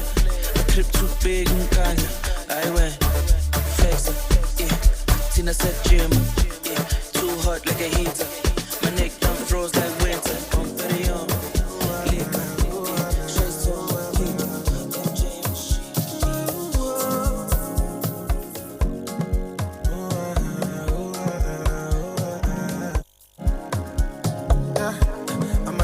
In life, if you understand me or not, misunderstand me or not, me, I'm okay. I'm okay. And if you think I'm wrong or not, long as it's what I want, me, I'm okay. I'm okay. Cause who are you to judge me like say you be holy past? I did love my life, get my peace of mind, better try survive. We all be sinners, my body, nobody holy past. And my happiness comes first. I never come life to stress. Yeah. I be like Terminator. I dey deliver. I pass the doctor. I be like Terminator. I dey deliver. I pass the doctor. I be like Terminator. I dey deliver. I pass the doctor.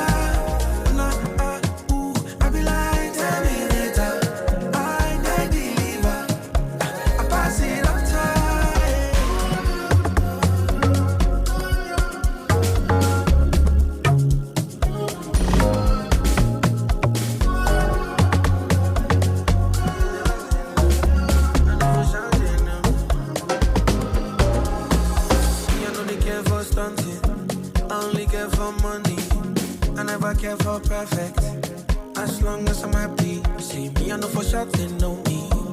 Young boy, but I know G. 6 years, no be small thing. And since I entered the game, fatality.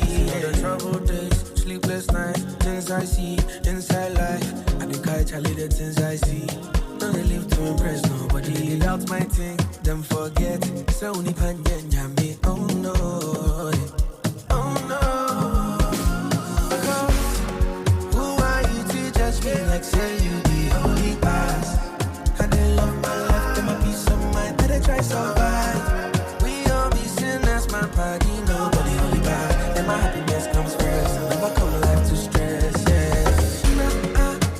I be like Terminator. I dey deliver. I pass the doctor. I be like Terminator. I dey deliver. I pass the doctor. I enter from my putra go kwakwalata. Wani mota kasu face ya wanta. I know fit fast and me feel I don't pass my power. I roll up and shower my body for kwakwalata. I enter from my putra go kwakwalata. Wani mota kasu face ya wanta. I know fit fast, I don't fit do pass my power. I roll up a shawarma. I dey for kwakwalata. For Olana, on God, you let me ask God. I live flaming, with your mashami, you may know we are jamming. Wahabi, I look, Mukadamu Vado, and you see, you look over there. Would you marry be a manager? Love this song, tomorrow shot. Love you is a crime. Baby, don't you waste my time. That's my pussy.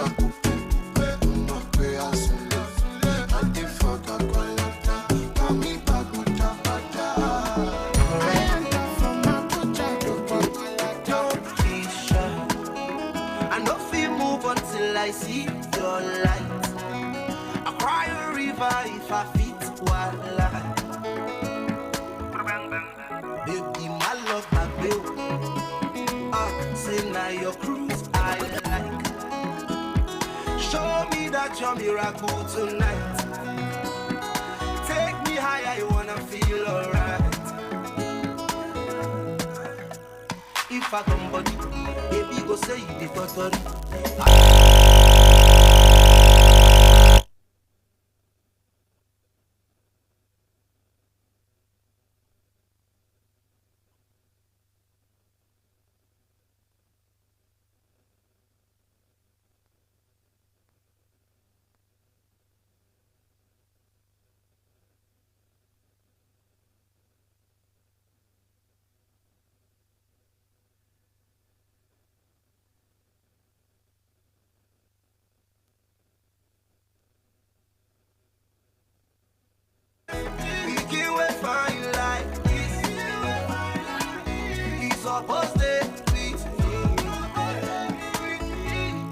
I promise to kiss you before you wake up.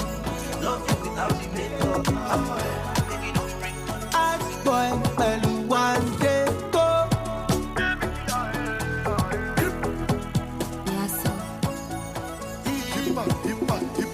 10 seconds I do pass.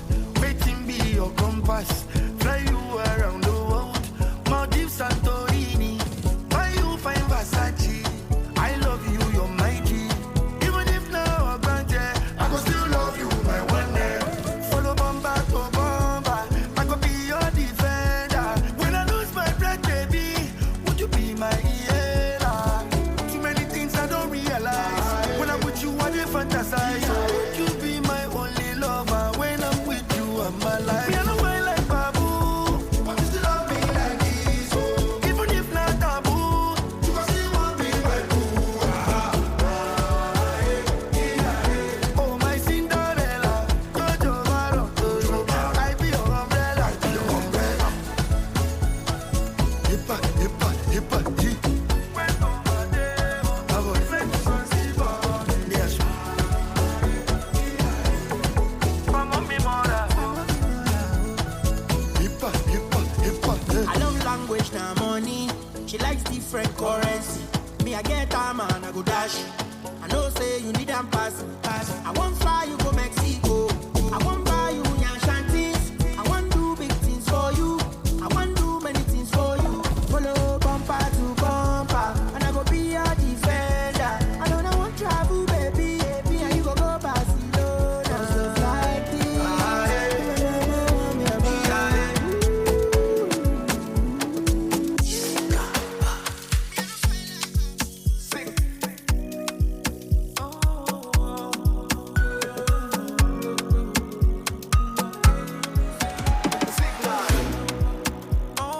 If I ever hurt you, girl, I'm sorry. Oh, my baby, no go leave me for lose a day. My Annabella say now only you dey turn me on. But I know send carry my money, make we go find it. Baby, waiting so cool. Touch my wicked point, oh. Make them throw me punch. Say me, I go take it so oh. Leave them, make them talk, oh. Make them talk rumors, so make them throw me punch. Say me, I go take it so baby, make you no do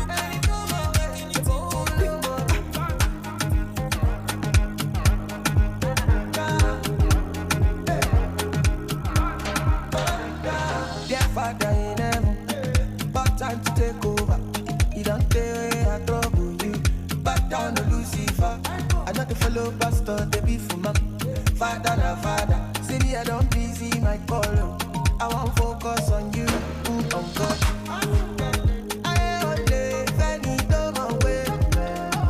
Any my way. You won't love my Barnabas. I only any my way. Any my way. You won't love my me. I get sense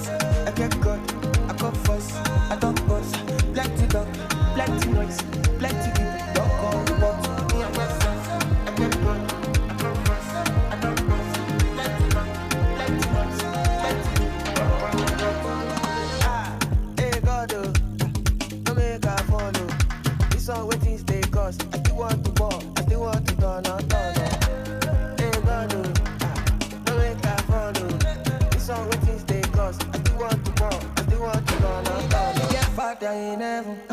Sometimes I got your blessing. It dey take to show for face. If you like the HIV, church for club, kitchen for club, land for photo. Make them know mommy Allah.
If you understand me or not, misunderstand me or not, me, I'm okay.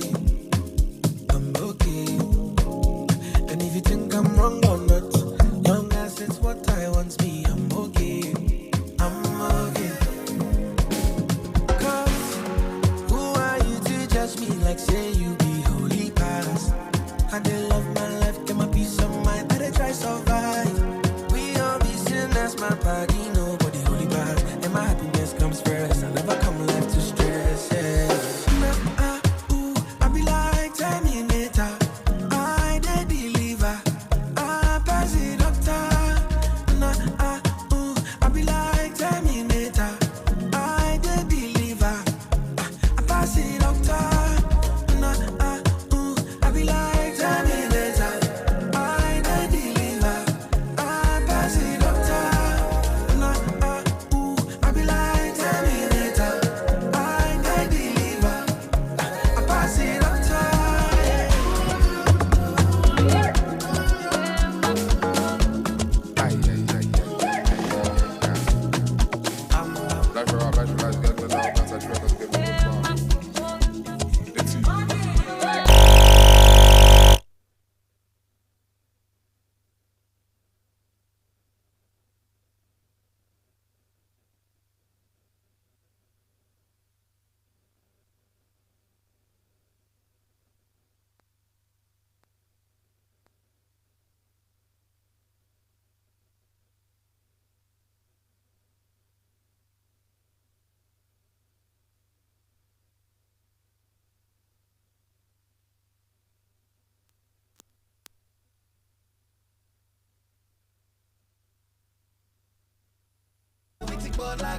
Girl, I know something that you do not know. Whether na traffic I be go slow. Baby, I promise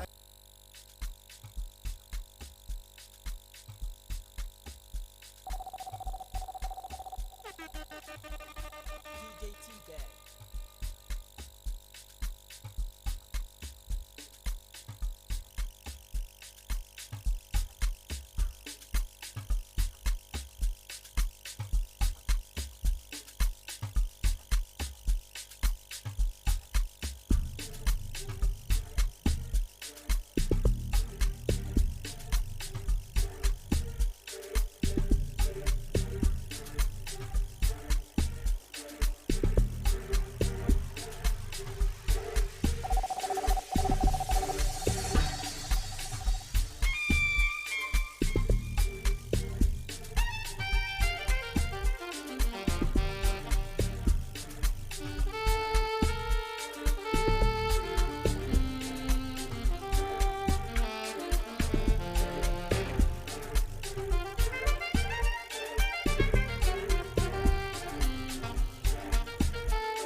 Welcome back, distinguished ladies and gentlemen, at least for those of us in the room.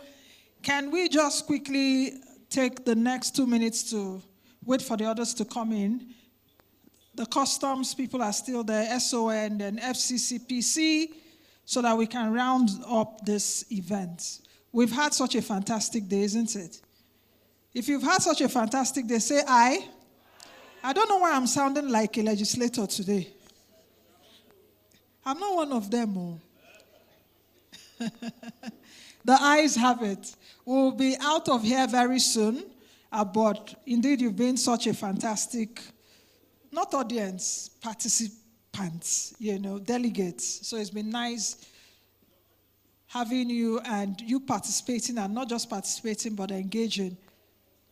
Please, can we get the others quickly into the hall?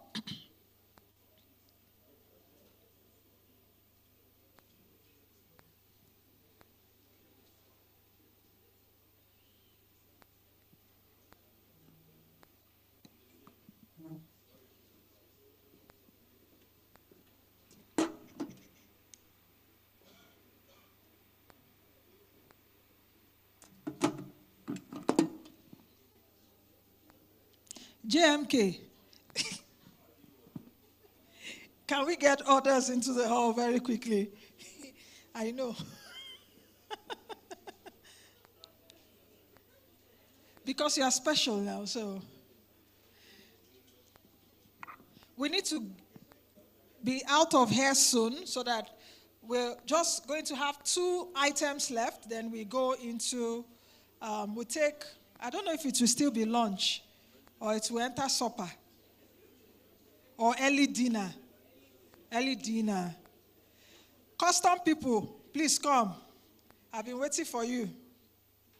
You know, I said earlier on when we're going for the regulatory sandbox that I'll be engaging with the customs. Not that I'm an importer, I don't import anything. Especially when they did mention the Bodogu.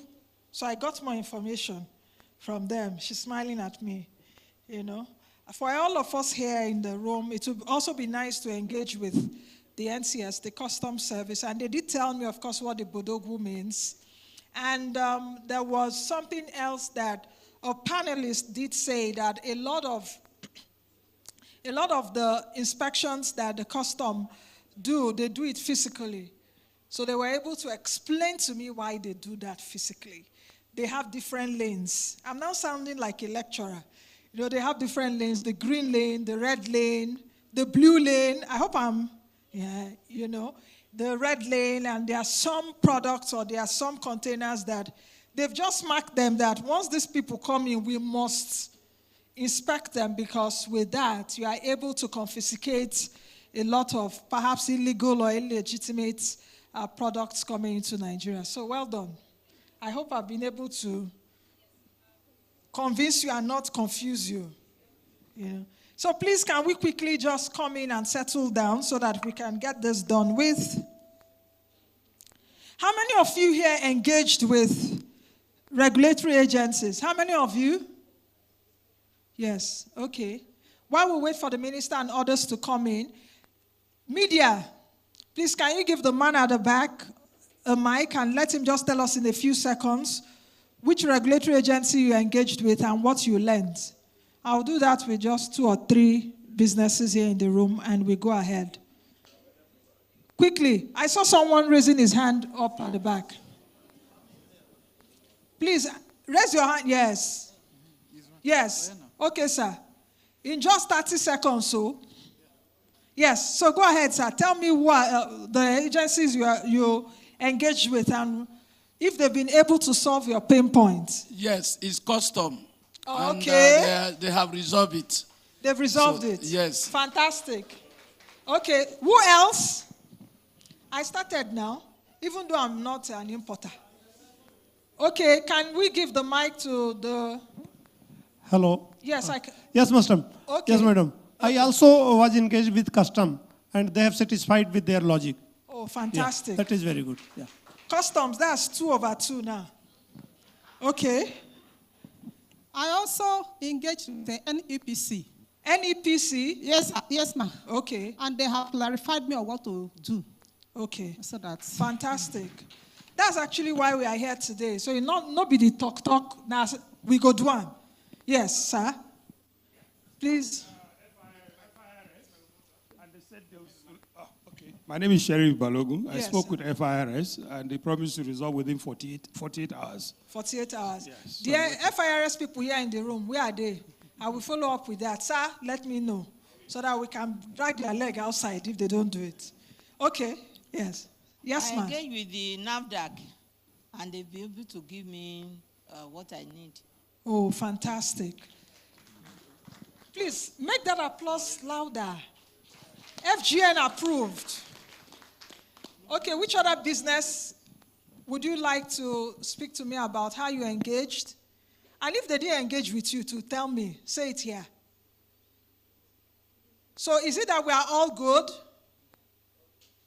Okay, I can see a hand over there.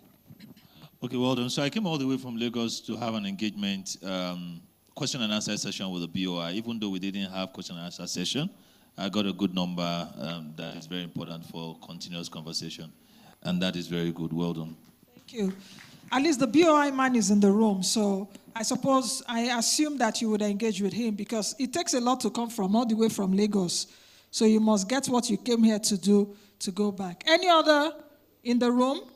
So we're good. Honorable Minister, while you were out, what I tried to do was to, get from the audience and from the delegates how much engagement went on in the room and if indeed their pain points were, answered to. And a sizable number in the room have said yes, and that there will be follow-ups. And most importantly, like we mentioned before we went upstairs, the regulatory sandbox is an avenue whereby we're able to talk to each other, business to government.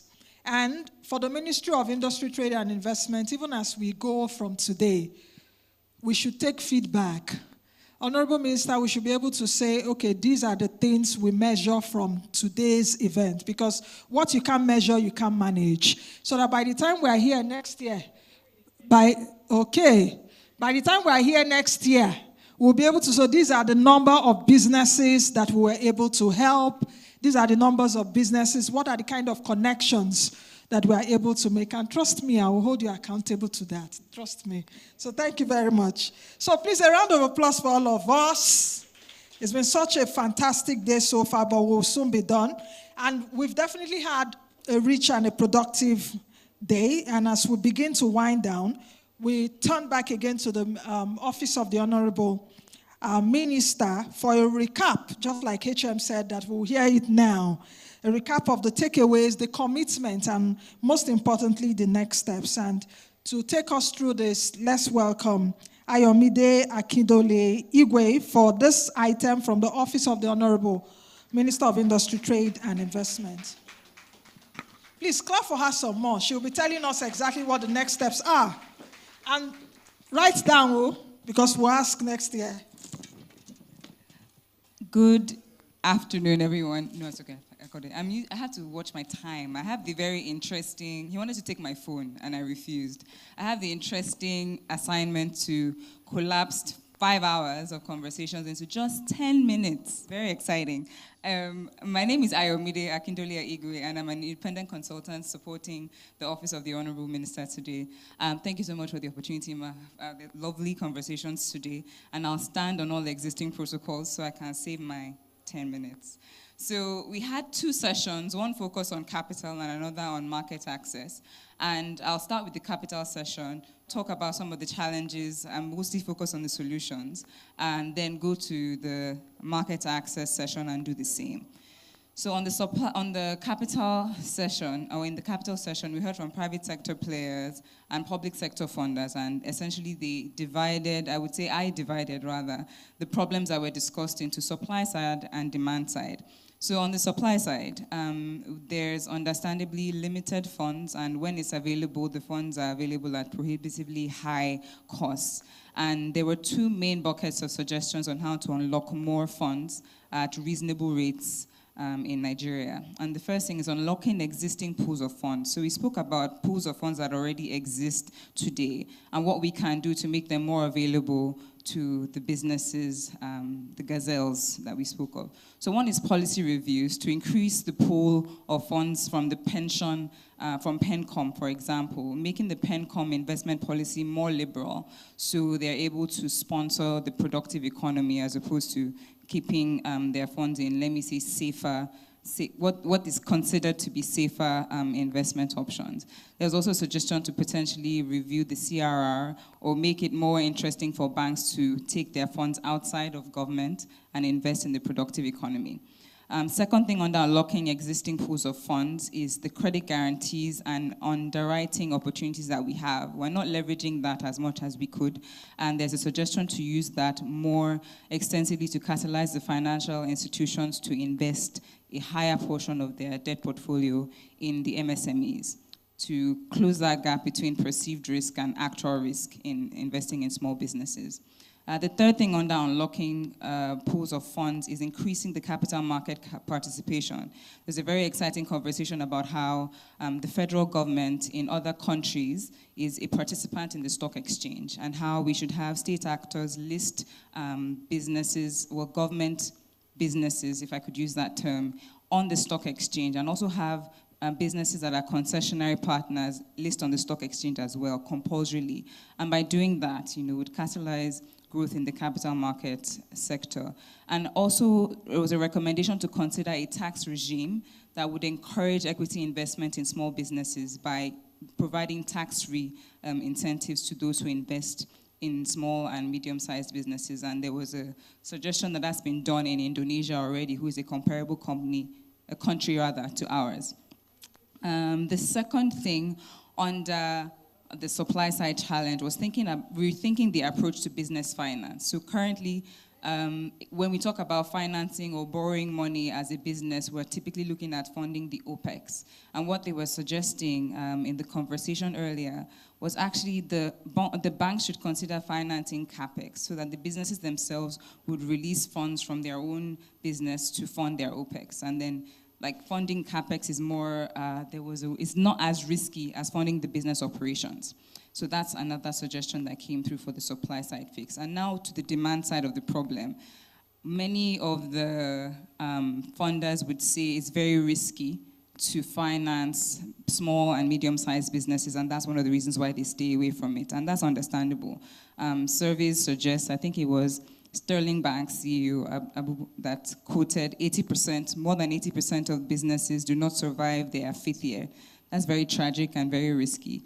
So some of the recommendations from the room to remedy the situation were the rather obvious one, which is capacity building, but there were examples of case studies with the Cascador and Sterling Bank example of how boot camps, mentorship example, for instance, have actually really increased the capacity of small businesses and made them less risky investment opportunities.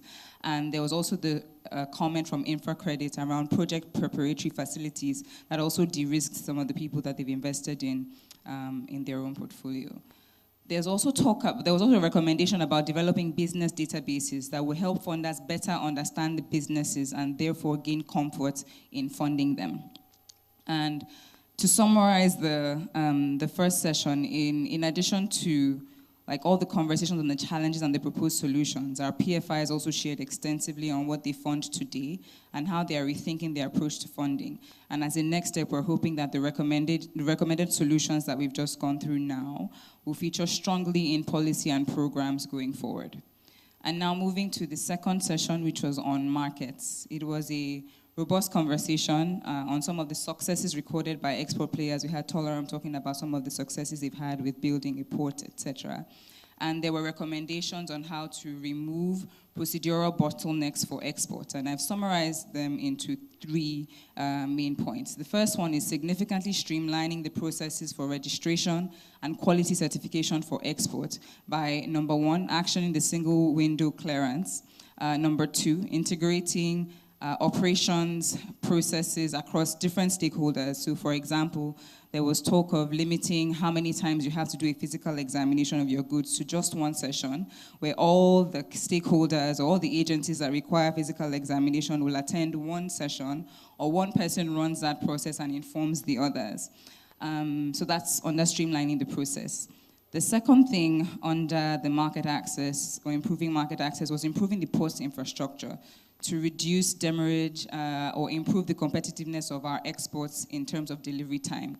There were 2 case studies. One of them in particular was telling us how a Nigerian business was not competitive globally because of how much time it took to get their goods abroad.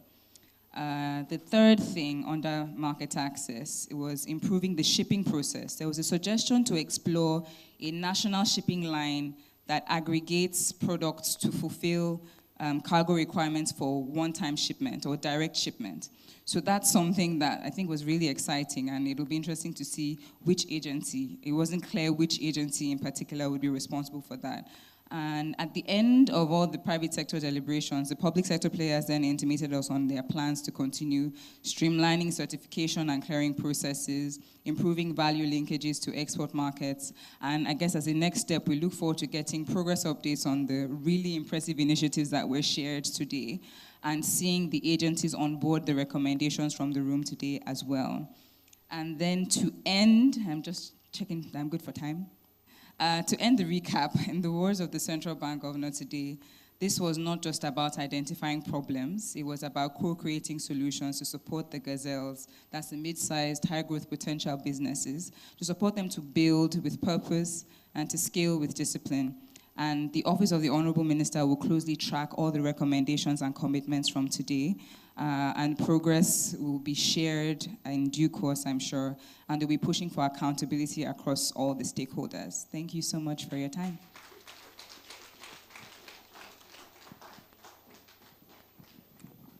Please, another round of applause for her. She just succinctly did tell us what the next steps are, the recap, of course, the takeaways, and most importantly, the commitments that we've gotten from this domestic investors summit. Please, another round of applause for ourselves. I'm also putting myself inside. Let's clap for ourselves. You know, not just being the inaugural one, but I'm hoping and I know that even the next one will be better and even greater than this. So let's give another round of applause for ourselves. But of course, that's not the vote of thanks, because the next item now is the vote of thanks, and the person I'll be calling will come up and say all the thank yous necessary. Closing appreciation. Please welcome Mrs. Gertrude Orji, Director of Investment Promotion at the Ministry. Please welcome, yes, very demure. She's walking majestically, and to tell us thank you. Thank you, ma.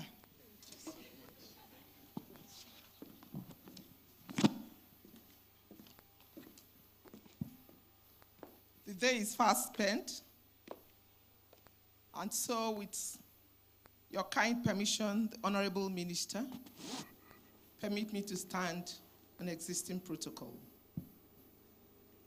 I'm highly honored this evening to stand before you to deliver the vote of thanks on behalf of Federal Ministry of Industry, Trade, and Investment.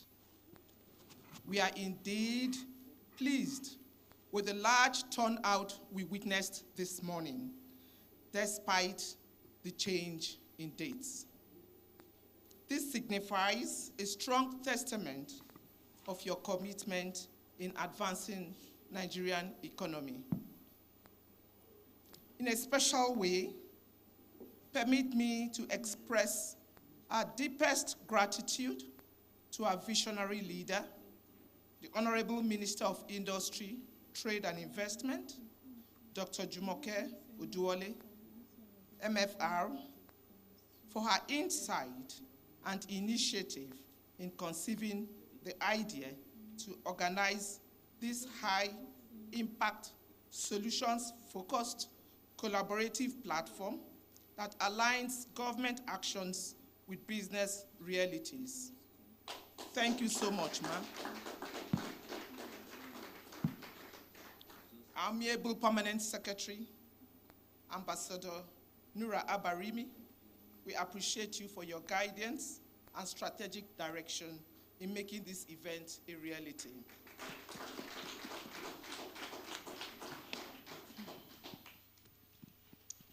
The Special Advisor to Mr. President on Trade and Investment, Mr. John Owajumogu, we are most grateful for your time and your presence throughout this event. Distinguished ladies and gentlemen, today has been nothing short of enriching conversations, from thought-provoking panel discussions to forward-thinking presentations. We have all benefited from the wealth of ideas, insights, and shared experiences, particularly on monetary and fiscal policies. A special thanks goes to the Governor of the Central Bank of Nigeria, who was ably represented by the Director, Risk Management Department, the Executive Chairman of Nigerian Revenue Services, Dr. Zach Adedeji.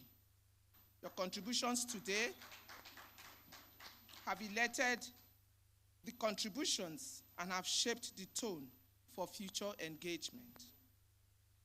To our esteemed panelists from private and public sectors and the moderators who facilitated the focus group sessions on access to market and access to capital, we are indeed grateful for your contributions, which did not only shed light on the real issues faced by our enterprises, but have also provided pathways for clear, practical, and implementable solutions.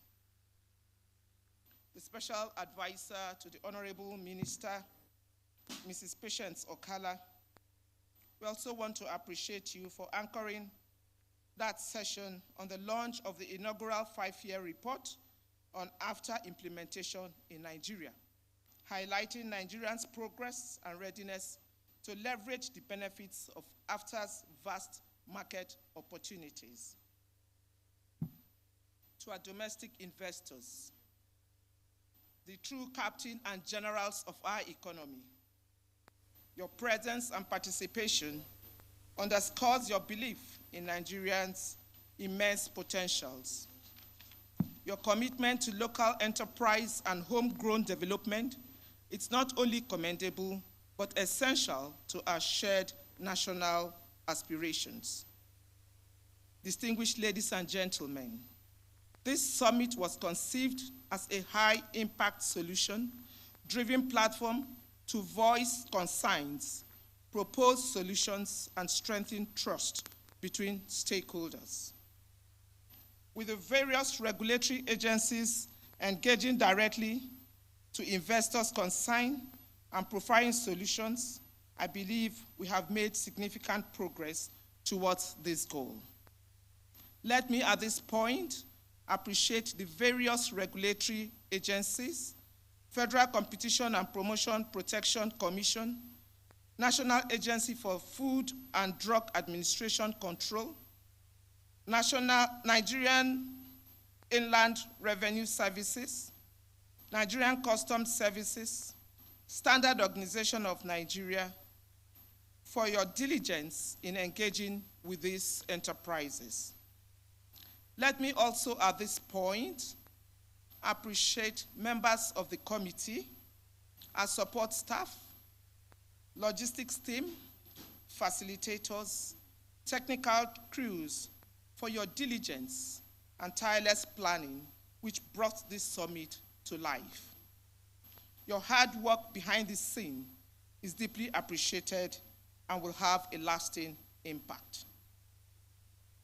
Members of the crew, and of course, our MC, Mrs. Nancy, who since morning have anchored this program, we are grateful for your services, and your dedication will not go unnoticed. To all our stakeholders and participants, particularly those I'm unable to mention for want of time, we want to sincerely appreciate your insights, your energy, and your enthusiasm. Your voices have all been heard, and your partnership is valued. The last but not the least, we want to appreciate Afrexim Bank for graciously providing the venue and the beautiful ambience we all witnessed today, creating a perfect setting for the summit deliberations. As we draw close to this summit, let me reassure you that the Federal Ministry of Industry, Trade and Investment remains resolute in its mandate in creating enabling environment for industries and enterprises to strive. This conversation, I believe, have laid the groundwork for sustainable reforms and the institutionalization of a free path loop that will inform future policy making. Distinguished ladies and gentlemen, we look forward to continued collaboration and, most importantly, to reconvene this time next year to celebrate measurable progress and impactful results. Thank you once again for your presence, your contributions, and your unwavering commitment to Nigerians' future. May God bless us all, and may God bless our country. Thank you.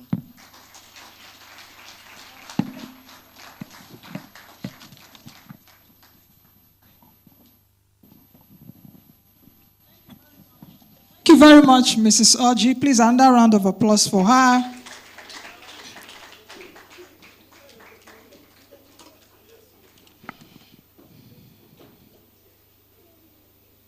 In fact, that was a warm and well-deserved hug, after a day's job.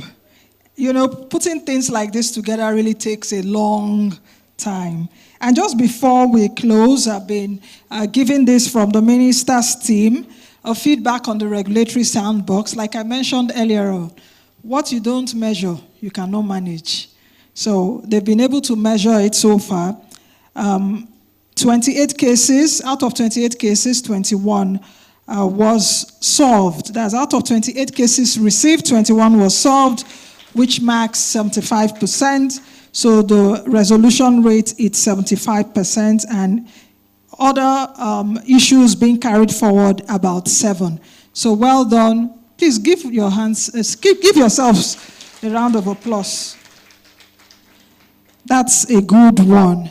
75% in every exam is A, is A. But I don't know if they are doing A+ now or whatever it is, but let's try as much as possible to reach for 90, 95%, and if possible, 100%. Have we all had a fantastic time today? Have we all had a very educative, informative time today? So that's it, ladies and gentlemen. Of course, Your Excellencies, Honorable Minister of Industry, Trade and Investment, Dr. Jumoke Oduorole, MFR, thank you very much for doing this with you today.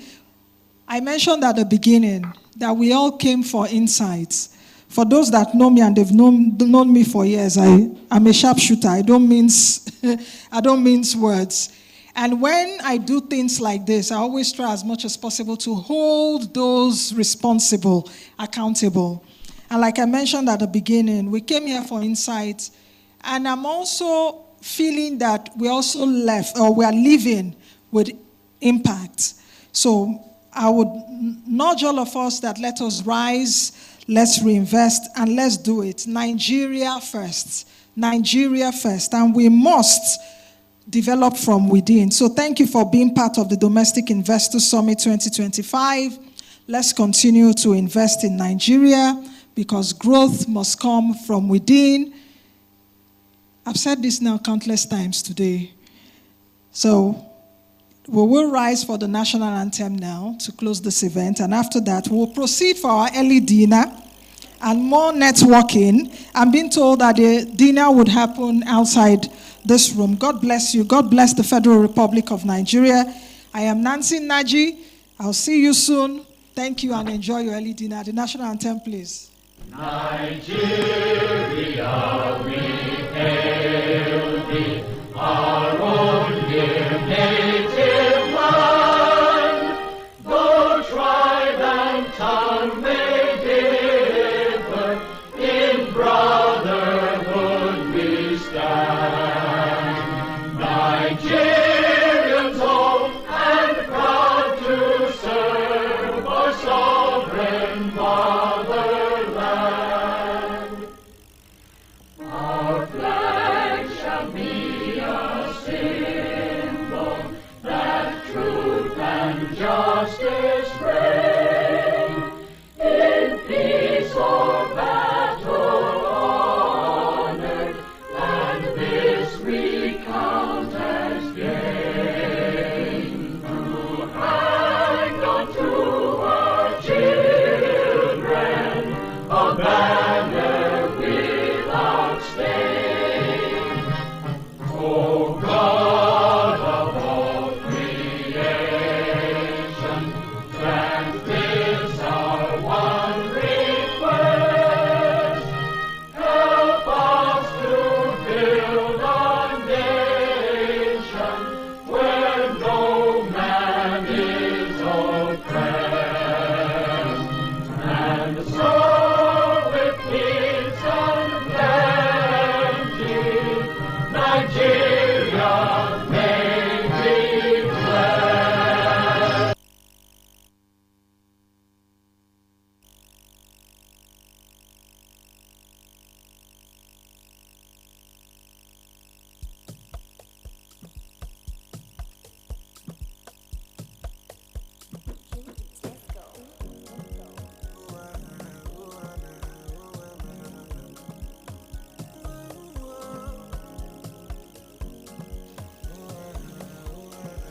All right, this dinner is just for the VVIPs. I've been told that other people have had lunch earlier on, so it's just the Honorable Minister and her team, yes. Hey.